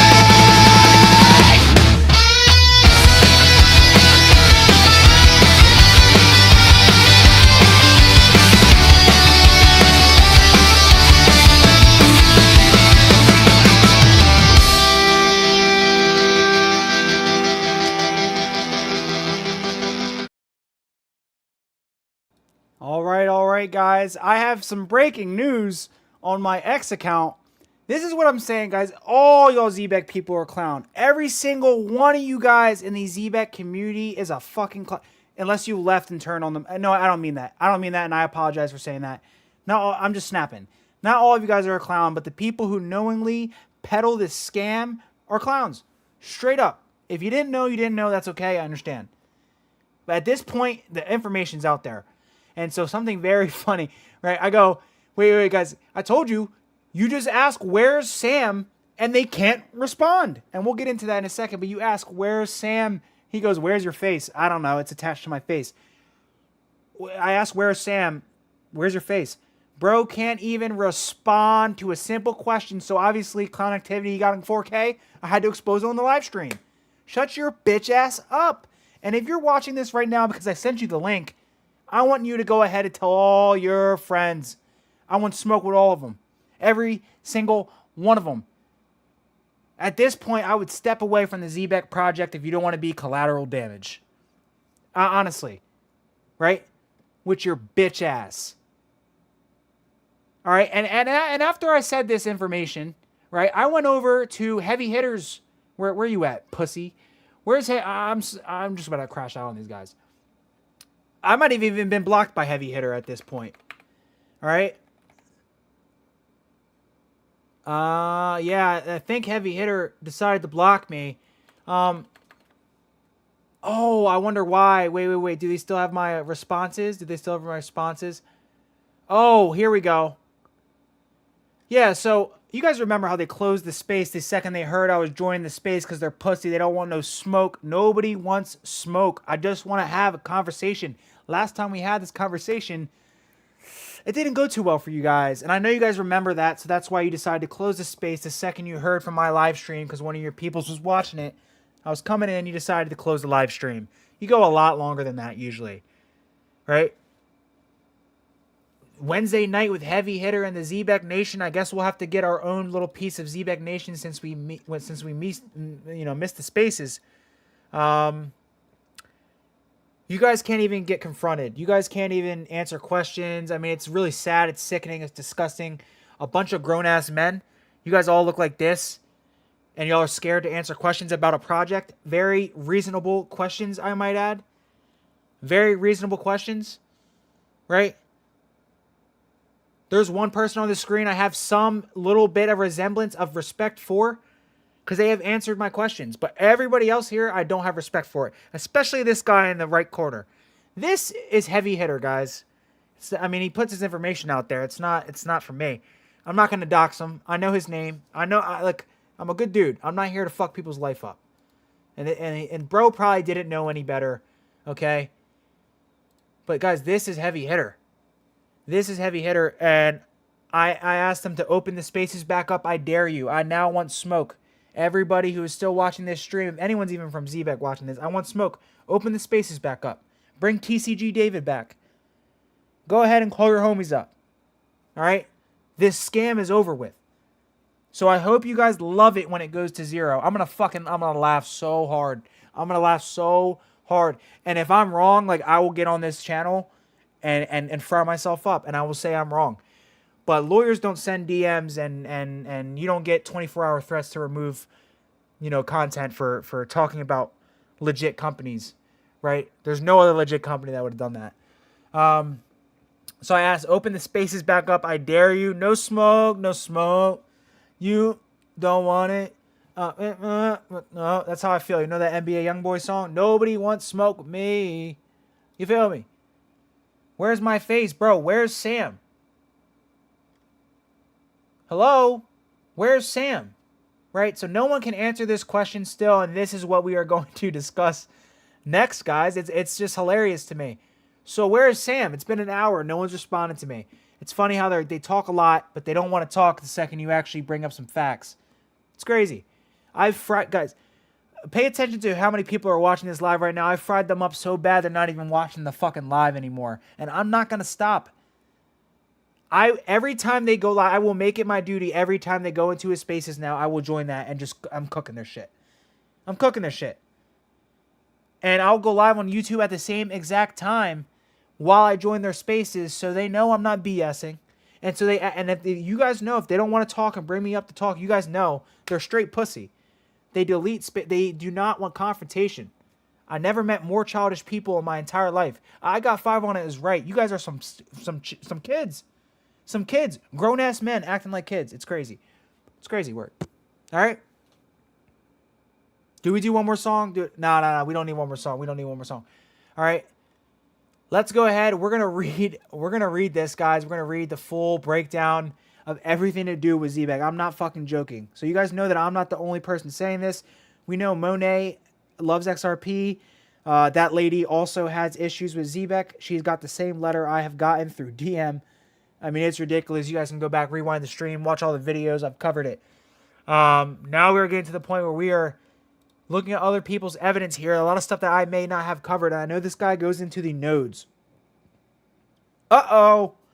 Did I just say the N-word? Did I just say the N-word? Fuck. I'm sorry. I know it's World War III. There's a few... Look, I know it's World War III. It's 2026. Racism is kind of cool. There's like 3 different N-words that we could be using right now. But I just accidentally said the N-word. But I'm going to say it again. These nodes. These nodes are what we're going to be looking into next. I have a feeling that somewhere down here there is tons of it's all backed up. This guy is doing the same exact thing I have done. All right, Dark Horse. You guys notice that name if you're from Zebec? Oh my God, they know they're cooked. That's why they stopped the spaces. I want to make everyone aware. I have formally asked ZBCN man to... Where is this shit?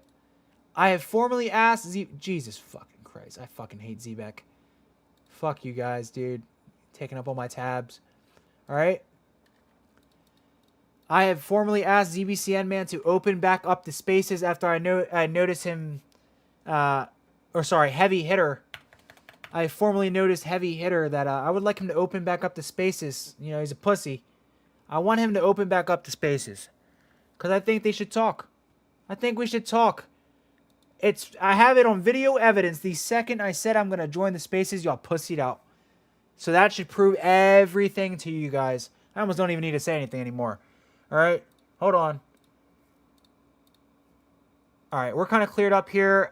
Quick side note, completely unrelated to Zebec. I'm pretty sure I discussed this already. But guys, JP Morgan restricts private credit lending after markdowns. And this is not good coming off the back of BlackRock. We are going into a financial crisis. We are going into a monetary shift. And that is why I'm even more confident that projects like Zebec, projects that really don't show what they're worth.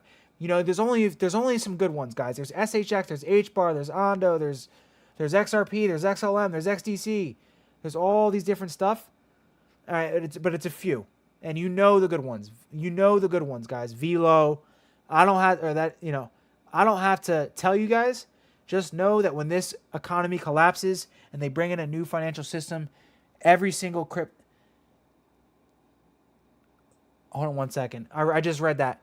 Every single crypto is at risk right now. And the only ones that aren't at risk are the real utility companies like the ones I just listed. HBAR, Algorand, the real solid ones. The really solid ones. They have been tried and tested. XRP especially, obviously. This is the time in history where the black swan of crypto happens and everything disappears.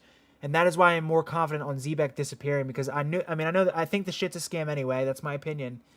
But also the fact that there's all this pressure on liquidity. When all this liquidity dries up, right, and it has to go back to a certain place, people are trying to refund all their money. What do you think these venture capitals are going to do with their investments in Zebec? And that's another question I started to ask myself. I'm going to let this podcast play for just a second while I go use the bathroom, and I'm going to answer your question right now. And then we're going to break down the comprehensive breakdown as well. Sorry, I'm getting a little tired. So would you say ZBCN is another safe moon?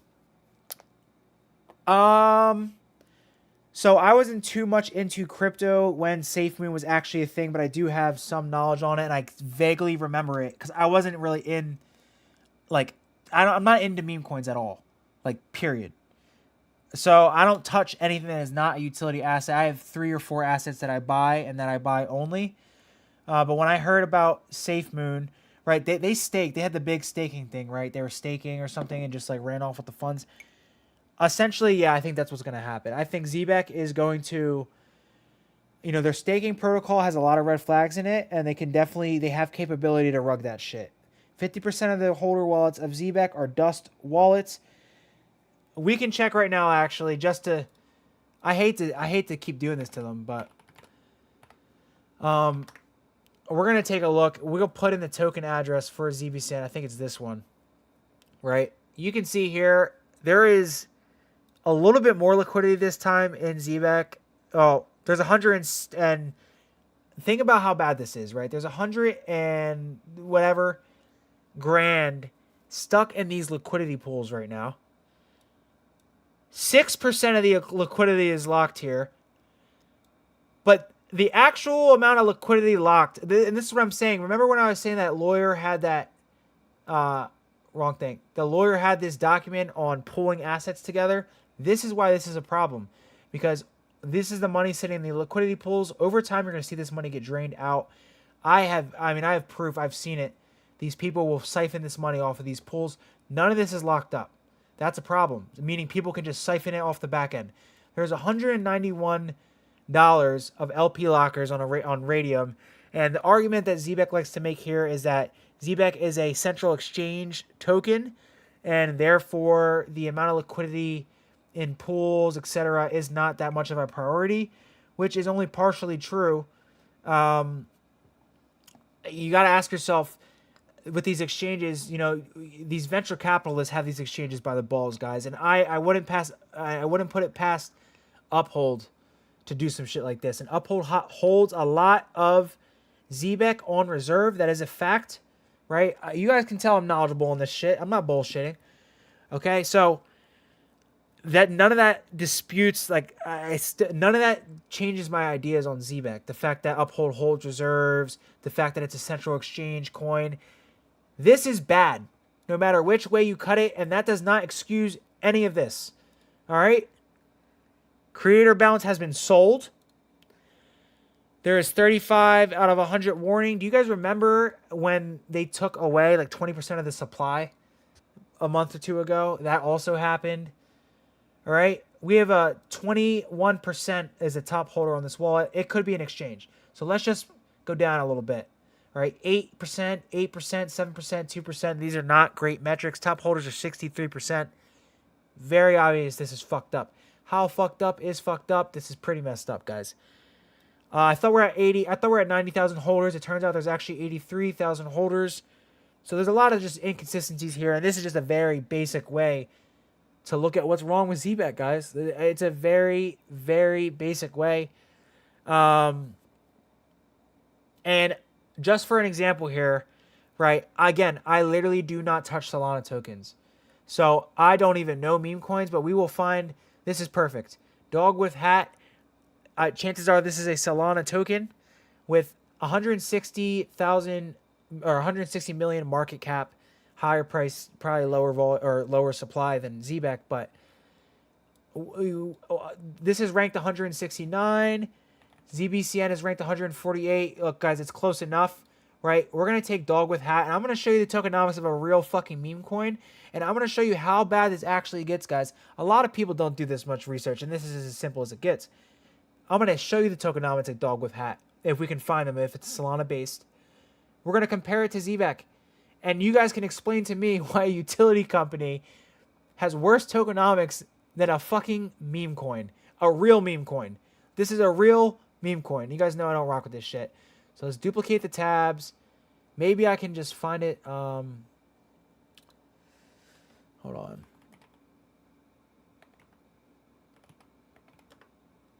Yeah, I don't know. Tokens. All right, hold on 1 second. This is how you guys, if you guys don't know, this is how you do shit. Dog with hat, a Solana token. Right. Yes, Dog with hat is a popular Solana meme coin, right? And then you want the contract address. So I verified. This should pop up on the rug checker, guys. If it doesn't, we'll find another token. Sometimes it doesn't always work. All right. If this works, you guys are gonna understand why Zebec pisses me off so much. All right. This goes back to one of my first videos. Bruh. All right, guys. So let's be real. Let's be real. Forget everything I've ever said about Zebec. Pretend I'm a liar. Pretend I'm a fraud. the most notable, like this is the place to check if something is a rug pull.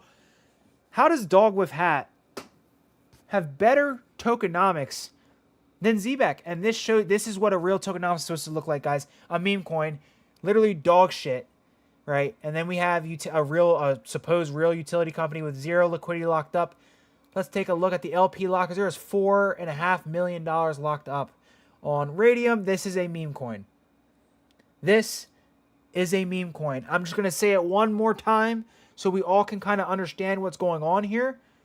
This is a meme coin. 500,000 holders. Zebec utility token. 0.8% of LP locked. 83,000 holders. A terrible score. No liquidity locked. 4 million locked on Dog with Hat. Millions of dollars locked in liquidity pools on Dog with Hat. And you have nothing locked here. The fuck? Man, get serious, guys. So when people try and defend Zebec, get the fuck out of here. Get out of here. Get out of here. So, yeah, I want to hear from Simon. I want to hear Simon explain why Zebec's legit. This is bullshit to me. Right? Look how much is locked up on Radium for a meme coin. A Solana-based meme coin. 95% liquidity lock. 99%. All the liquidity is locked up. This is good. This is what a good token's supposed to look like. And it's a fucking meme coin.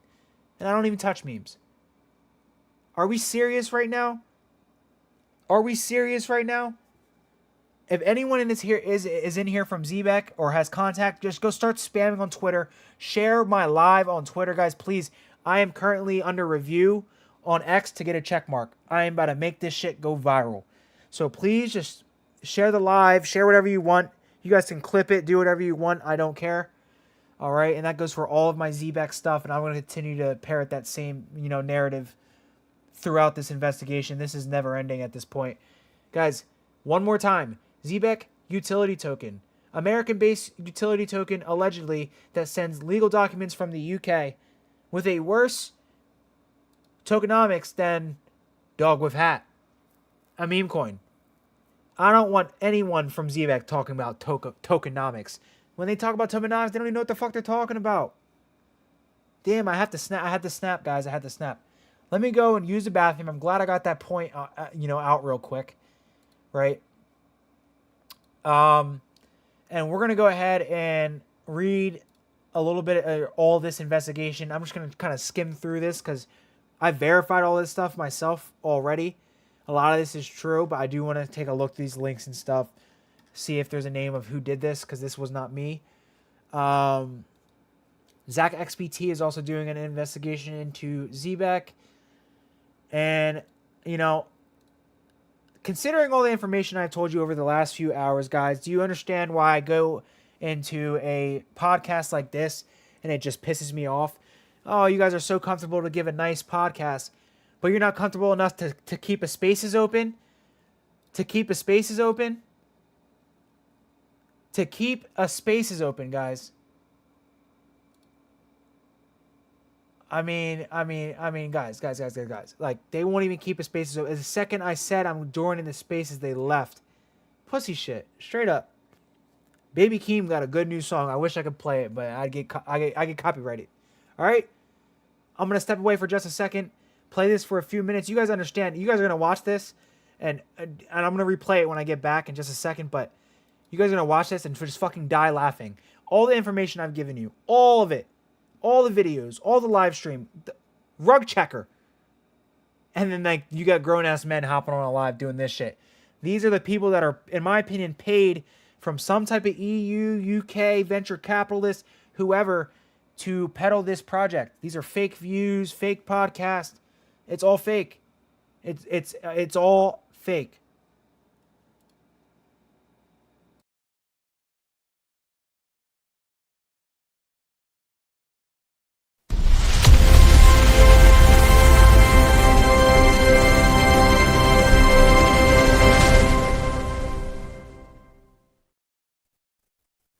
Zebec Nation Podcast. It's your boy. I am here, Mr. Forsyth from Grow Rich, Grow Happy. Those of you that follow me, you already know what time it is. We're about to drop that message for the day.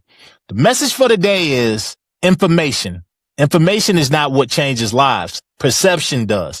I'm going to give you a really good example, being that we on the Zebec Nation podcast, let's use ZBCN. ZBCN is a great opportunity. We all know that. Hell, look where I'm at. But let's just say person A and person B come upon ZBCN. They got the same opportunity to look at the token contract, look at the connections. Not only that, look at what its intended purpose is, which is to not only change lives, but to stream payroll 24/7. Something that no one has heard of. But for some reason, they both don't see it the same way. Person A sees it as an opportunity, so much, in fact, that they back the truck up to it and they say, I'm getting in this just based on the things I've seen with my own eyes and the connections. And not only that, they got a great community. Hell, they even got a podcast. So, but person B, they don't see it as the same way. They see it as risky. Hell, it's not Bitcoin. It's not XRP. It's none of those names they've heard of before.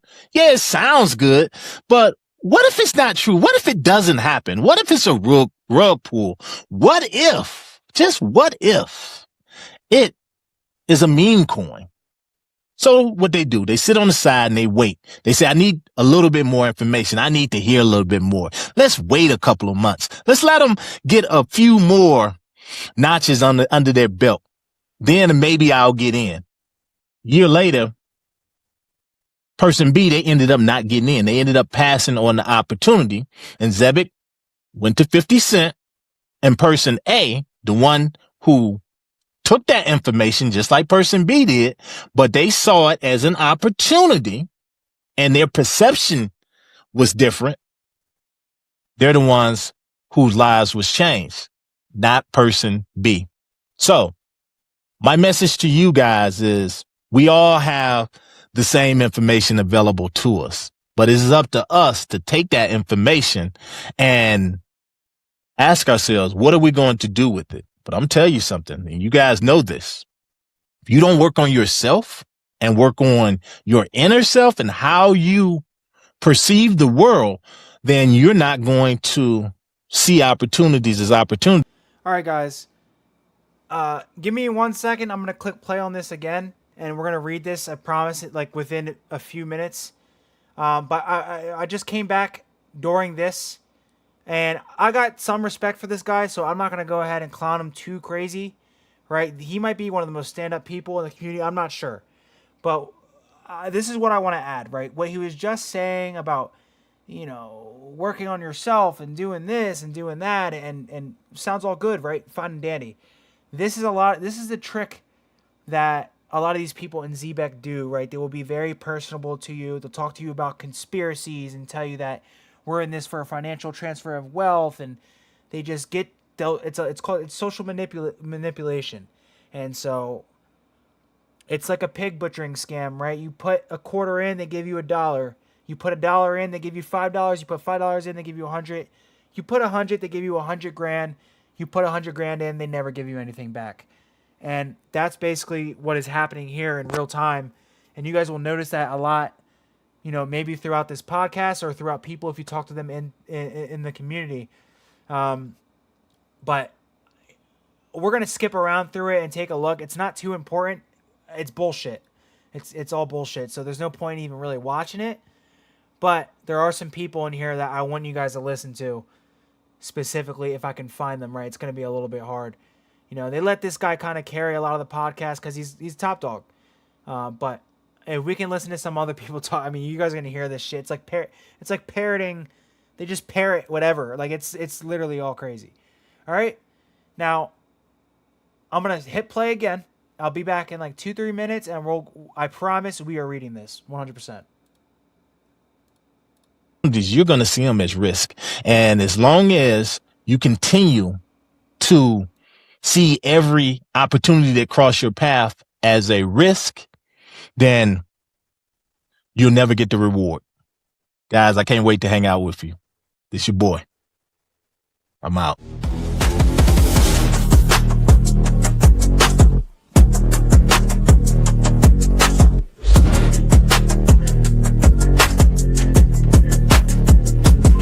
Turn it up.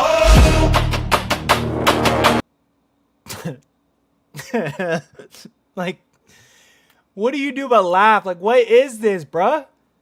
What is this, bruh? If you guys need help, I will make your podcast better. I got you. I'm clearly running a better podcast than you guys. And it's having a lot more effect on the community than yours is. It's crazy. 1 second, I'll be back.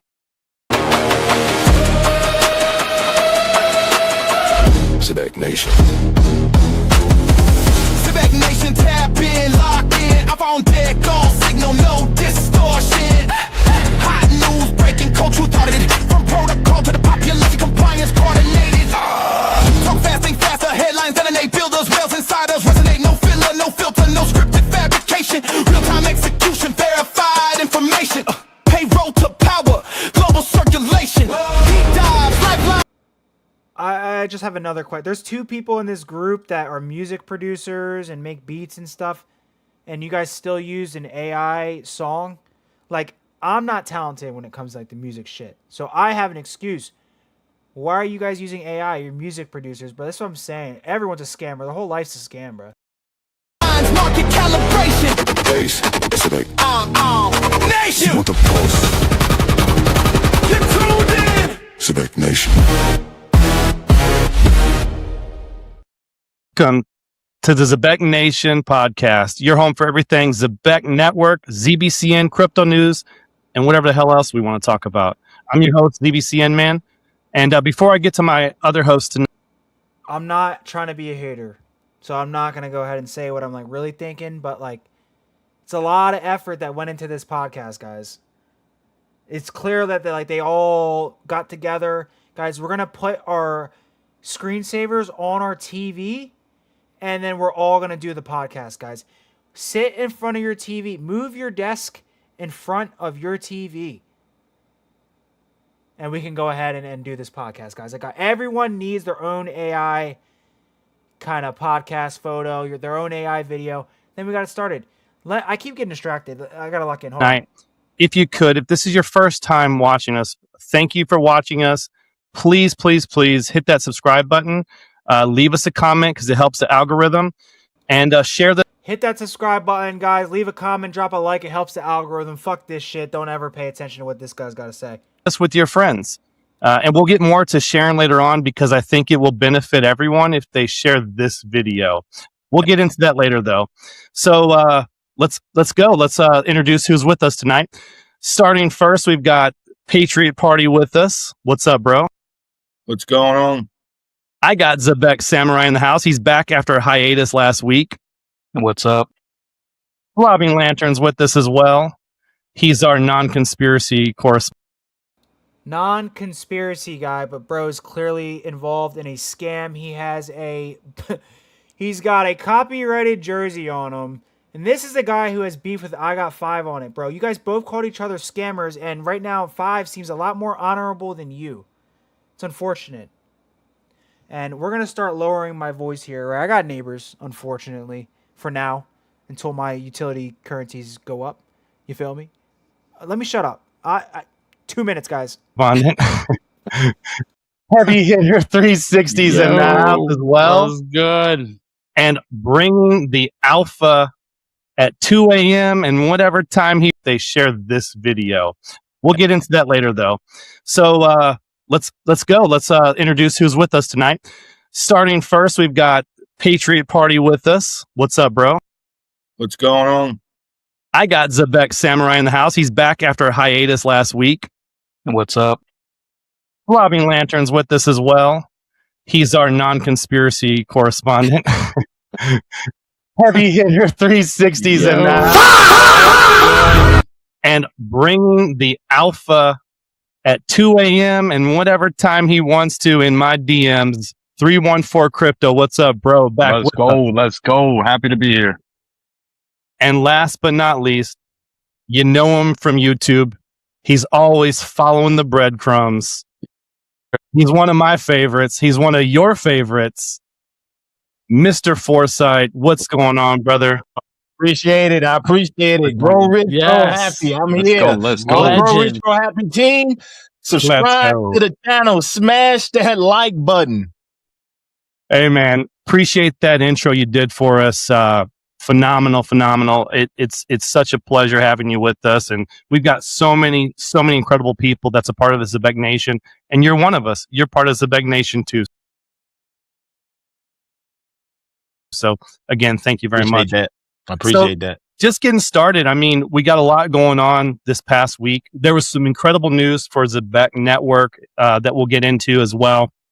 And so many great things are happening in crypto. We're so close to so many things, I believe, that are going to really flip the switch, so to speak, when it comes to all these utility coins.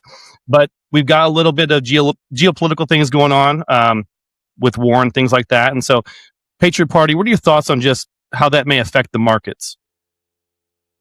Well, I always say it's always darkest before the light. So with war, there's a lot of confusion, and that creates confusion in the markets. What you'll see is you'll see oil go up. You'll see precious metals go up.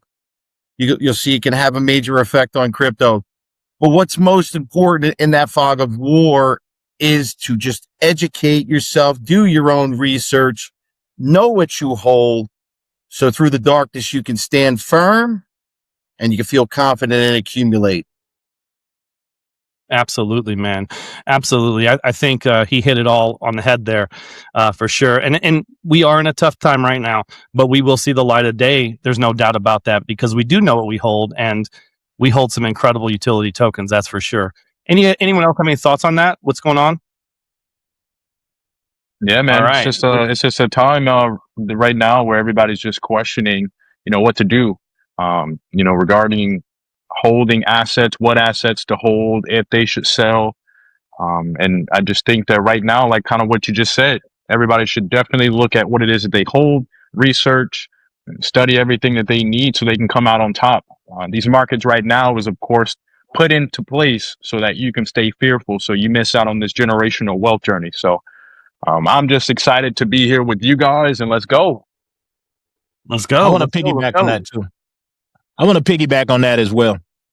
I believe also that with what's going on now, I mean, you can't open your phone without seeing some type of headline, whether it's on Instagram, X, anywhere you go, you're seeing a headline on this.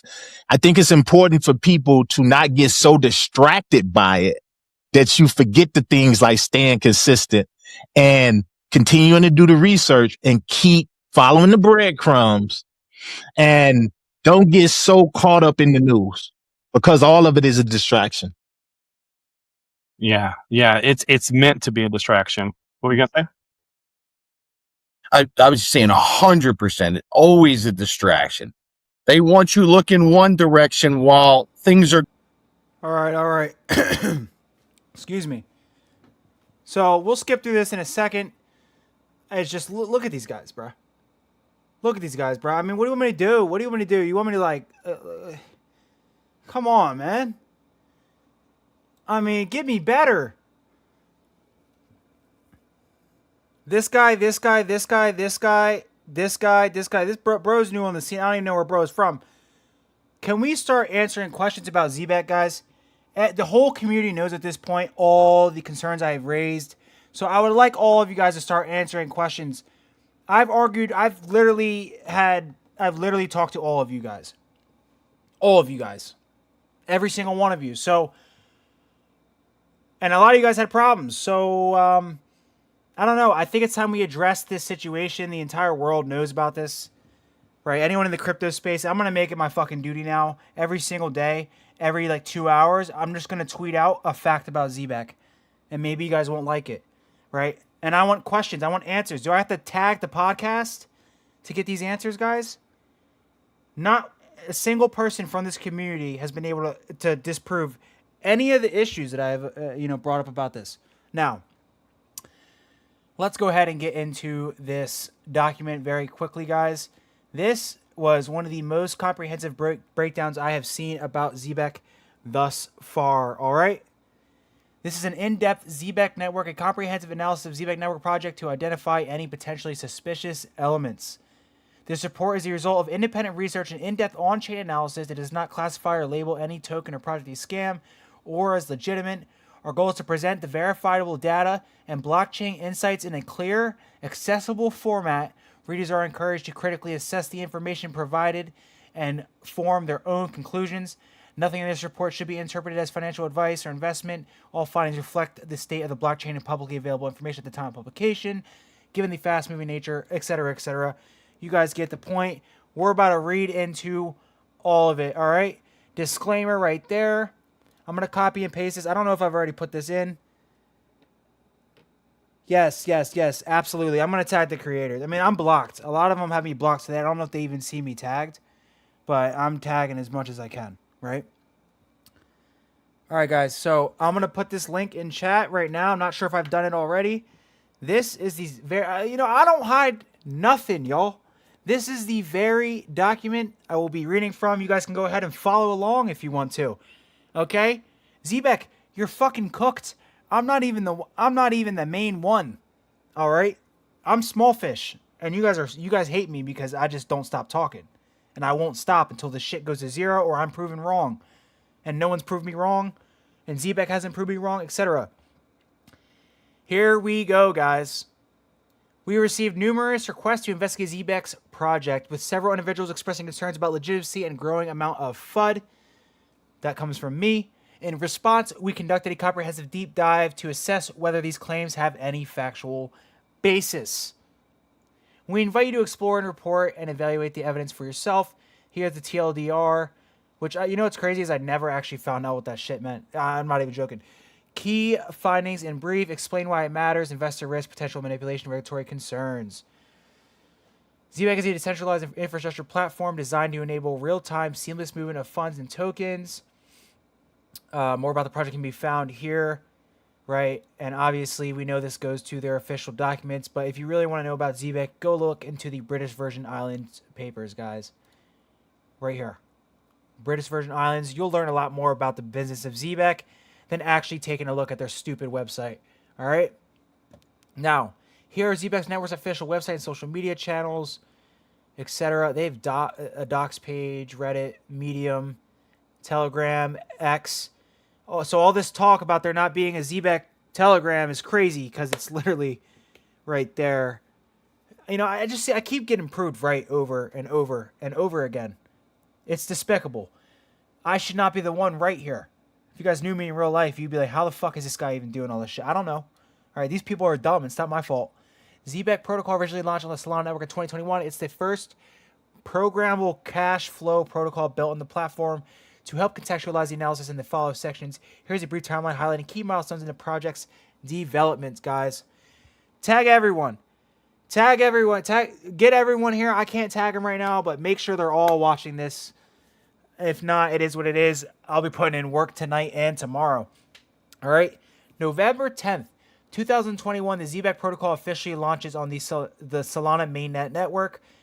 March 3rd in 2022, the ZBC token, a Solana SPL token with its total supply of 10 billion, guys. Remember, they 10x diluted ZBC, and that's why there's 100 billion supply of ZBCN. They're not slick. Do you guys know what a stock split is, right? You guys probably more knowledgeable on that than I am. That's what they did. And imagine like a stock doing a stock split over and over and over again. They did that shit times 10, bruh. I mean, it's crazy. The SPL token with a total supply of 10 billion was announced and minted on March 15th, 2022. And if we went back to Reddit and found what was going on during March 15th, 2022, I mean, the entire Reddit is just... These people cooked Simon and Sam because they're fucking scam artists, guys. Maybe we can find that later. Once we listen to the podcast, I'll do some work on the back. Probably got another hour to go or something. We'll see. This timeline provides a foundation for understanding for evolution and current structure of the Zebec network. All right, here are the core products offers: RWA, DPIN, Zebec vaults, Zebec cards, etc., etc. Overview of team and funding history. The project initially issued a token ZBC, raising about $28 million from private and public sales, backed by notable investors like Solana, Coinbase, Circle, Lightspeed, etc. Earlier this year, the program successfully raised 28 million USD through its token sale from private and public investors. Who are the VCs? These are the questions that are about to get addressed here, guys. Who are the VCs? The timing of fundraisers versus token unlocks versus market events, and any overlaps with wallets dumping large quantities of tokens. Here we go. Public token sale raises approximately $7 million. We have this on Medium. You know, another crazy thing is too, is if you're on Medium, right, a lot of these people can just create accounts and put shit out there like it's Wikipedia. So like you don't actually know who half of this shit is coming from. The revenue of Zebec is forecasted $20 million by 2022 with a $6 million net profit. Earlier this year, the Zebec partnered with Visa, joining their FinTech Fast Track program. This partner is one of the key reasons behind the protocol's promising growth rate.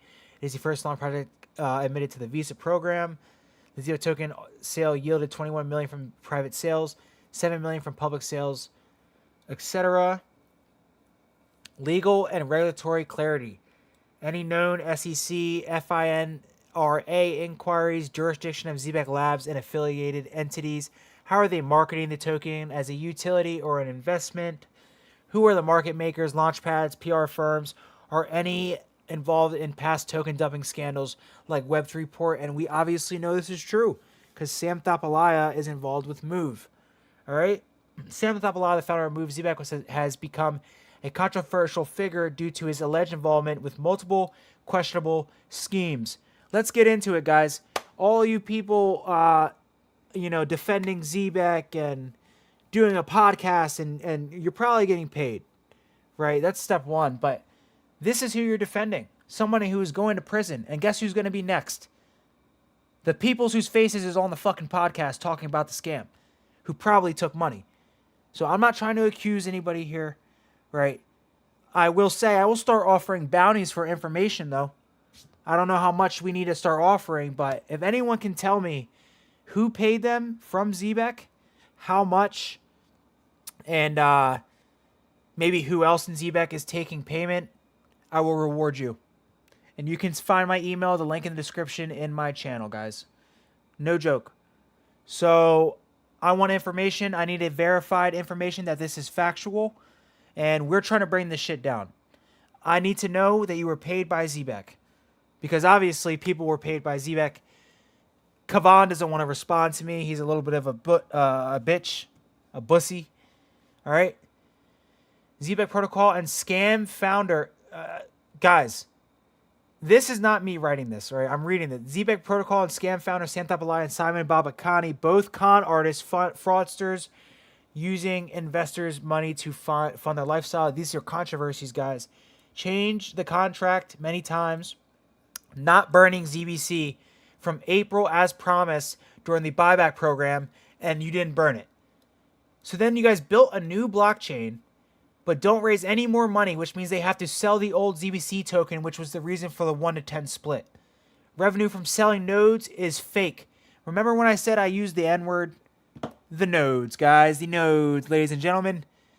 That's not good. And I was asked a question by somebody during a Spaces podcast, whatever you want to call it, where they were basically asking me what happened to the old nodes. And at the time, I didn't really know, so I just said they were gone because I didn't actually look into that. I knew enough already at that point. But they selling nodes is fake. They sell ZBC and buy fake nodes. Voting rate from the DAO is always 99%. That is a fact. They use their own tokens to vote. Their social channels, Telegram, CoinMarketCap, CoinGecko, and Twitter are almost all bots. They even impersonate users' chat on Telegram. Guys, uh-oh. Is that Galen LaCoon? Oh, boy. It's like they can't win. I'm too good. I'm too nice with it, guys. All right? Look, I already told you all their social media channels are botted. That's pretty much goes without explanation, guys. Uh-oh. 2025, Zebec founder Sam Thapalaya linked to market scandal. Uh-oh. Everyone tags EBC and Lantern, heavy hitter. Hey, guys. What's going on? Are we going to talk about this? Are we going to talk about it? You guys are clowns. And I fucking hope you guys put me in and I get into spaces. I hope you guys get into spaces. And I would be very careful with your moves from here on out when it comes to me and my investigation. And remember how this started, how it ended, how it escalated, and the information that I have. All right. I can't stop laughing at this goofy ass down here in the bottom right corner. Goofy ass. YouTube is so lucky that I don't have to show that I can't show my face for specific reasons, right? We all have jobs. I like my job. My job takes care of me. I don't know about these guys. I hope it does. You know, no one wants to work for everyone forever. Anyway, let me shut the fuck up. These people are ridiculous, all right? Let's get back to what's important. Zebec founder Sam Thapala linked to market scandal, implicated in token dumping scandal. Made headlines in a scandal that drew attention from the entire blockchain industry. The Coindesk report, Kessler alleges the Movement Labs granted a secret middleman the ability to unilaterally sell 38 million in Move tokens, guys. Well, that's suspicious. It would be a shame if someone leaked the docs of Sam Thapala's entity in the Cayman Islands doing business with Movement Labs. Yes. Here are all the VCs still getting scanned by Sam Thapala in 2025. Even if you don't make money through Movement, you made millions through Zebec node fraud and got delisted in Korea.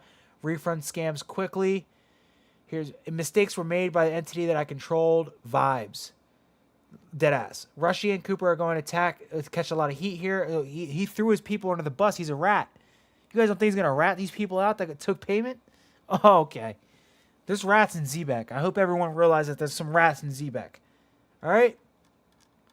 And this was written by author Mona Porl. Mona is an experienced crypto writer with 2 years in blockchain and digital currency. She simplifies complex topics. Okay, grain of salt. But we know that this is, a true thing that did happen. Okay? Past project, Zebec, and plagiarism accusations. They are scammers, con artists using investors' money to fund their lifestyle of luxury. This is not me saying it. This is somebody else. Movement Labs, and also if the author who wrote this had, I don't know who wrote this. Never mind. Movement Lab token scandal. Here's the big document, guys. This is pretty much explains what Sam Thapala was doing when it comes to the Movement scandal, guys. It was misled. $38 million sold off the back end, bundled wallets. All right, Foundation officials initially flagged the Rentec deals as possibly the worst agreement they had ever seen. Experts warn it created incentives to pump Move price before dumping tokens onto retail investors. The incident has exposed a rift within Movement's top leadership. Executives, legal counsel, and advisors are all under scrutiny for their roles in facilitating the arrangement despite internal objections. Watch how crazy this gets, guys. A financial deal was supposed to help the launch Move crypto token instead. It led to a token dumping scandal, a Binance ban, and behind scenes in fighting. And we know Zebec has been banned by multiple exchanges as well. That is a fact. Movement, the blockchain project behind Move cryptocurrency, is investigating whether it's deceived into signing a financial agreement that granted a single entity outsized control over the market for its token, according to internal documents. Cooper Scanlon, Movement Labs co-founder, told employees in April Slack message that the company was examining how more than 5% of tokens earmarked for Web3 port, a market maker, were routed a middleman named Rentec, an entity the foundation was led to believe was a subsidiary of Web3 port, but apparently is not. So somebody went in there as a fake subsidiary, and finessed $38 million. So who did it? Movement contract Rentec loaned a single counterparty around half of Move publicly held supply, according to an internal Movement Foundation memo. All right. More worryingly, in version of the contract obtained by CoinDesk, there are incentives basically to manipulate the price over $5 billion, fully diluted value, and then dump on retail for shared profit. And how is Zebec any different from this? I'm fucking done with these clowns. I'm exposing this shit every day. Market makers hired to provide liquidity for new tokens, stabilize prices by buying and selling on exchanges, etc. Something went awry, guys. And pointing fingers here is where it starts to get interesting. Movement, a new layer 2 blockchain designed to scale Ethereum, use Facebook's Move programming language, is one of the most talked about crypto projects of recent years. Founded by 22-year-old Rushi Manchi, who got thrown under the bus by Scam Thapala, the company raised $38 million, nabbed a spot in the World Liberty Financial crypto profile, and has been the subject of intense social media attention. And this is another reason why I don't believe anything when it comes to being partnered with World Liberty Financial, which Zebec also claims. World Liberty Financial is Trump's family's company and they're scammers. Let's just be honest, right? So obviously they're going to take companies on that have venture capital scamming money off of everyday people, bruh. This is demonic shit. This is real shit, guys. Reuters reported in January that Movement Labs was close to wrapping 100 million funding around that, would have valued the company at $3 billion. Let's get down here and really get into the nitty gritty business, guys. Obviously, you're not seeing Sam's name. Oh, where's Sam? Sam. Here's where things get. Okay, ghost isn't the word. Let's do Sam. All right, we're just gonna go here and just go straight through Sam's name. We know it's a scam. We know it happened, right? In his message to employees, Scanlon, the co-founder of Movement Labs, state that Movement is a victim in this situation. A victim to whom? Right? According to forces familiar with the investigation who spoke to CoinDesk on condition of anonymity. Movement is also examining the involvement of co-founder Rushi Manchi, who initially forwarded a deal with Rentec to Movement team and promoted it internally, and Sam Thapalaya, an informal advisor to Movement and business partner to LeCun. Business partner of Galen LeCun. Oh.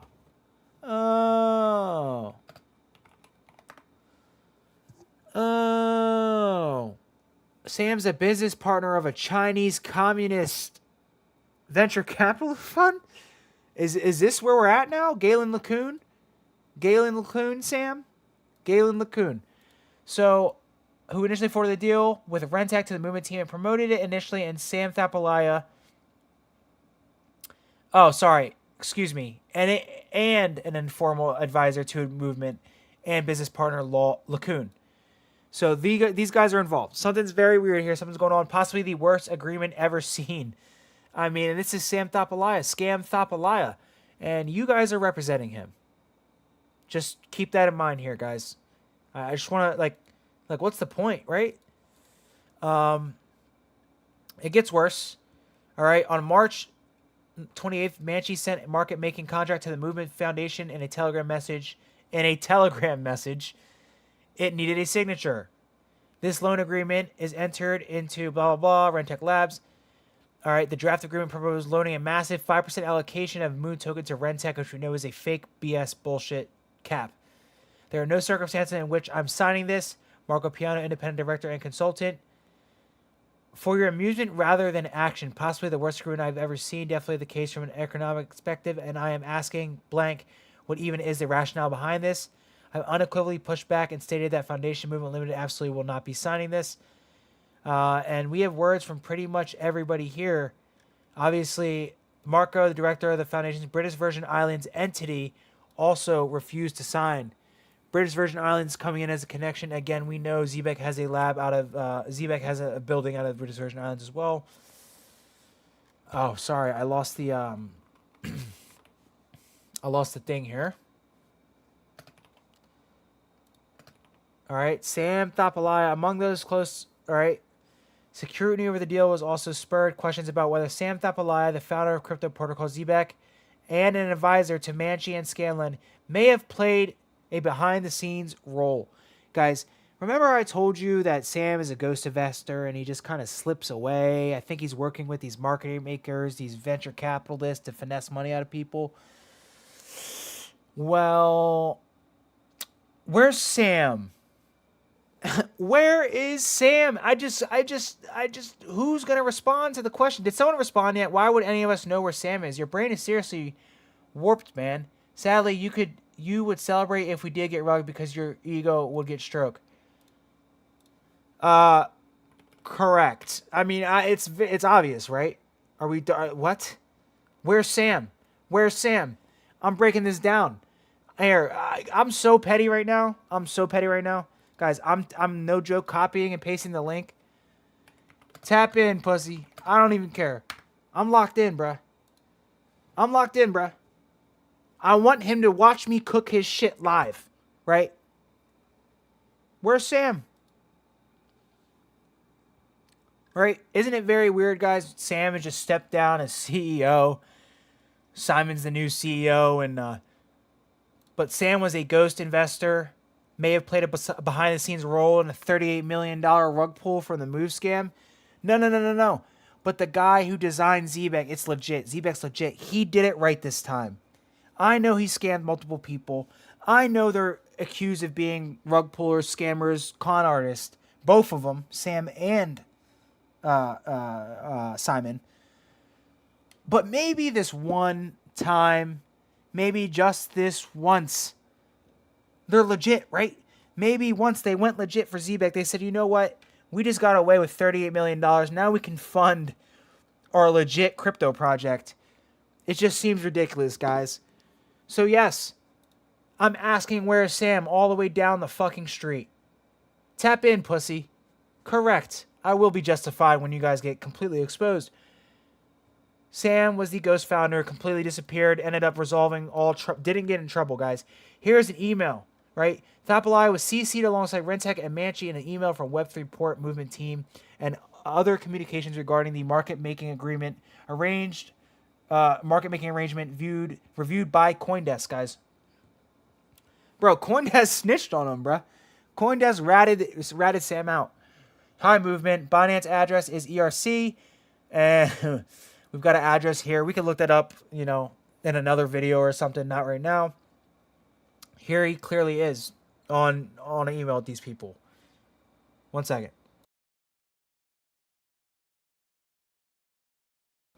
So, and I quote, my understanding is that Sam is a close advisor to Rushi and perhaps sort of a shadow third co-founder. Shadow third co-founder. Just like the shadow CEO. Sam, the shadow CEO, where are you? Where are you? Why would I know where Sam is? Why would I know where Sam is? They can't acknowledge it's suspicious. It's crazy. Bruh. Wake up, guys. Wake up. And obviously, I've been doing this live. I'm doing it live.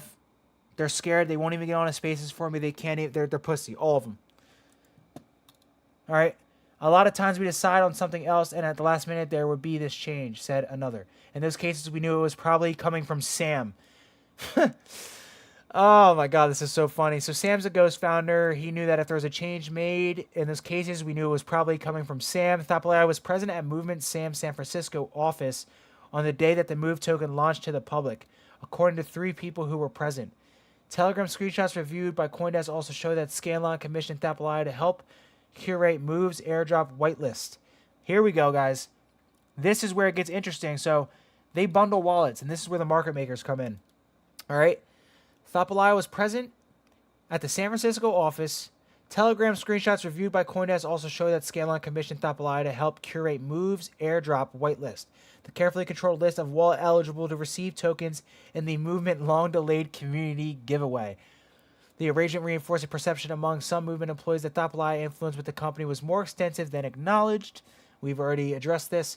Thapalai, according to a statement he shared on CoinDesk, said, no token from the Movement Foundation and no decision-making power within either organization. But you were in an email connected to all of this. So it's obviously shit, guys. It's obviously shit. Who is Rentek? The entity as the center of the token dispute was created by Galen LeCun, Thapalaia's business partner. We now have confirmation that Sam Thapalaia is in bed with communist CCP, Hong Kong this, Hong Kong Ching Chong. All right? If you don't think the CCP has some control and is working with the EU in some way, or there's something going on here, you're mistaken, right? Who got this guy out of this trouble? Galen LeCun. Galen LeCun was probably the person who got Sam Thapalai out of trouble. He rugged $38 million, both of them together. Ridiculousness. Ridiculousness. For people just coming in, guys, I'm just asking the Zebec community simply, where is Sam?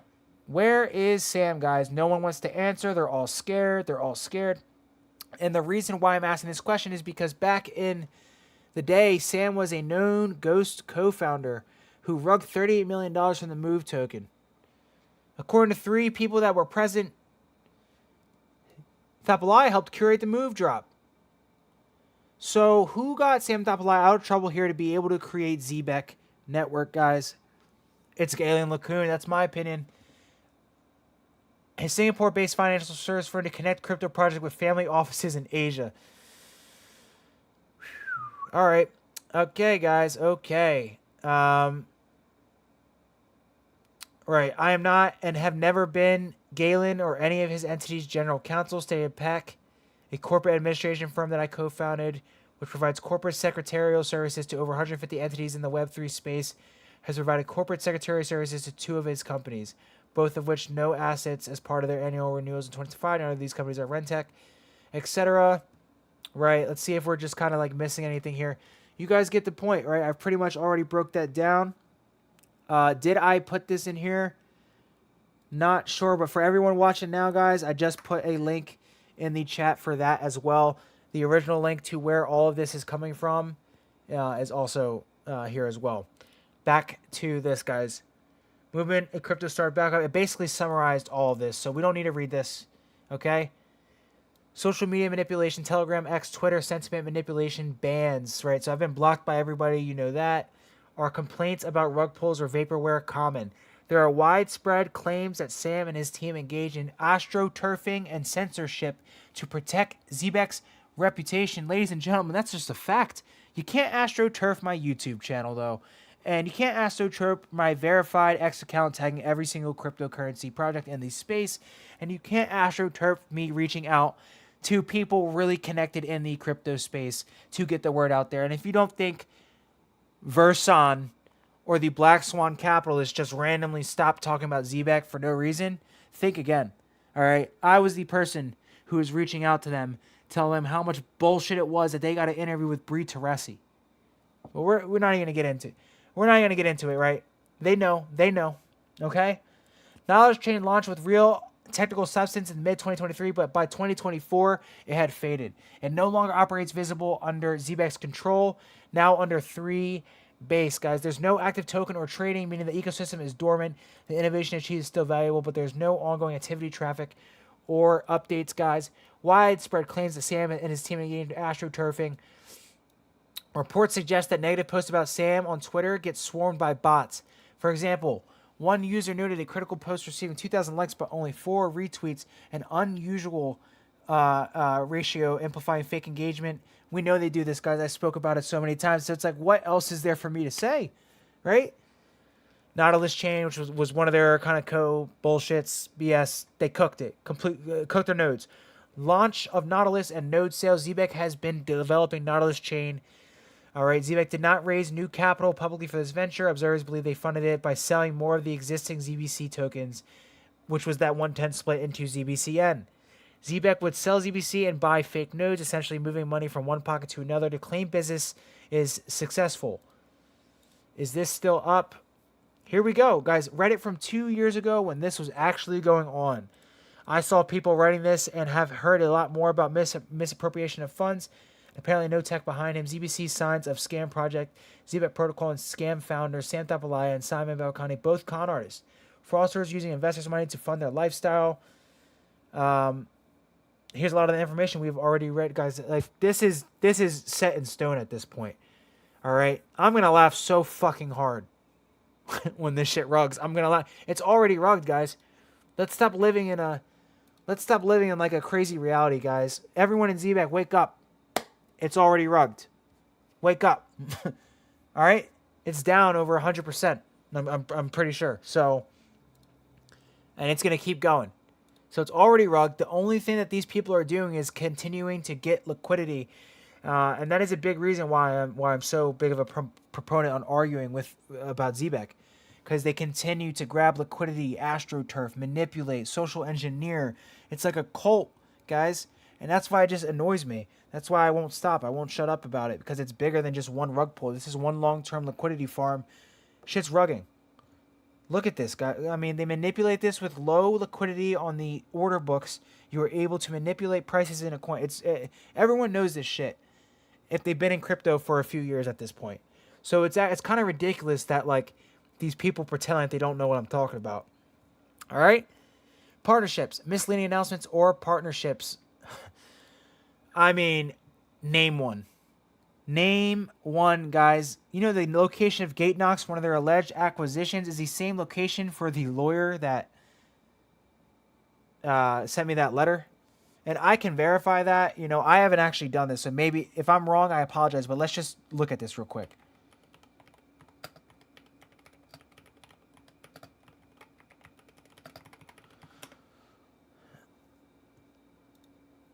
All right, so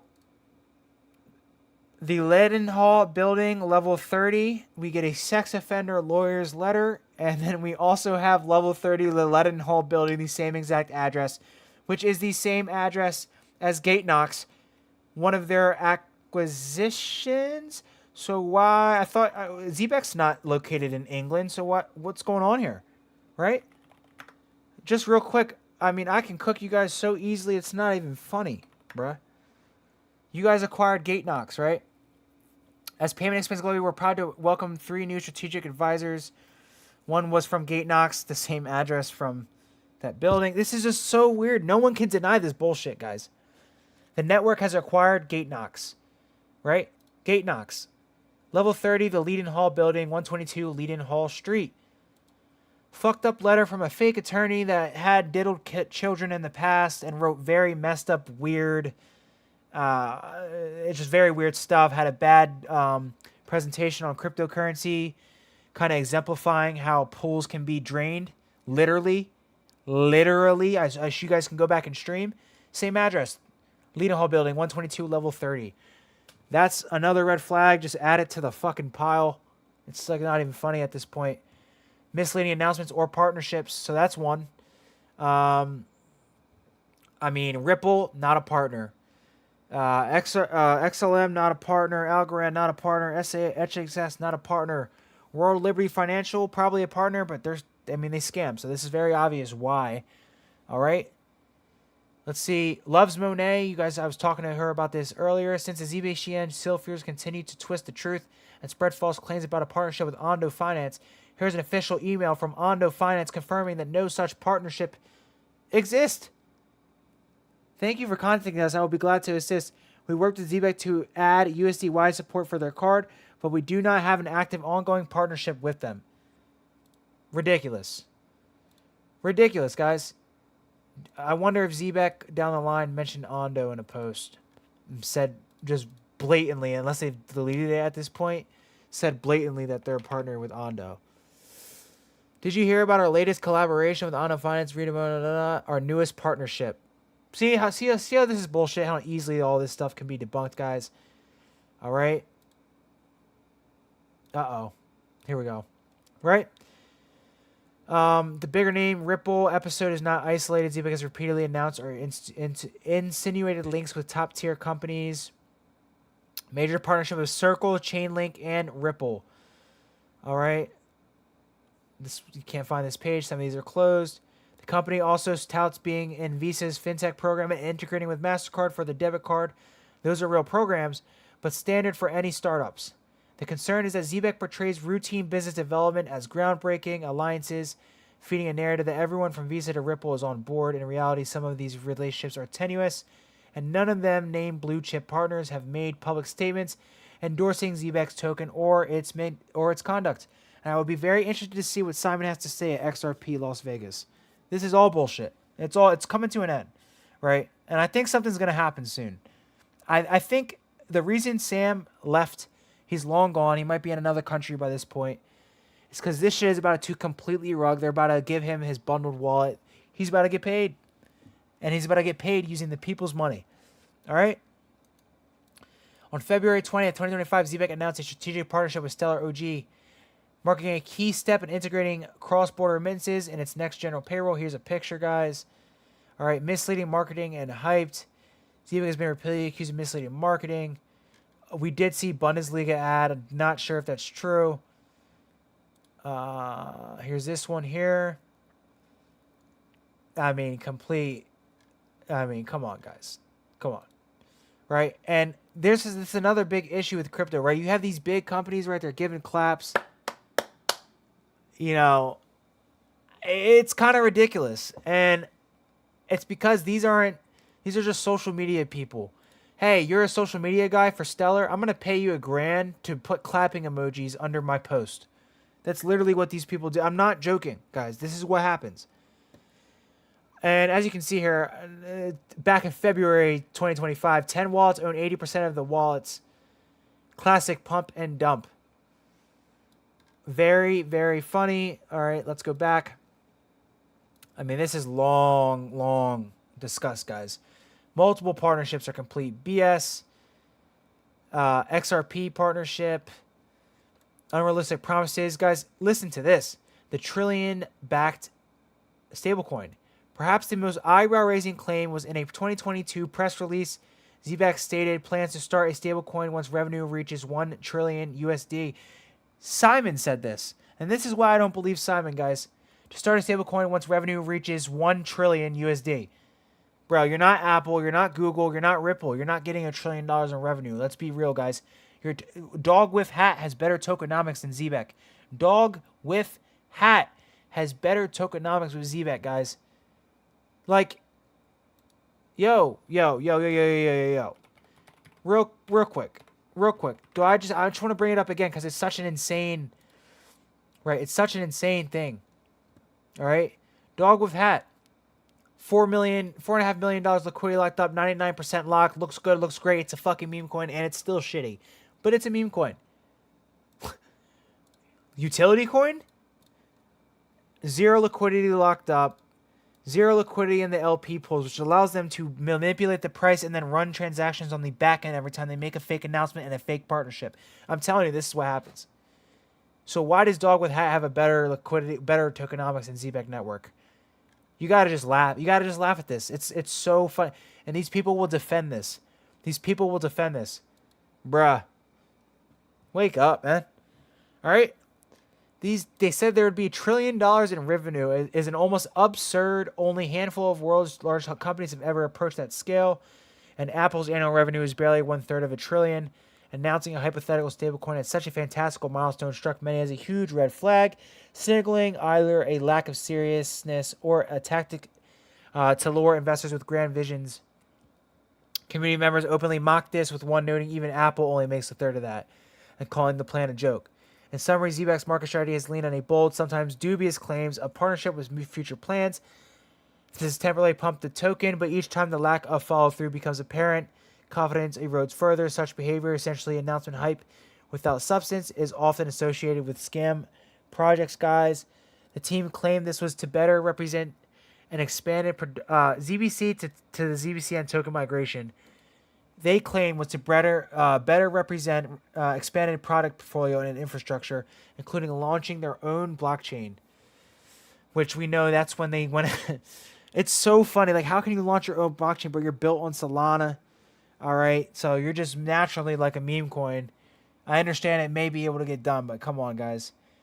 That's a layer 2, and a crypto debit card program, Nautilus chain. So they make their own chain, which they're not even a layer. It's just ridiculous. They make their own chain. They fake the no transfers. They steal $38 million, and people get 1 to 10 stock splitted basically on a ZBCN token, and they're still like happy to be invested in it. All right, or they're all just bots.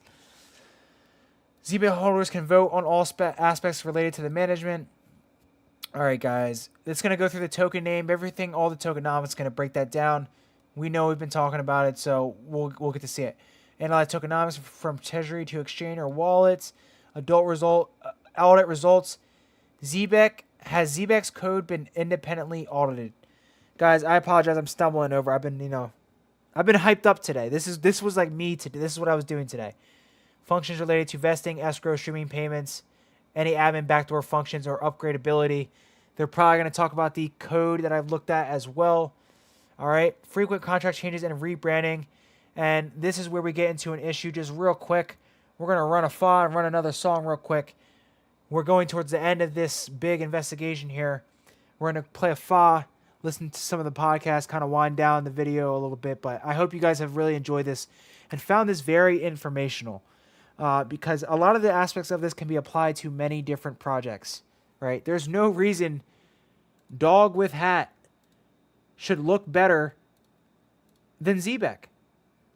There's just no reason. There's no reason at all, and that just can't be argued. All right, a monkey can see that. All right?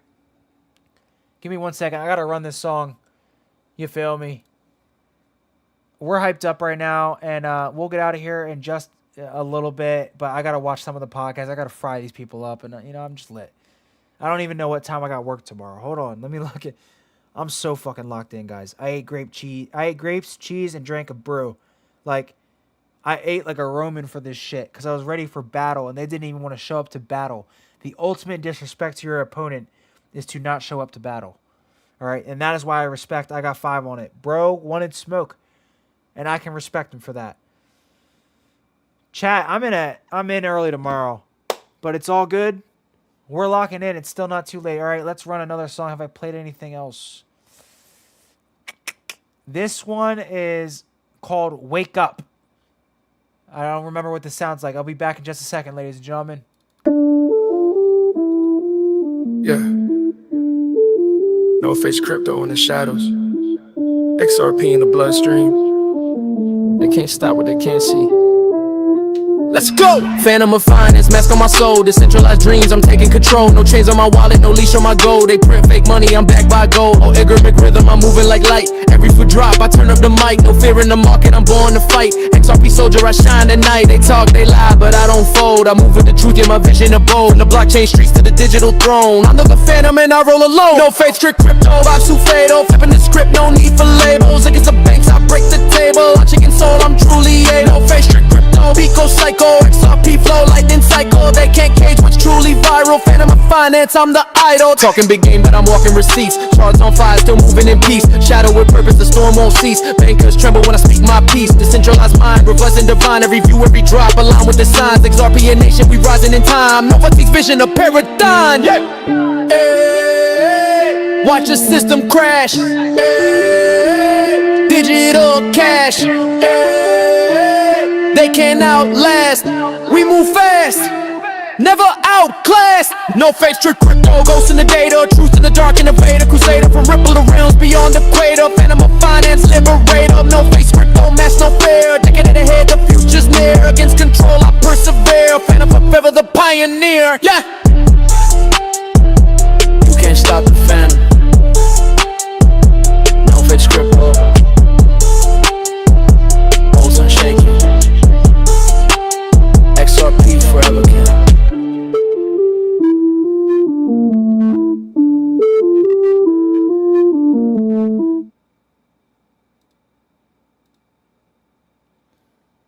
All right. I might need to play another song, I'm not gonna lie. I just love how the second I say I was gonna join their spaces, they got scared and went into their Discord. And they're lucky I'm not an asshole, because I'm in that Discord too. You guys think you're slick? You know, come on, guys. You guys are panicked. Yo, this shit is so funny to me, bruh. I'm not gonna join their Discord. But I'm in everything. I see everything. They've had multiple Discords, like 4, 5, 6. Every time it gets a little hot, they move on to a new one. All right. At this point, we don't even need Discord. They're completely fried. If they ever show up on X Spaces again, I'm cooking their shit. And if I have an opportunity to catch them, I'm catching them.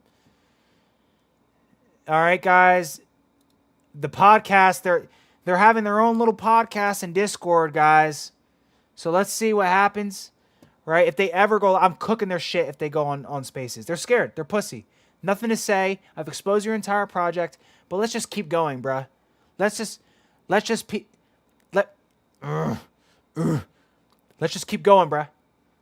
Is there a nail in a coffin meme? That's why I did that. Is there a nail in a coffin meme?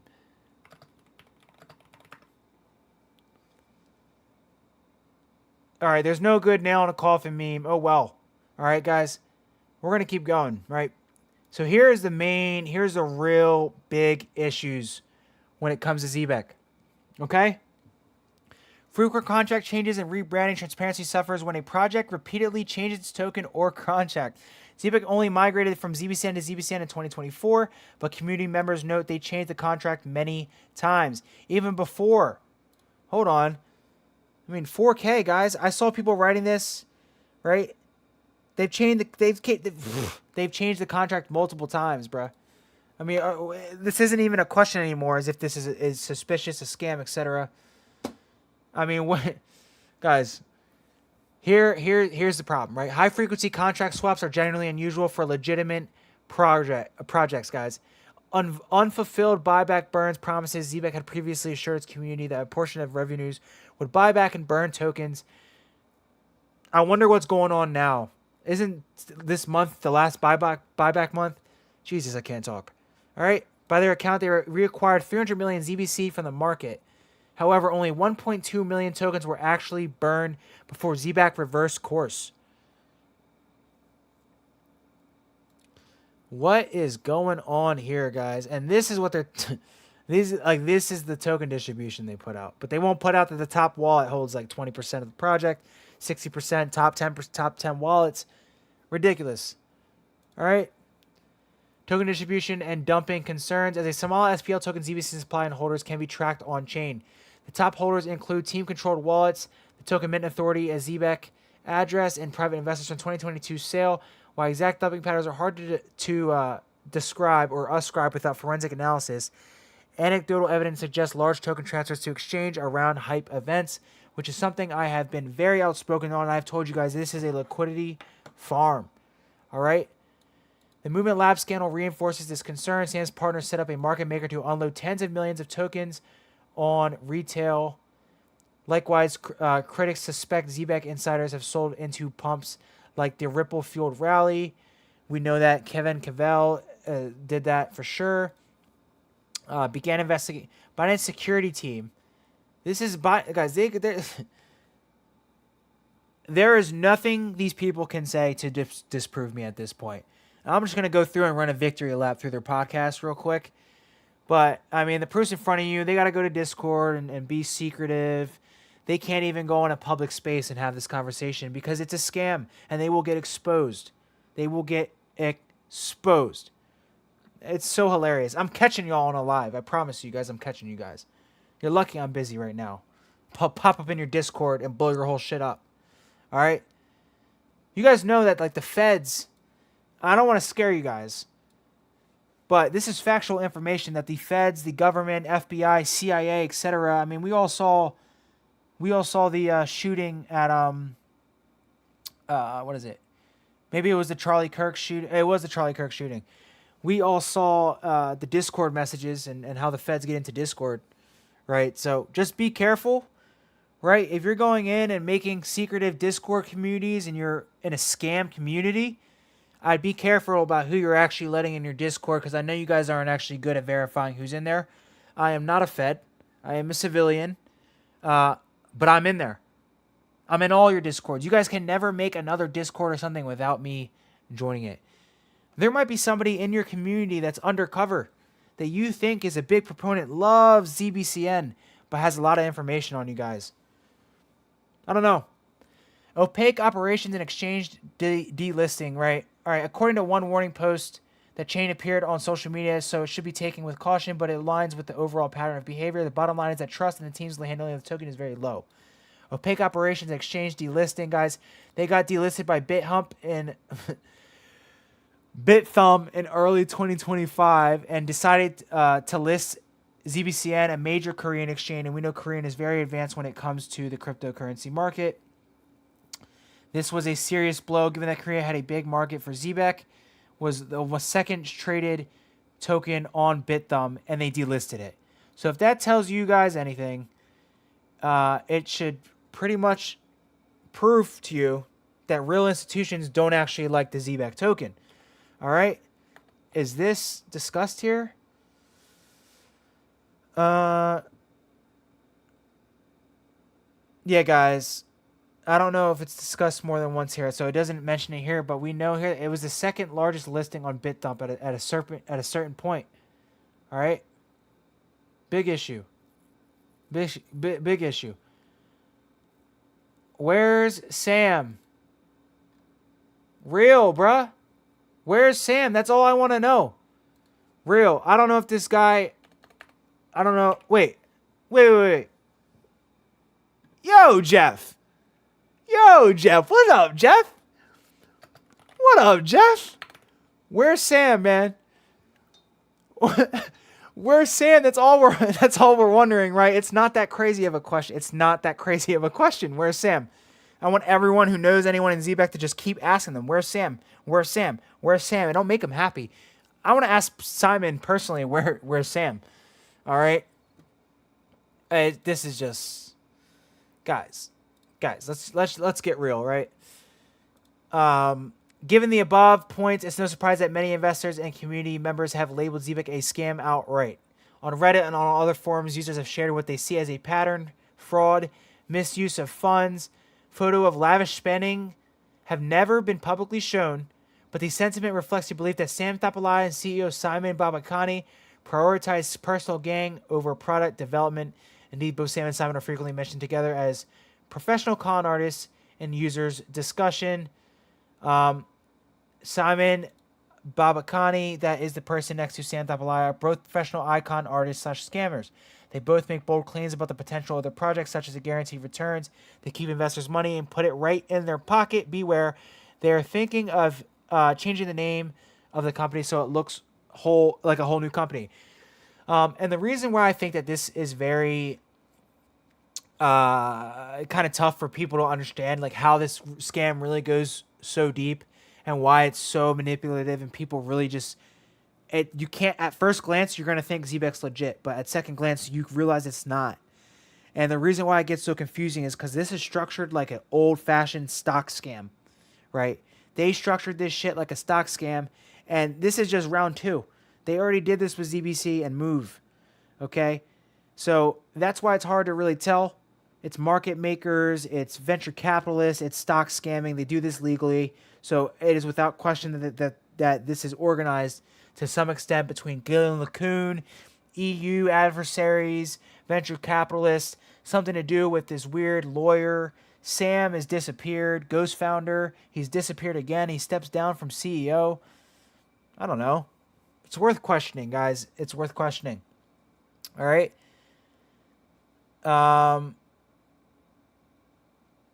A lawyer mentioned in the Move deal publicly said he was disturbed by the misleading claims made by LeCun. And we know earlier, we just read that Sam Thapalaya is partnered with Galen LeCun. So this is a major market maker. I mean, we just have to... It's not important. You guys get the point. A major market maker. And Sam's partner with him. So what do you think Zebec is, guys? Since day one, I have said this. Zebec is a market-makered venture capitalist bundled liquidity farm to fool American United States investors to sell their American utility assets, such as XRP, which is why they went ahead and targeted it first. All right? Why does an American utility asset go ahead and they must be America first. They must be America first, right? You'd assume I get a lawyer from America, but no. It's from London. So this is a fucking scam, and I hope I have woken a lot of people up kind of discussing this, guys, but I mean, I'm not done. Obviously, I'm going to make more videos on them. I just wanted to get out of live because I haven't really gotten to speak on this live in real time, so you guys know I'm not bullshitting. All right? I mean, I literally try to join their spaces. They're pussy. They're scared. They don't want smoke. And we'll get into... Maybe I'll go crazy and spam X later, but to start, the top wallets are dumping... This raises the biggest red flags. Why are they selling? Seems like they do it after every big punk they seem to generate from hype and fake rumors like XRP. That's what a liquidity farm is. On their website, they got rid of their one advisors, Lou, who is a Solana advisor. That's kind of weird. On top of that, all these partnerships, but some of them aren't really confirmed, such as Bank of America and JP Morgan and Ondo. Another point, why say you're in talks with XRP and say news is going to come out in 2 weeks and then nothing comes out? Founder Sam's X account in his bio says all his retweet and likes are financial or our financial advice, but all of them are just ZBCN, which makes me wonder if he knows this is going to dump. Also, him known for rug pull doesn't really help either. Let's take a look at his account real quick. Yeah, he says not financial advice. Retweets and likes are not endorsements of investment advice. I mean, he's preparing to rug. He is preparing to rug. And you also notice on Sam's, because he is such a scammer, on Sam's Twitter, a lot of his comments are turned off, so you can't even reply. Okay? This is how deep it goes. They really astroturfed this shit. All right? Hold on 1 second. Let me get this a reload. Make sure I'm up to date here. Perfect, right? So, USDC partners disclaimer: ZBC pumped significantly due to rumors around an XRP partnership. Probably confused it with ZBCN, but whatever. Ondo and Visa announced a partnership with them, so they're putting up their capital as well. Ondo has them listed as a partner in the ecosystem, and these are facts, guys. These are facts, guys. Is it listed? Where is it? 133 partners. Zebec Network is used as liquidity, but this just means that Ondo is available on the chain, or Zebec is available on chain. Lightspeed invested in them. You know, Lightspeed founded 2021 private. This is a continuous settlement protocol. I don't know. You know, that may have been legit, and we can go ahead. I'm just saying this for myself here to look into later. Justin Overdroff here. We can look at into these investments, because this is kind of the direction that this investigation is going. But obviously, I will keep a focus on ZBCN, the people involved with it, right? I know that they're just part of a bigger pie, but it doesn't mean any of these people in here promoting this shit are in the correct here. I hate all their people, right?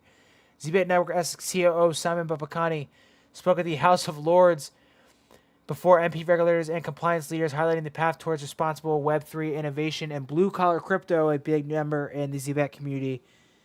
Came out and says the images that they got come from Telegram. But when you go to the House of Lords, this is no joke, guys. It's like you can't make up how bad this gets. And keep in mind, I have not covered like nearly everything that has happened. All right? Let's just type in House of Lords. All right. You'll see an announcement saying that yesterday the Zebec Network, Simon spoke at the House of Lords, blah, blah, blah, blah, blah, blah. No photography was not permitted during the discussions. And, you know, you scroll down long enough, look, you still have my post here, guys. I fry the ass up. Obviously, my nose laughing. They said there's no photos permitted during the discussions. So we go down and we have photos during the discussions. Whether these are real or not, I mean, I don't know. But one thing you have to notice here is the wrinkles on this gentleman's shirt, and this is how you can tell something's AI, guys. The wrinkle on this guy's shirt, we're gonna have to do this. I'm sorry. All right, the wrinkle on this guy's shirt is the exact same. Right, you guys can see the issue here. So these are AI images. Obviously, these are fake images. They also come out with images that literally come from inside the talks, allegedly, after saying that no talks were allowed. And so you go, okay, where did these pictures come from? If none of the talks were allowed, how did you get these pictures? And it basically, Blue Collar Crypto, who has me blocked currently, says that these come from Telegram, guys. No fucking joke. And I have a picture. It's in my older videos.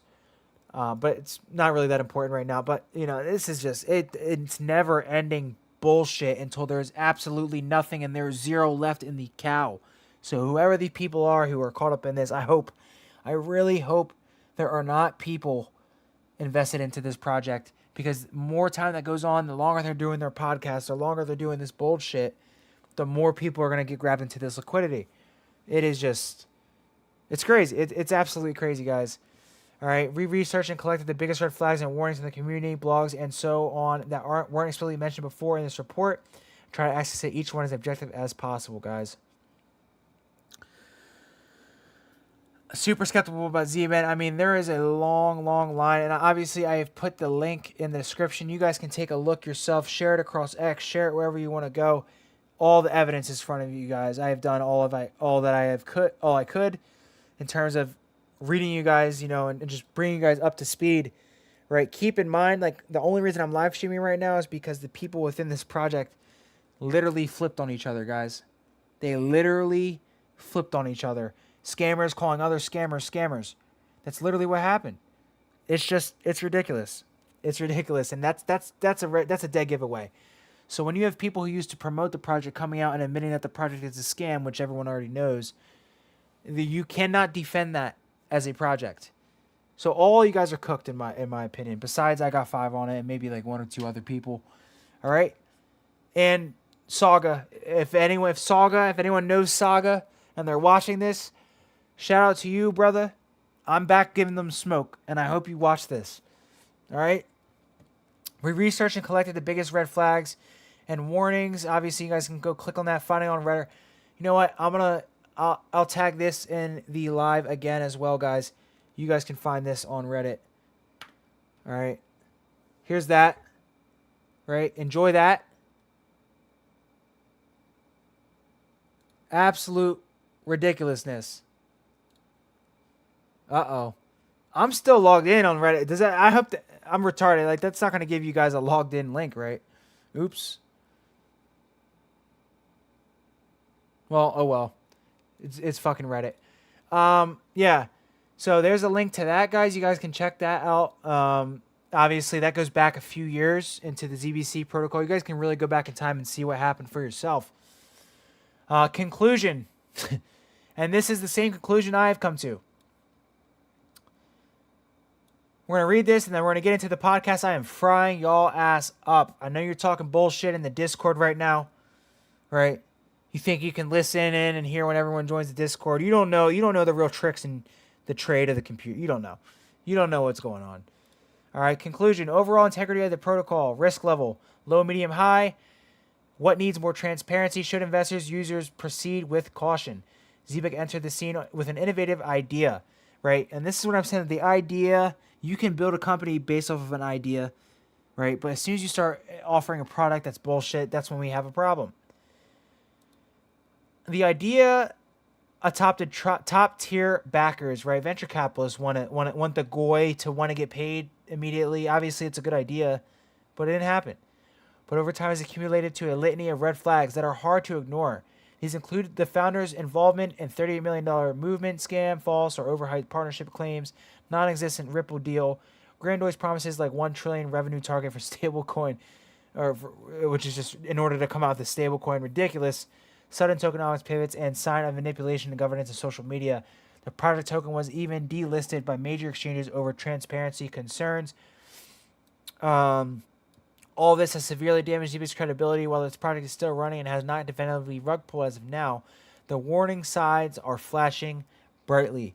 Prospective investors and partners should exercise extreme caution. The case of Zebec highlights how even a project that looks legitimate with real products and big-name investors can mask unethical practices behind these scenes until Santavalaya and his team can directly address these issues with verifiable transparency. The safest assumptions many observers make is that Zebec Network is not to be trusted. The red flags compiled above provide a strong basis for that conclusion, as echoed by numerous voices in the crypto community, and you guys can now add my voice to one of them. And I will continue to reference this back because this is a very good. I mean, it really just summarizes everything. I can go on here and talk for hours about what they did. But when you have your own community eating each other apart, you can't even keep the scam in anymore, right? You guys are flipping on each other like some Fed shit. Like, I just caught you guys robbing my house, and I put 2 people at a investigation table together. I take you guys, I give one a bucket of chicken and one a bucket of fucking cookies, and I see who flips first. You guys flipped.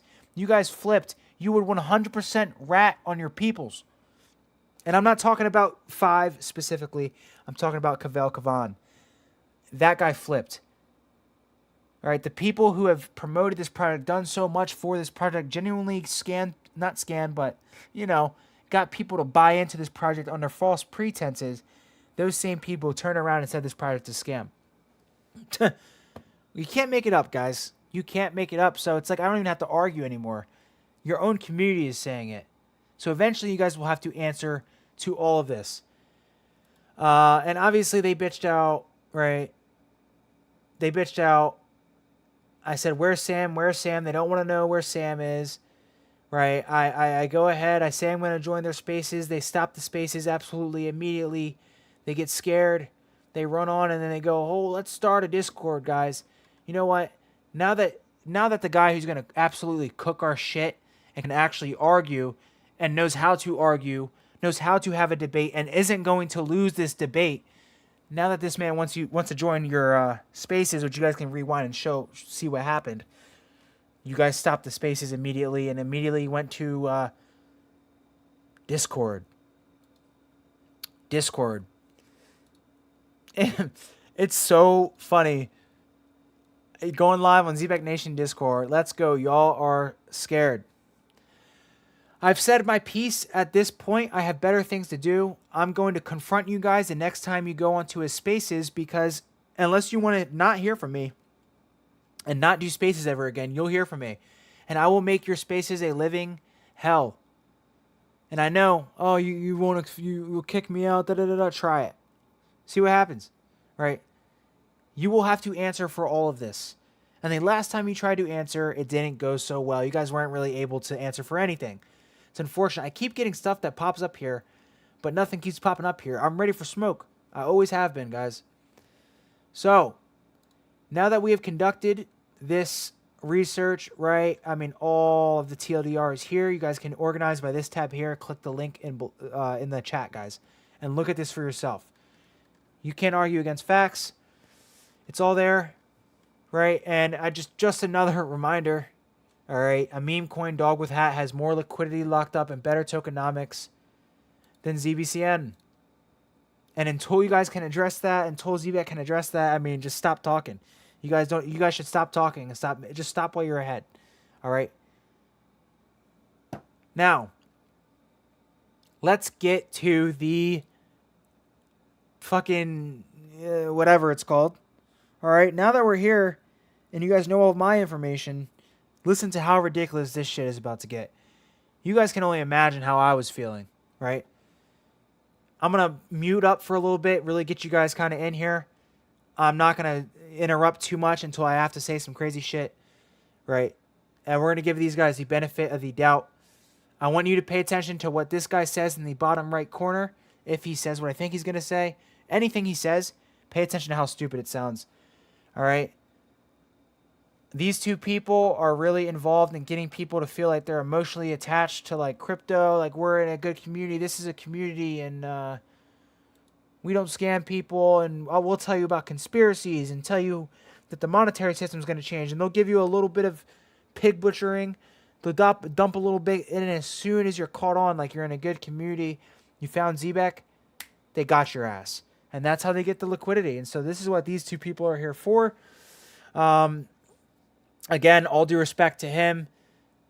I mean, I don't know too much about this guy, so I'm not going to talk too much shit. I'm really focused on this guy and this guy right here. This Crypto Star Rail knows all of his content is complete bullshit. He is paid. And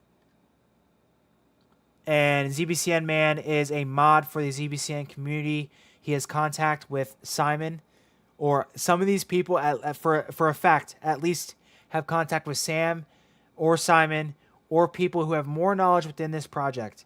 All right? And I got 5 on it. Check your DMs, right? Let's have a conversation, right? You don't like these guys. Let's have a conversation. I know you know some information that you might want to get out there. All right? I'm not going to go ahead and air you out and be a dickhead to you or anything, right? You genuinely walked away from the project because you were tired of their shit. And you went on to do whatever you went to do. But when you left that project, they turned on you and they made it bad. They made it bad. And now that you're away, and you're calling them scammers, and you used to be very involved in their community, and they're calling you a scammer, which I don't even really care about. It's the fact that you're calling them scammers, right? So we know they're scammers. Kavan Cavell also said they were scammers. There is nothing to argue here. There is nothing to argue here. And every single day now, I'm going to make it my job to cook these guys shit. I am so certain on what I believe in now. All right, guys, just a second. I'm going to get my night routine taken care of. All right. And I just hope, I hope you guys have learned something from this. We are going to dissect some of what they are saying here, and then we'll close up the video in a little bit. Going on the other. War going on Could there be financial systems changing while everybody's focusing on war? Also, it's important not to feel hopeless right now, especially when you look at your investing accounts and see everything down and seeing prices. I thought a podcast was live. I'm sorry. I'll stop interrupting. You guys can't even do live stuff. You guys literally can't even discuss Zebec live. I'm not even joking. They can't talk about Zebec live. Put the word out. Put the word out, guys. I'll take anybody from the community. They can't even talk about Zebec live. Now let me quiet down a little bit. All right, it's getting late. No Face needs to relax a little bit. I need to come down from this Zebec high I have been on all day. If you guys have not checked out, my other video that I had. Oh my God, this has been playing all day. China, if they're Holy shit. If you guys have not checked out yet the video that I had just posted earlier today, I'll go ahead and put a link in the description below, but I completely explain the financial system and what's actually happening. All right. So you don't need to listen to what they say. Listen to what I say. All right. I do this shit for real. These people do not do this for real. All right. Now let's listen to what they have to say with just to speed up things, because these guys are kind of the personable connectors, trying to get you to believe in yourself, tell you about other stuff to distract you from the fact that Zebec's a scam, tell you about the monetary system. You guys know what I just told you.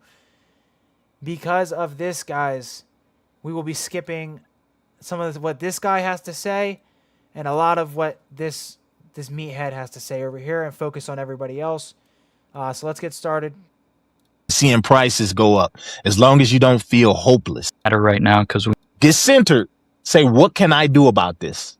You can't control this, what's going on. But what you can do, you can look at it from a different perspective and say, you know what? I'm going to take advantage of what's going on, and I'm going to continue to dollar cost average and get the things that I know is going to bless me and my family in the long run. I think it's all about having your eyes on the prize at the end of the day,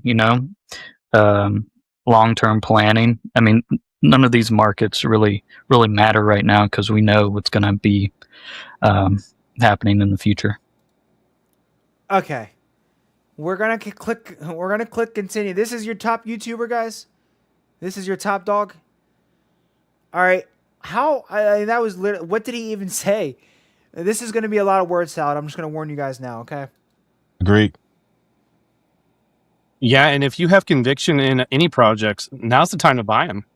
You buy when it's red, and it's been red a while, so there's been plenty of time to buy into these projects. Look at devious smile, devious smile, devious smile. Like, it's so obvious, bruh. It's so obvious, bro. I hope some of you guys are watching this. I hope one of you guys in this podcast are watching this right now. I want all the smoke. Oh, also, I mean, you guys are being, I've reached out to everyone seen in this picture through so many different alt accounts. It's not even funny, guys. It is not even funny. I got people going out on my behalf saying,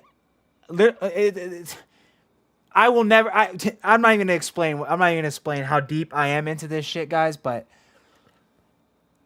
in the event that something crazy happens to me, that usually happens in cryptocurrency when you go crazy, I already have the legal structure set up to retaliate, and I already know exactly what would happen, from whom, and exactly what's going to, and that's all I'll say. Anyway. Amazing time to get in to Zebec right now. Not financial advice, of course. It's amazing how. Not financial advice, of course. You fucking dumb little shit, fat little fuck. Excuse my language. I gotta stop being rude. I'm a nice guy. I promise, guys. I'm a nice guy. But you gotta be fucking kidding me, right? This is the guy that put me on the front of a cereal box? This is the dude that put me in... Nah, bruh. I hope you guys have seen the video. This guy put me in the front of his cereal box and said that he busted the FUD. Do your own research. Bro, last time I did my own research, you were crying like a bitch. Matter right now, because we know what's going to be. Amazing time to get in to Zebec right now. Not financial advice, of course. It's amazing how we hear this, though. You always know buy when everybody else is fearful, sell when everybody else is greedy, but no one actually, a lot of people don't do it, but we know it. We know it's to be true. It's such a simple formula. Yeah, it's simple. So simple, man. But the hardest thing is when you sell, when to sell. And wait for that moment. That's for sure. All right, guys, it's becoming pretty obvious here that, like, what are they talking about? Right? We all know this. It's called investing. Buy high and sell low, as Reddit would say. Okay? So why is it so... It just seems like these guys... look, I know I've been around the circle before. I know what goes on, right? These people got together in a group, in a call before this and said, yo, we're going to bullshit at podcasts. Just bullshit, make it relatable, make it sound like you guys are knowledgeable, etc. But it's not. Like, these aren't knowledgeable people. It's very obvious. It's unfortunate that I have to be the one to expose it. And the only one here who might have some knowledge to actually speak on crypto, this guy right here and this guy right here in the bottom left corner, 314, and I forget his name right now, but these are the only people, right? Everyone else really is speaking bullshit. Pay attention, guys. Seriously. Everybody should have their price. Everybody should have their number. Oh, absolutely. Hey, so Zebec United has joined us. He's been traveling around the world. What's going on, Devin? Hey, how's it going, guys? Thanks for having me on. What's going on? Great, man. Hey, so I'm going to pick on you since you just came on. Hey, Devin, I'm sorry, bro, but you're about to catch this stray.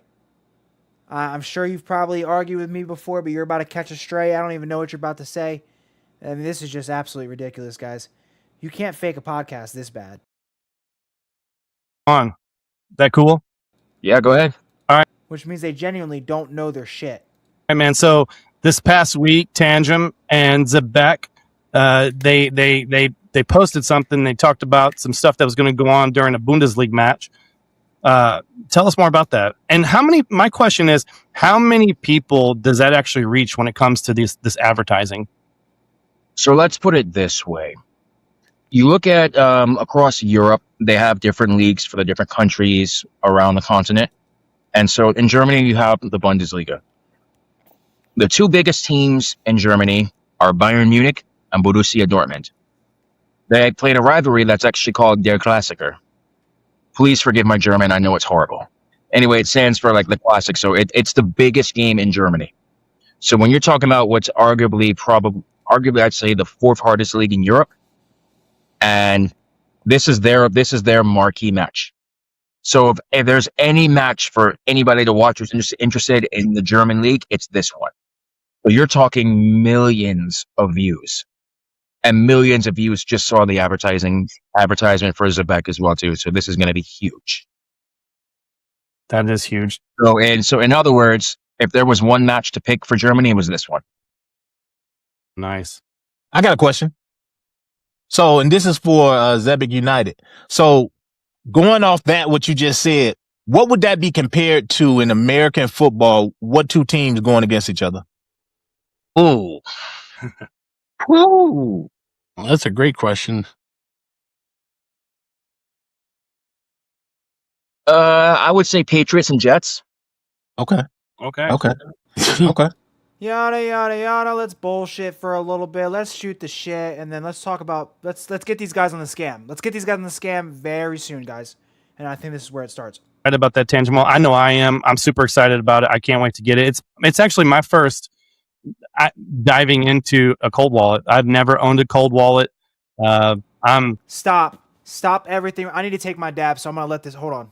I'm on the exchanges, so this is big. Just want to add in one more thing as well about this as well. It felt so great to actually see it there because I follow the sport like crazy. So I have friends who are Bayern Munich fans. I have friends who are Dortmund fans as well, and they always hear me talking about these cryptos and everything like that. And to see it that way, it's like, well, if it's good enough to advertise here, that should be telling you something. Yeah, true story. So into some of the juicier stuff, right? There's been a lot going on as far as Zebec Network is concerned and all the partnerships. We already know about all that. all the compliance stuff last year. It really seems as if, though, lately the super focus for Zebec has been on the banking side, right? So we've got World Liberty there, where they're going to be handling payroll for 65,000 plus employees. Then we also had the Facet thing.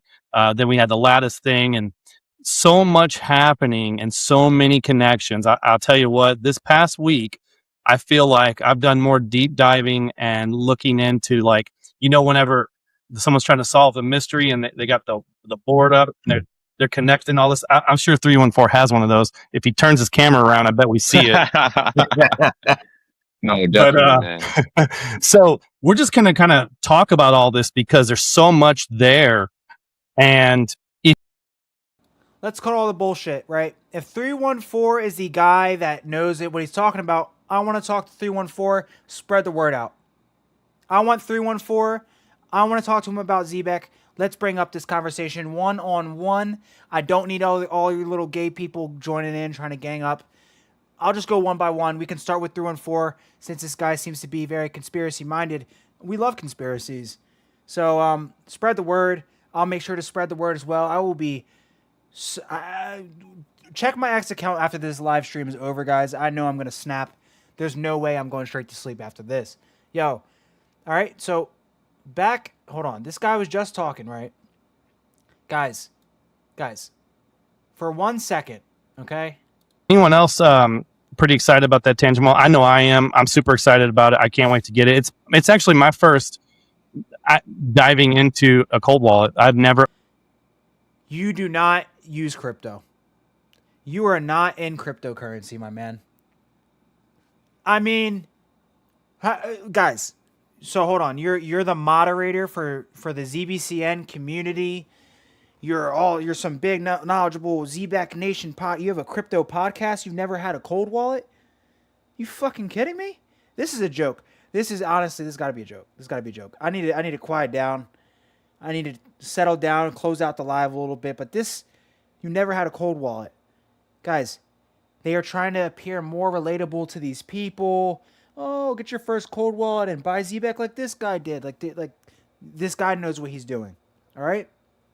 Everyone on this podcast knows what they're doing, especially everybody in this podcast. Out of all the Zebec community, these are the guys you should be focused on being complicit and spreading this shit, because they know it. Owned a cold wallet. I'm on the exchanges, so this is big. That smile was I'm bullshitting you. Just want to add in one more thing. I'm on the exchange. I'm bullshitting you. Exchanges, so this is big. Just want to add in one more thing as well about this as well. It felt so great to actually see it there, because I follow the sport like crazy. So I have friends who are Bayern Munich fans. I have friends who are Dortmund fans as well. And they always hear me talking about these cryptos and everything like that. And to see it that way, it's like, well, if it's good enough to advertise here, that should be telling you something. Yeah. I will pay $50. Send the word out right now. Send the word out right now, guys. I will pay $50 in not XRP, but another cryptocurrency, because you ain't getting my wallets. All right, I will pay you $50. Anybody, $50, if they can show me an in-person picture of somebody who was at the Bayern Munich game or whatever the fuck and took a picture of the Zebec ad, not the one from the TV cameras, not the one from the TV or whatever they want to say. All right, in person at the game, took a picture of the Zebec ad. All right, because remember, right? I don't know where you guys' heart and fight came from, but I remember Zebec did a BS NHL and NBA ad campaign, and they were telling people for a jersey to go out and take that picture. Go out and take that picture, and we will send you a jersey. And you know who got a jersey? Lantern.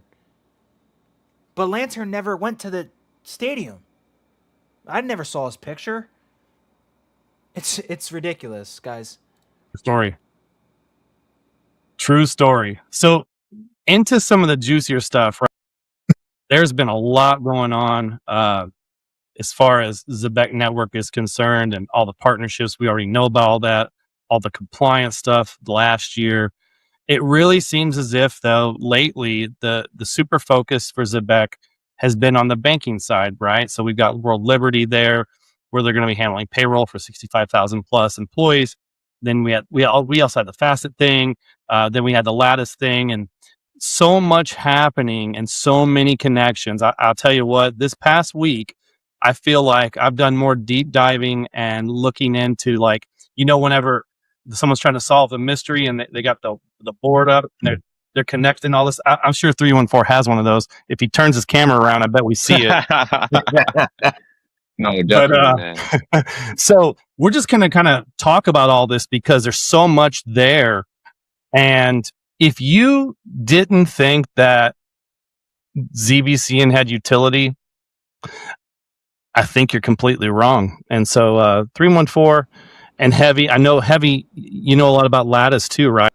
So Heavy, can you go ahead and read that? Can you go ahead and read the teleprompter about Latimus or Vladimir Putin or whatever the fuck?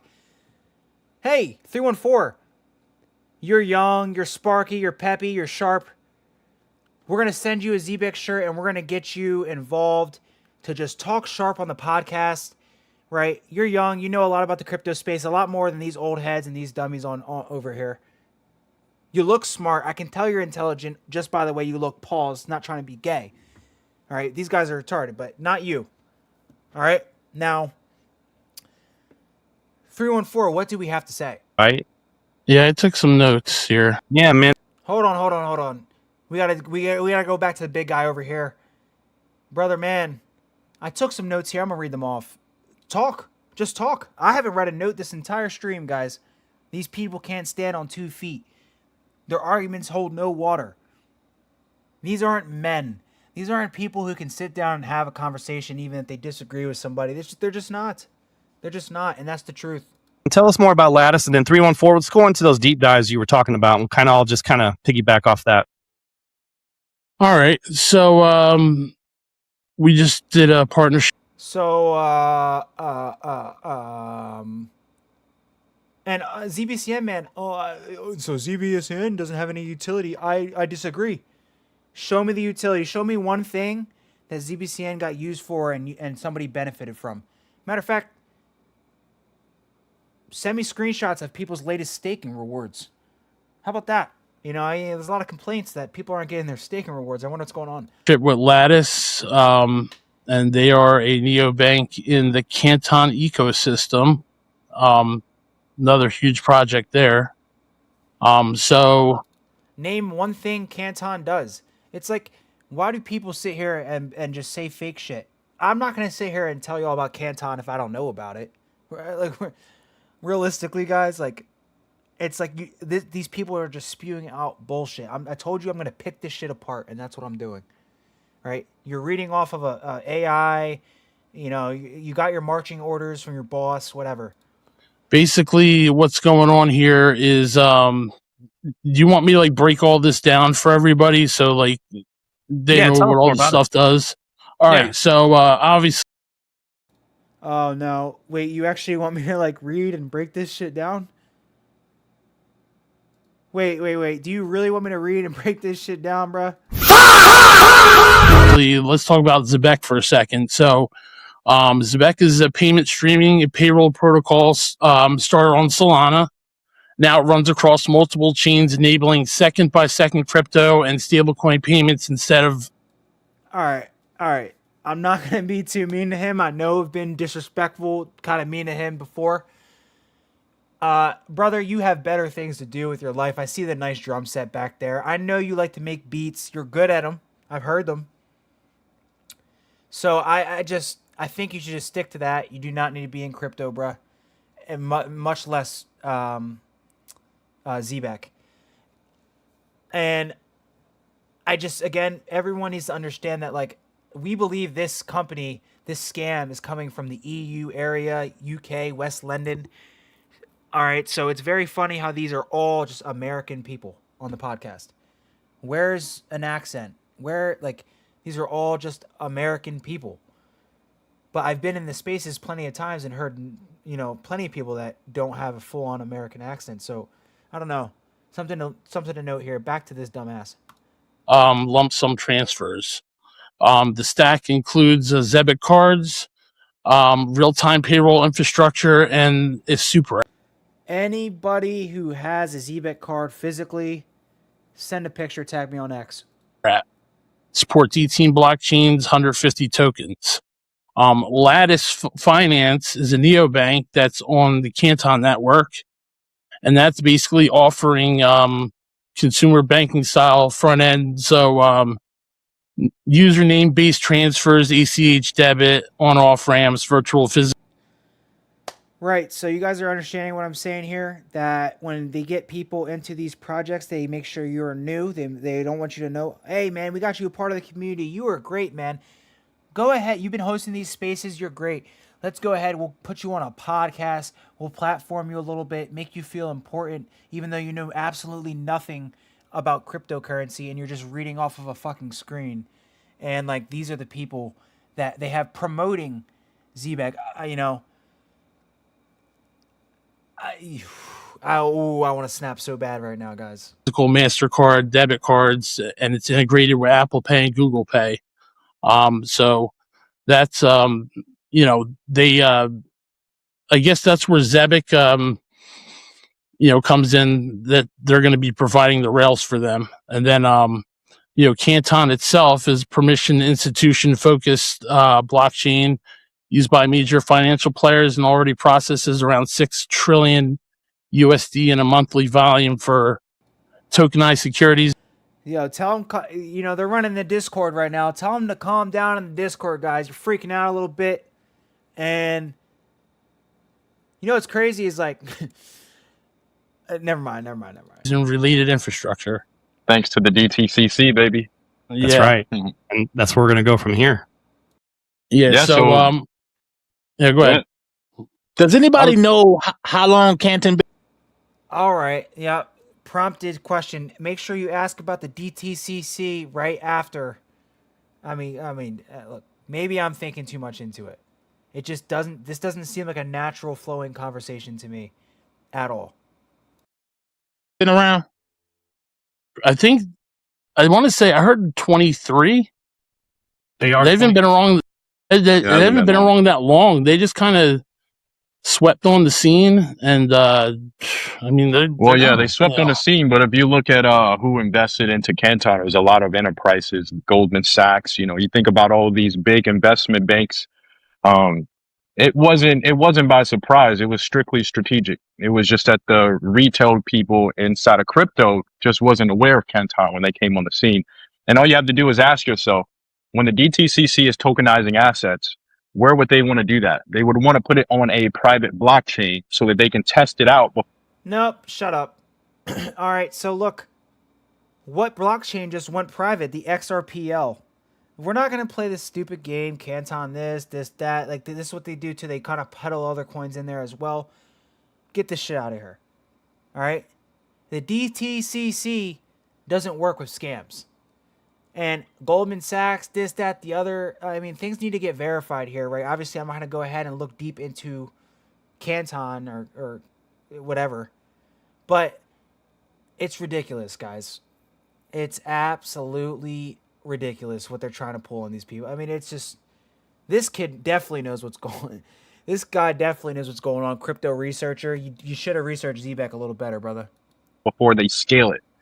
And Canton became that trusted network for all the enterprises. When you think about the DTCC, matter of fact, if you think about the conferences that we all went to with Cybos, and Nadine that was there, who of course is the leader or the spokesperson for the DTCC, everyone's seen that photo with Simon. And the DTCC announced that they wanted to tokenize some of their assets, and they plan on tokenizing all of their assets just incrementally.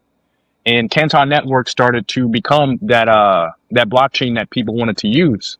So it's interesting and very nice to see that Zebec is in this ecosystem with all of these major players. When you think about the DTCC, they settle trillions of dollars daily.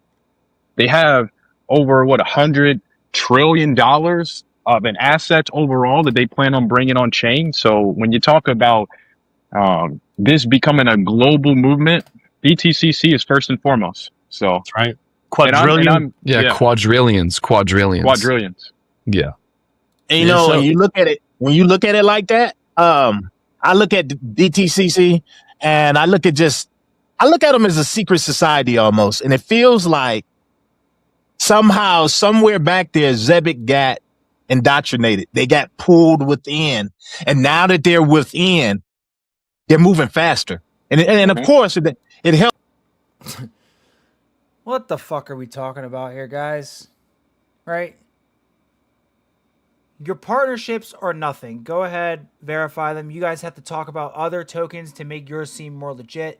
When we actually boil it down and talk about Zebec, none of this shit matters. The DTCC and the handshake with Simon, you know, we've gotten the argument before that would the DTCC shake hands with the scammer? Yeah. Have you guys ever met the government? Like, it's like crazy that these people don't actually consider that you are not here to, like, people aren't here to let you win in crypto, bruh. You think the venture capitalists are here to steal your fucking money. That's the only objective that they have. You don't think that these people are good enough of a comment and can go up and shake the hand of somebody in the DTCC? You know, I met a senator the other day. Yeah, real shit. I met them, talking, chilling. Does that mean that if I shot somebody that I'm not a murderer? If I shot and killed somebody, does that mean that I'm not a murderer? Fuck no. So, like, what are we talking about, guys? Helps that they got all of their compliance and all of that up to snuff. But now it just feels different. Zebec is not SOC 2 compliant. They are not MiCA compliant. They are not ISO compliant. Now, the token feels different. All of these partnerships. Oh, go ahead. Sorry. I think the first green flag was the Deutsche Bank partnership. That dude. Oh my God, he brought up Deutsche Bank. Yes, good job bringing that up. Thank God for hitting the talking point, guys. Deutsche Bank, and I just know this off the top of my head. Do these guys know this off the top of their head? Deutsche Bank, they did not partner with Deutsche Bank. They partner with a consortium of Deutsche Bank, which controls like literally point something 0.01% of stablecoin usage up in whatever country they were talking about. All right. This means nothing. Once again, another nothing burger, and that also can't really be verified to a massive extent. You know, nothing has happened since they announced. I mean, that's just another one. Add it on. that's when it really all began to pick up. I believe is that Deutsche Bank partnership.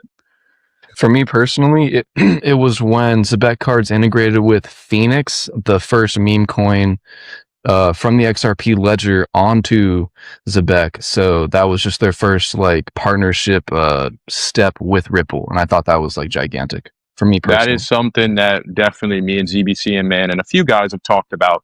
Zebec with these cards, they don't roll it out at scale first. They put it on these silver cards. They do these silver cards so that they can test it out and show these institutions how it truly works. You know, and then they go into streaming payroll, and then they start to go into all these. You guys have been trying to stream payroll for multiple years, and I've yet to see one single company that has ever used Zebec for payroll ever. Can we just talk facts here? Stop bullshitting, being around the bush, right? This is ridiculous. It's sad, bro. This kid seems like a smart guy. It's unfortunate that he's stuck here. This guy over here, he looks kind of sad already. These guys all know their fate. Different aspects that they're really, really good at. So with this Canton partnership with Lattice, I'm very excited about being the first MasterCard debit card. You think about Canton, it doesn't have a card that people are using for all the... I have my XRP Gemini MasterCard, excuse me, right here. Can you guys hear it? Hold on. All right, that's metal, baby. And every time I make a purchase, I get my XRP back. So anyway, about these Zebec cards, where's yours? Show me a physical one. Shit's crazy. Yeah. Your asset. Even the ledger is physical, bro. Even you even get physical keys with a hot wallet sometimes when you get a good hot wallet. What is physical about Zebec? What is any like, bruh? That's on this, this platform. So I think this is going to be very, very, very bullish. Huge. Yeah. And that's just the tip of the iceberg, right? So we've done so much more deep diving into this. And when you look at this and the connections between Canton, DTCC, Lattice, which is the first neobank to have a MasterCard, their first neobank, and the first bank on their network to get a MasterCard, then you look into it even more, and you can go all the way into, what was it, NatWest, which is the Bank of Scotland, and then the London Stock Exchange. And we know that Simon brought over a couple people from the London Stock Exchange last year, right? Yep. And his ties originally are with Wall Street. So like you can see it all happening. So yeah, I mean, tell us. So we're bringing over people from London. We got Simon, who's allegedly an American, has ties to Wall Street, but you're bringing in people from London. I'm getting a lawyer letter sent to me from London, but it's an American cryptocurrency company. I'm just still trying to understand, like, how much farther are you guys going to take this? More about all this. Yeah, no. So, man, it's a lot of connections. So when you think about the London Stock Exchange, Deutsche Bank is very heavy in the London Stock Exchange, and the name London should ring a bell to everybody. So when you think about Zebec Network, where is one of their prime locations? It's London. So last year, Simon. No. I thought this was an American-based utility company.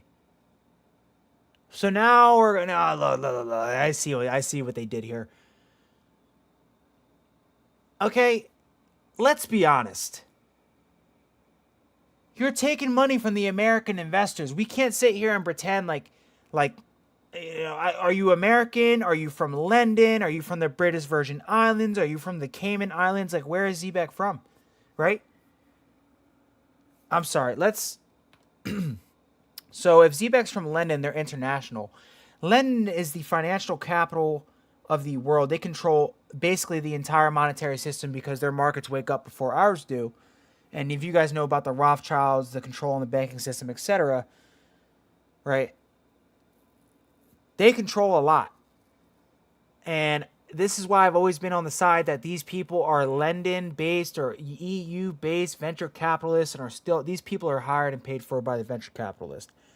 100%. And if it's not, I mean, I don't know. But one day I know for a fact I'm getting the evidence. For sure. All right. This guy's grinning. It's like they know, guys. They just know it's BS, bruh.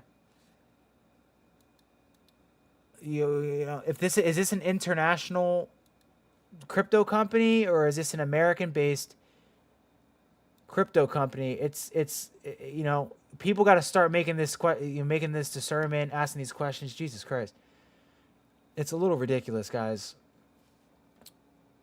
Just a little bit.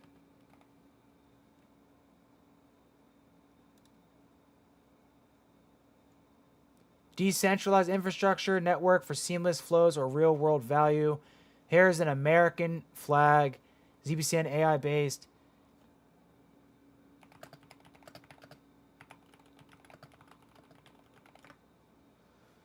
Zebec Network is a San Francisco based company, US based company, guys. These are literally based out of the United States. So what do you have anything to do with the EU? And another thing, what makes you think this is going to get adopted in the United States? The EU slop is crazy. And that's a whole other conversation, guys. That's a whole other conversation. But I'm telling you, there's venture capitalists behind this project. They are likely paying people like these people right here to promote Zebec, grab liquidity from American investors, long-term liquidity farm. And we know there's venture capitalists already. And now we know, like, London it's just odd. They're mentioning London as if it's like a prerequisite to when people actually come up and say, wait, why are the lawyers sending out London letters? It's kind of crazy. Was at the House of Lords. He was at the UK. The House of Lords was fake. Never happened.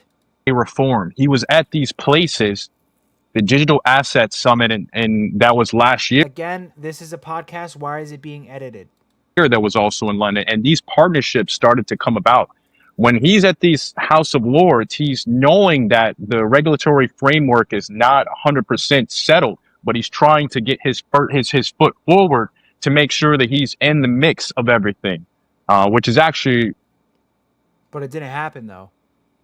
So I'm just trying to understand like where you guys are coming from here. It didn't happen. It was an AI photo. The photo came from Telegram after you guys said that you weren't allowed to have any photos taken during the conversation, but then you got photos. So are they AI photos or did you guys break the rules? You know, I don't know. They came from Telegram. They came from Telegram. What? It's crazy when you think about it, because then you start getting into Davos, you start getting into Cybos, you start getting to all these big conferences that these same guys are at, and then these partnerships come about, and people are like, "Where did they come from?" They were doing this behind the scenes. You know, I'm very excited about the London Stock Exchange. It's like these people never heard of Sam Bankman-Fried before. Like these people have never heard of the FTX collapse. Like you can't scam your way to the top. Like it happened so many times in crypto before. This is going to be another example of it. These guys are peddling this shit.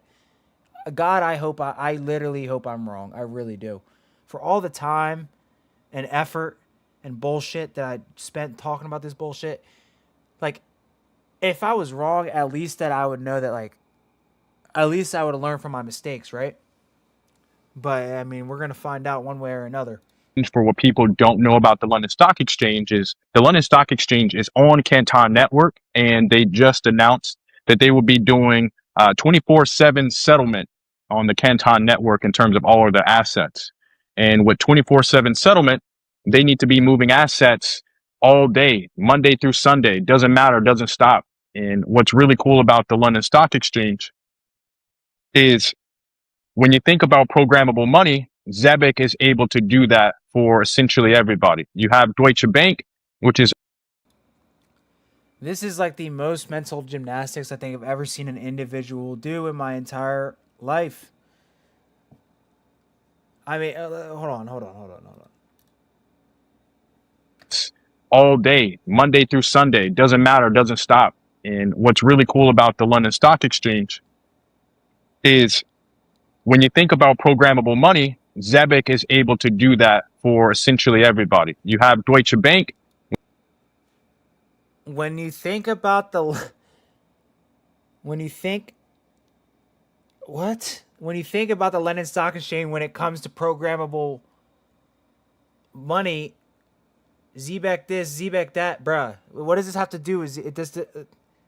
I can say that for any cryptocurrency. This is ridiculous, guys. Which is all you.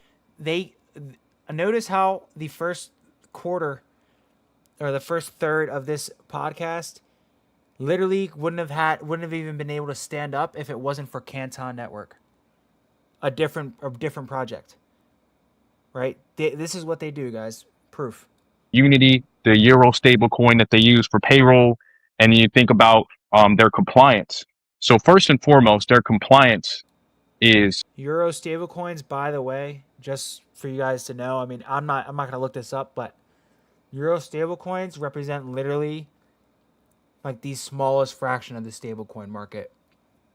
You have the MiCA compliance, you have the SOC 2, you have the ISO 20022, and then what's going to come soon is the FCA compliance. And the FCA compliance is going to allow them to start moving money in the UK. And with that, we're just going to be a monster, man. Game over. It's going to be game over.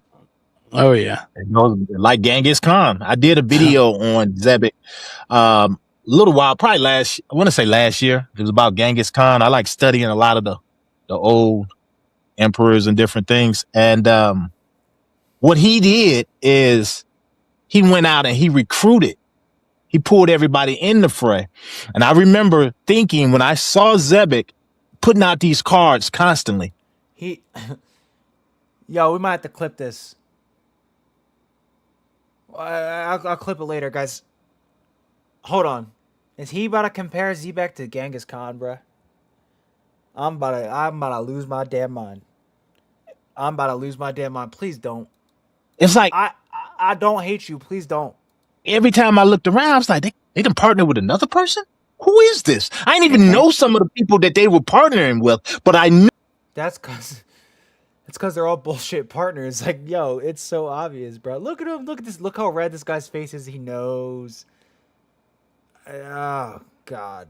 Knew it was a reason for it. Yeah. And now it's now hindsight is 2020 because you look back. Life is better understood backwards, right? You look back and some of the things you wish if you knew back then you'd have did a little bit different. But now coming up to where we are right now with everything that's going on and where they are, is if people can't see this as an opportunity, they're really going to regret this moment. They're going to truly regret this moment. This is what they do, guys. This is coercion. This is social manipulation. This is making you feel like you're missing out. False FOMO. Ugh. Because this is one of those rare occasions, I feel, where it's playing out right in front of us. The whole wealth transfer, all of that's happening right in front of us. We see an old system dying. I did a video on Zebec with Netflix. If you look at Netflix, It's, guys, how many different, like, oh my gosh, it's so funny at this point. It's like, how many different things are y'all gonna compare with Zebec, bro? Netflix came out, blockbuster. They still didn't think it was going to be anything, but Netflix had looked ahead. They saw that the times were changing. Everything was changing. We're going into streaming now. People don't want to leave the home. People want to be on the cell phones. And before you know it, the brick and mortar went away. That's the same thing that's happening with Zebec, and it's the same thing that is happening with finance and streaming is pay. So we're gonna skip into this a little bit just so I could, have at least some good sleep and not have to think about this bullshit. Because a lot of their oh my God, subscribers want that content. They want that XR. This is a forced conversation, guys. They had an itinerary to bring up. This did not flow naturally. These people cannot hold water. Again, all respect to this guy, and this person seems smart. I wish they would be doing better things, right? Content. And we all know that the community, when it comes to XRP, all you got to do is say you sold your bag. and they're coming out with torches. No. I believe a lot of the major influencers, though, I believe some of them are holding ZBCN. Oh, well, I can tell you. Bro, this is the most cosplay, terrible pornography shit I've ever watched, bro. I feel I'm appalled. Like, this is the worst. This is worse than Erica Kirk. and they're coming out with torches. No. I believe a lot of the major influencers, though, I believe some of them are holding ZB. I mean, listen to how, watch the cut. This is not a natural podcast. Well, I have something for you. Shut your bitch ass up. Whole podcast need to get shut down. You guys should never made the podcast. CN. Oh, well, I can tell you this as being a guy who gets a ton of inbox I get a lot of DMs, and I will tell you this: there are some very prominent XRP people that are on X, that are on TikTok, and that are also on YouTube that have wanted to collab, and they're kind of afraid to because of that reason. And I would never say who they are, but I can tell you this because I've had conversations and said, "Hey, why don't you guys bring up, do some ZBCN content?" And they're like, "I can't do that because I have to focus on XRP." Cap, complete bullshit. You look like a druggie. Your eyes are glossy as shit. I want to know what you're on to do this podcast, but this never happened. I mean, give me things that never happened for $5. And that's no knock on them. It's just that there's. I got you. I'm an XRP influencer, YouTuber, whatever you want to call it, and I'll never stop talking about Zebec. You guys will get so much free promo off of me. I got you. So far into it that it's tough. Like when you hold bags like that, man, and I mean, we're starting to be in the same boat in some ways, but Well, it's kind of tough. It's kind of tough though, because our whole thing is now Ripple, of course, is going to be interoperable. We're having all the banks and everything on board, but our approach is really very inclusive when we talk about us not being an L1. Our approach is not to compete with anybody. We are plugging in our rails and boosting up everyone else's, so that it's a different approach. Whereas He's not confident in what he's saying. I don't believe you, brother. You got to be more confident, man. This is like an interview. You got to be more confident. You got to say it with your chest. I don't believe you. You don't even believe what you're saying right now. And okay, Zebec went ahead and operated without competition, or they're in a league of their own. They don't have any competition. Whatever he just said. What happens when someone comes out to compete with Zebec like MasterCard? Like this is just such a short-term, short-minded. This is why it's like a double-edged sword. Even trying to hop in a pot. Why would you even get on a podcast? I just don't understand. Ripple, of course, they were competing against the Bitcoin Maximus as far as who had the utility, so yes, you can definitely say that they're a little bit too far gone at this point. I'm going to predict in April, I think a certain percentage are going to change their mind, and we'll probably actually get them on the show. Once it shows that we're not an actual threat to the XRP maxi community. I mean, this is just, they're going to plan another rug pull when Simon goes to speak at XRP Las Vegas. And none of the, guys, just pay attention to the facts, right? They're already plotting. They want more holders. The holders have gone away. They're feeling it. All of these guys are bag holders of Zebec up here, right? Some of them might be up, but who knows? Look at this, right? I mean, we're still up 96%. This thing's gonna completely, it's done. All right, but these people are all negative right now. They are the bag holders. The one thing they need is for people to get hyped up about Simon speaking at the XRPL V or whatever the fuck you want to call it. It's you'll see. You'll see, guys. It's okay. I don't even have to prove myself. But yeah, I feel like we'll get people on. It's kind of sad too, because we're the only, and I ain't gonna say we because we don't think like that, but the retail side, the retailers out here holding these bags, we're the only ones that put these juggernauts against each other. They're collaborating. Mm-hmm. You see, Zebec is collaborating with all of the big companies, XRP, all of them. It's the retailers, the ones down here that are putting them against each other. Well, Bitcoin ain't better than XRP, and Zebec is never going to partner with.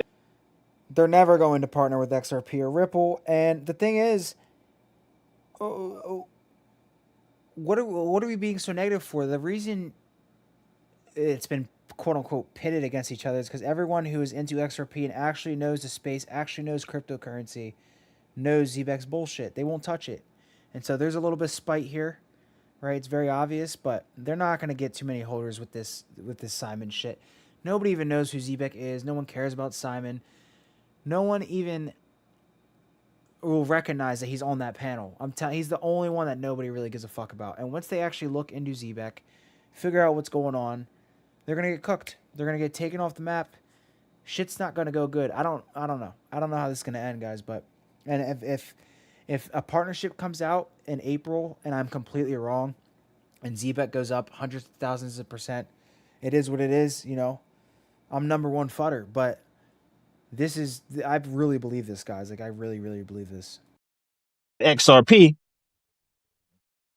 they never gonna partner with XRP. So I think that's sad. We can't get out our own way. Yeah. Tribalism is what it is.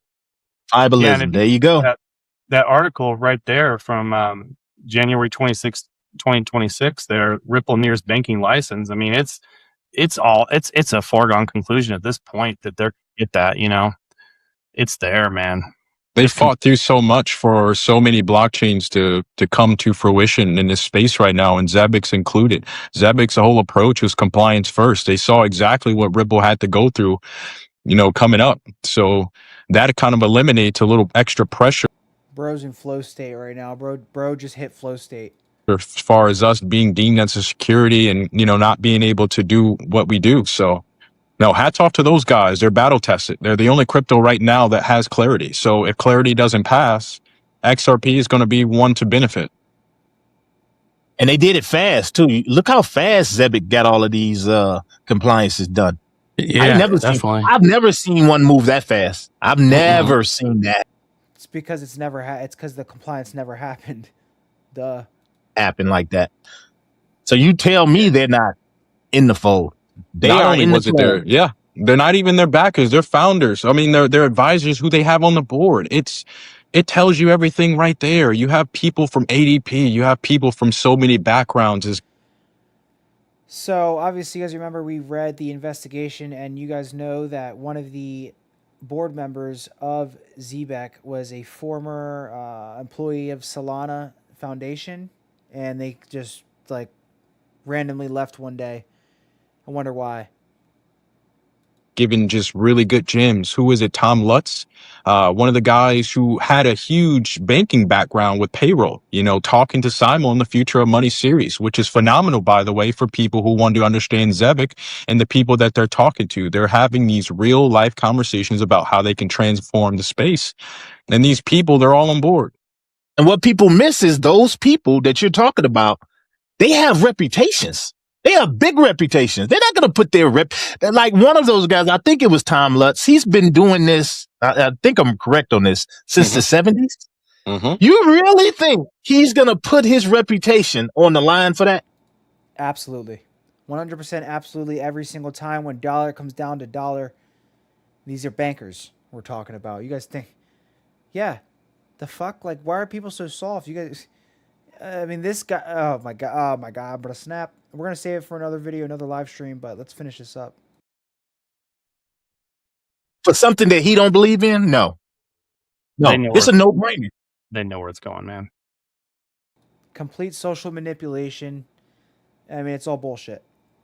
100%. Yeah. Yeah, it's gonna be it's gonna be phenomenal. These next couple of years are gonna be something that are gonna go down in history as far as the transfer of wealth that's gonna go. Just nod, look down, nod, smile, nod. It'll all be okay. They won't know I'm lying. Oh yeah. One side to the other. There's no doubt in my mind. They're gonna look back and they're gonna be like, "That's right there. That's when it happened." That's when. Well, I think what really kicked this off is these white label products for the ecosystem. So No.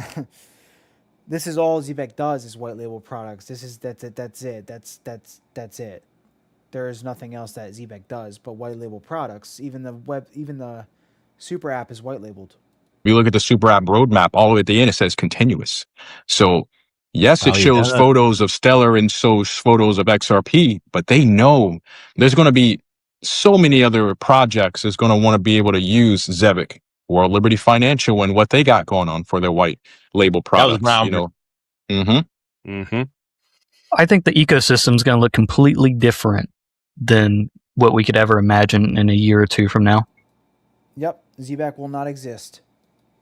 Unrecognizable. Oh, yeah, it's all.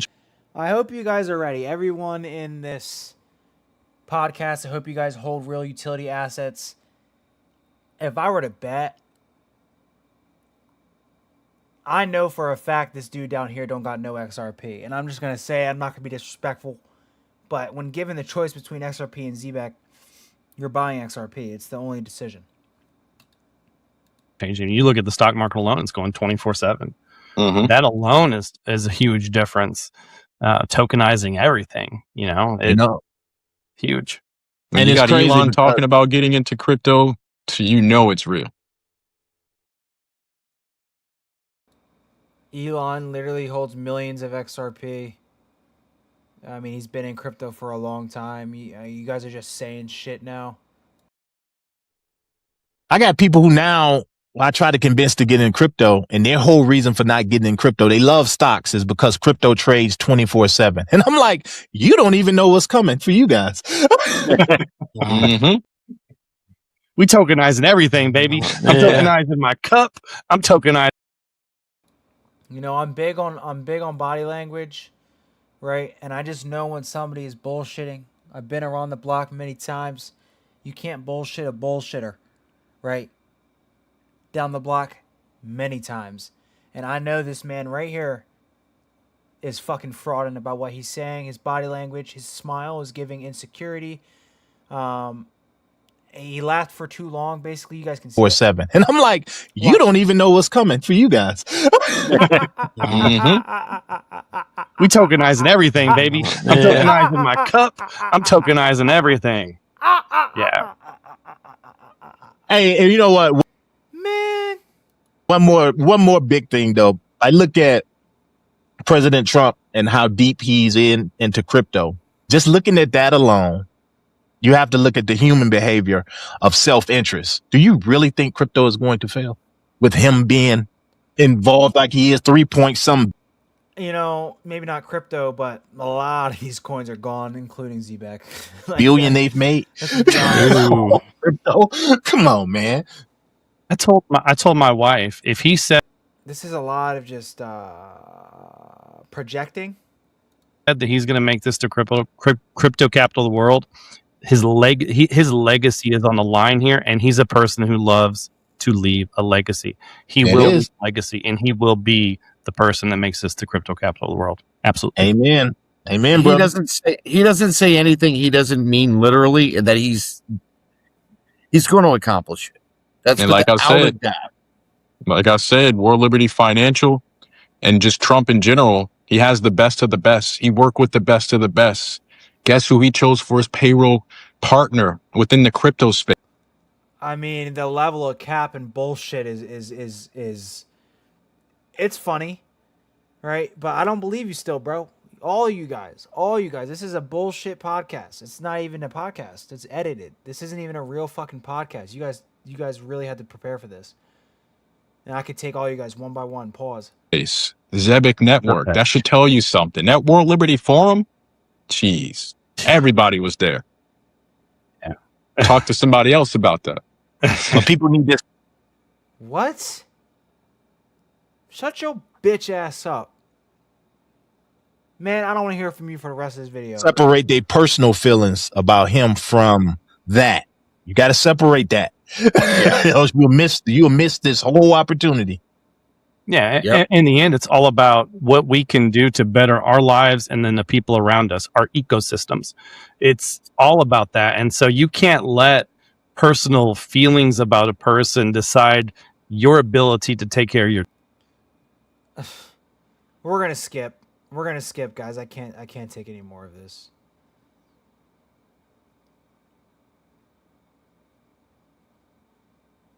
This will be good. Hold on. Best chance of Zebec hitting those kind of numbers before that, considering the foresight, the things that are going on with the token. I agree. Thank you so much.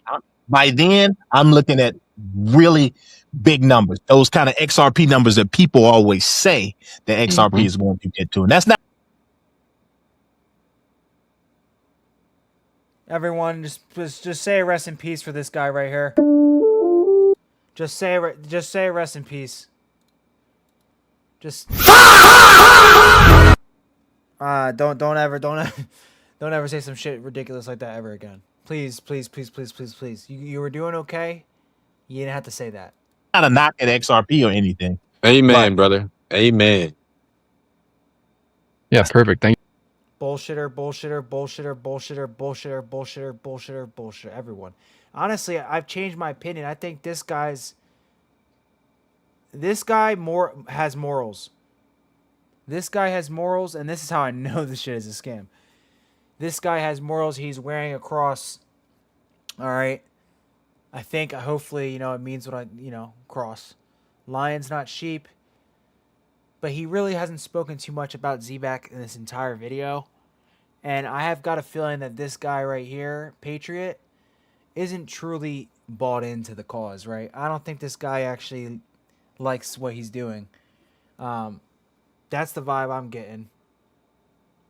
He don't even want to be doing this podcast right now. This is just part of his contractual obligations. So let's go ahead and just finish this up. How much longer do we have? 15 Thank you minutes. so much. Perfect. All right, Mr. Foresight, man, I gotta ask you, man, how'd you get into the Right. If he says, "How'd you get into the game?" I'm gonna crash the fuck out. This guy, I'm not gonna be mean. For some reason, I just feel like this guy means well, and he just wants community, and he just doesn't know. He doesn't know any better. Now he might though, after all the live streams and videos, etc. Foresight, man, I gotta ask you, man, how'd you get into the podcasting and describing all the cryptos and stuff? And I guess want to follow that up with what made you get into writing the book? I tell you, it's everything that I do is based on my life. Everything that I do is based on my life. So, All right, before he goes on to his little man's, whatever the fuck he's gonna say. All right, he's a genuine. Everyone seems here like they're, well, not all of them, but I know this guy's a genuine dude. He be talking, saying some correct stuff, but whenever he just starts talking about Zebec, I just can't listen. It's bullshit. It's just bullshit. And so that's the same thing with Patriot. Like, they'll tell you some things you want to hear. Believe in yourself. Do this and that. And, like, that's all cool. But they'll pepper that in, and then Zebec's going to go to $1 million. And, like, this is the issue here, right? You're mixing the good in with the bad. Yeah. How'd you get started? Oh, when it originally started, I didn't plan on. I like crypto. I love crypto, and this is what I would be doing, even if I wasn't talking about it. I would be studying crypto. But I got to a point. It's the reason I walked away from my last career is because I got to a point. I said, when I die, I want to leave something behind to help people. That's my whole mission now. You see why it's hard for me to hate this guy? You guys understand now? Right? I can't give him too much hate. Because, like, he do be talking. He be spitting. But everything about Zebec is bullshit. That is how I feel. That's my opinion. I want to help that person out there, that those crypto people. It ain't even just crypto. It might be somebody that's trying to change their life and trying to work on themselves. They're trying to reach goals that they don't even know that they have. They don't even know that they have them. But some of that person we're talking about might be somebody that's in their 60s, their 70s. They think it's too late. They might have worked themselves to death. And I found to me that crypto was the best vehicle to get you there, regardless of you 8 to 80. It doesn't matter how old you are. I agree. If you can spare some money, it's not going to take you as much money to get financial freedom as it's going to cost someone in stocks. And when I said that, and my whole life has been a book, and just to let you guys know, I used to write erotic fiction. A lot of people don't know that. So that was one of the things I did. And like, what? Why does it keep getting weirder, bro? And then this dude's, ew, like they're all smiling and shit. Like, this dude's like, all right, I'd read. Let me get a book, man. And this guy's just laughing. This guy's a freak. This guy's definitely a freak, 100%. This guy's disgusted about what he heard. Freak.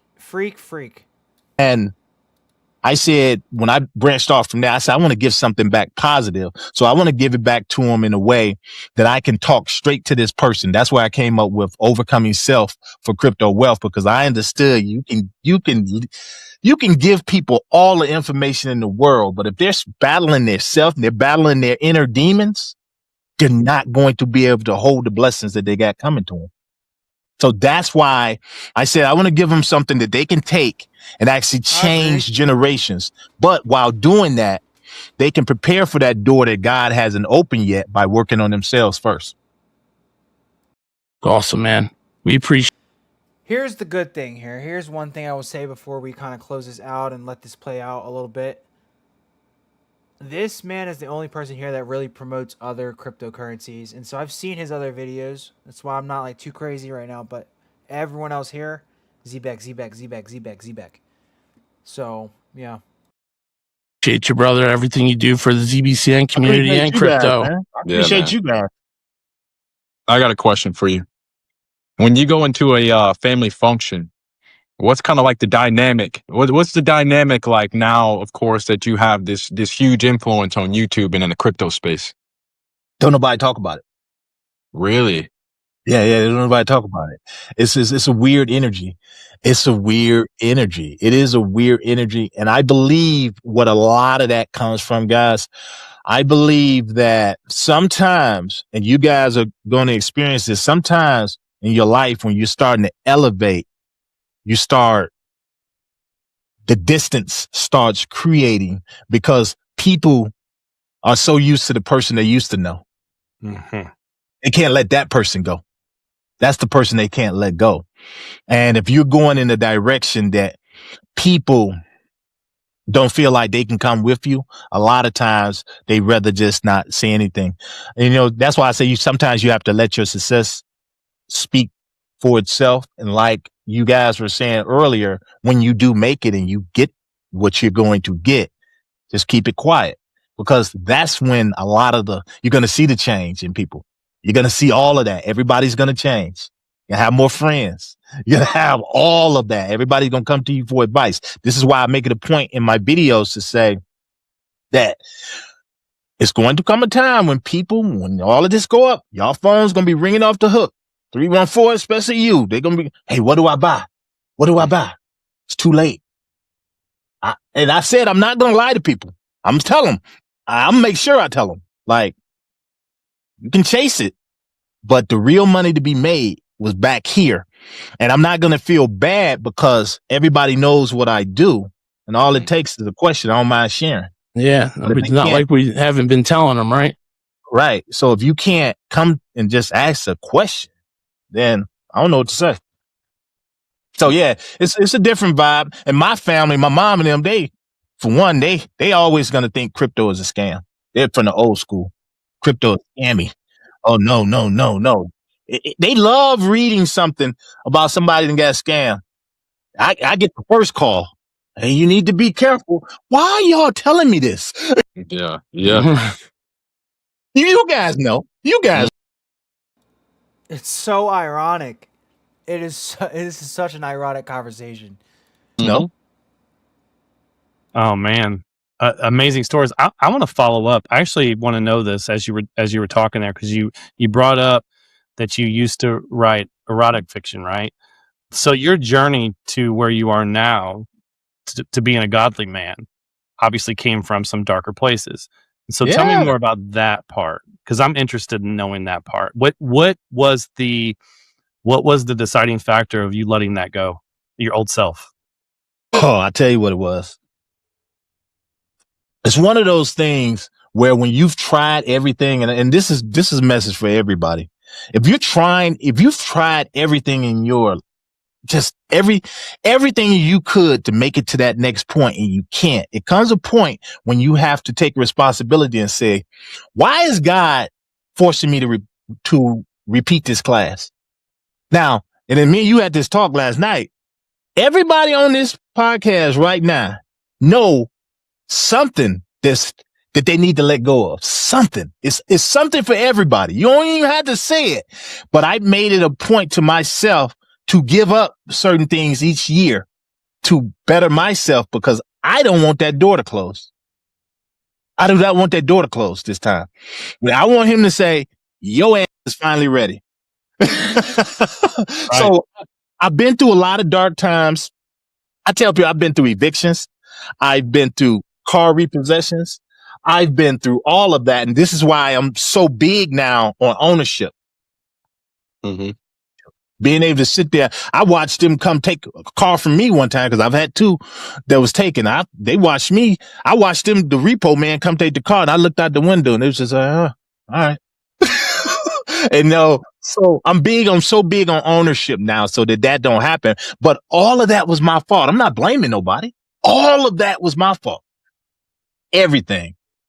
So, and I found that when I was writing a lot of that stuff I was writing, I felt like I was good at it. I was really good at it, but I felt like I just didn't feel like I had the blessing like I should have had. I didn't feel like I had the blessing for it. And I kept saying, this ain't it. This ain't it. And I went further actually by doing the other thing. So I realized I had to change. And I tell anybody that if you're struggling in any area of your life, Hey, respect, man. I can respect that. But we're focused on Zebec, obviously. a self introspection and say, what am I doing to screw this up? What is it? Yeah, I mean, so many people continuously miss their blessings by holding on to old things. I can definitely attest to that, and you see it in your families growing up, and I'm sure everyone here has a story, right? Yeah. It's like accepting negativity, and you miss your blessings. Does anyone else have any follow-up questions? That holds us back. Oh yeah, I forgot. Throbbing the one made my head hurt. I was going to say. I should have asked him if he had a question, but he's the one that really put me on the spot. I'm sorry. What were you saying, Patriot?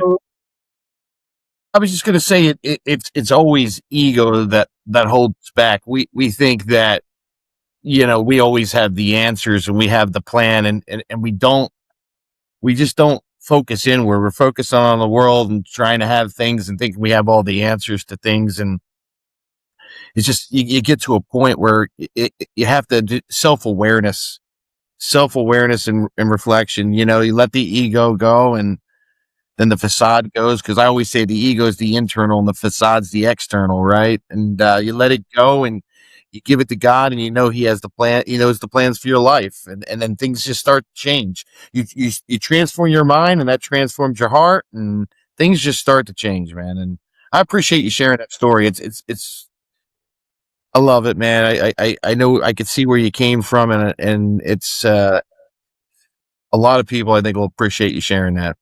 I tell you, one more. I think, I'm spiritual. I'm an extremely spiritual person. And I learned that you have to learn how to hear God. You have to learn how to listen. The biggest lesson All right, I think that's enough of that. Let's see. I mean, if there's anyone else. I say that to say, yeah, Mr. Forsythe's been so little thing you told me that you wanted to give us 2 of your books to give away to a subscriber, right? And so we want to do is we want to give back to the community. Well, all we ask is Mr. Forsythe's been so gracious to give us a couple copies of his book, Overcoming Self. After a week, we will receive some coffee from something so much. You can see how great this crypto community is working together, and we're always trying to help one another out and give. Guys, rock. All right, that pretty much does it, guys. I think we pretty much picked apart their entire podcast. It was nice to hear some wholesome stuff at the end, and I don't want to end this stream on like a super negative note. So I think that's a good way to end it, right? Always lead with your heart. Do the right thing, and you can always recover. And I think that's a good lesson to take from what Mr. Forsythe said, right? But a lot of this is bullshit. And let's just be honest that Zebec is bullshit. It's cool. We can be honest about it. There can be good people in the project. There can be bad people in the project. But I've given you guys some of the evidence on this live stream. And I have more, right? And I won't stop until the job's done. You guys have my word. You feel me? And we'll just play one more song real quick. And I'll update you guys on the war tomorrow, etc.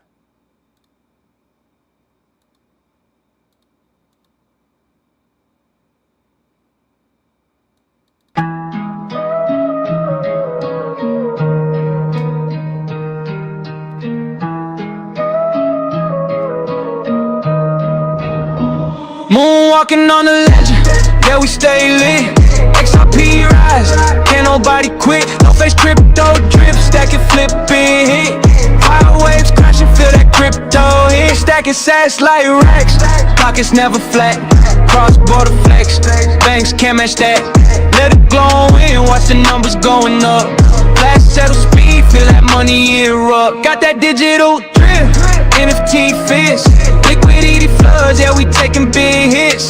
Haters get sure when we hit the block. XRP rocket, yeah, we never stop. Sipping fiat like it's lemonade, but I don't spill. Crypto flows like a tidal wave, feel the thrill. Smart contracts automatic, chains never chill. Money moves smooth while they stuck in the drill. Moonwalking on a legend, yeah, we stay lit. XRP rising, can't nobody quit. No face crypto drip, stack it, flip it, hit. Power waves crashing, feel that crypto hit. Moonwalking, moonwalking, XRP to the sky. Banks looking sideways while my wallet fly. No face crypto, stack it, don't ask why.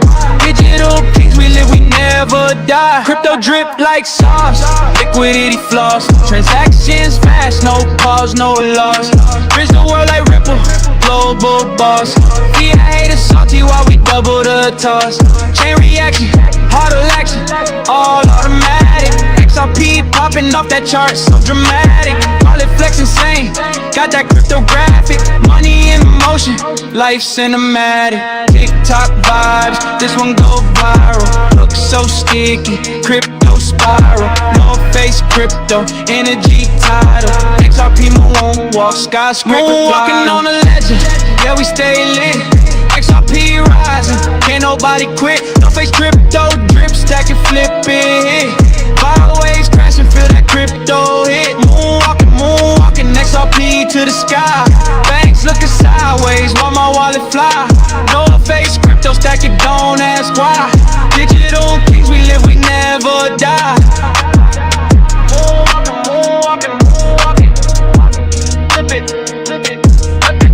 Crypto noise, crypto nice, crypto XRP, XRP, rocket, hit it, chains on fire.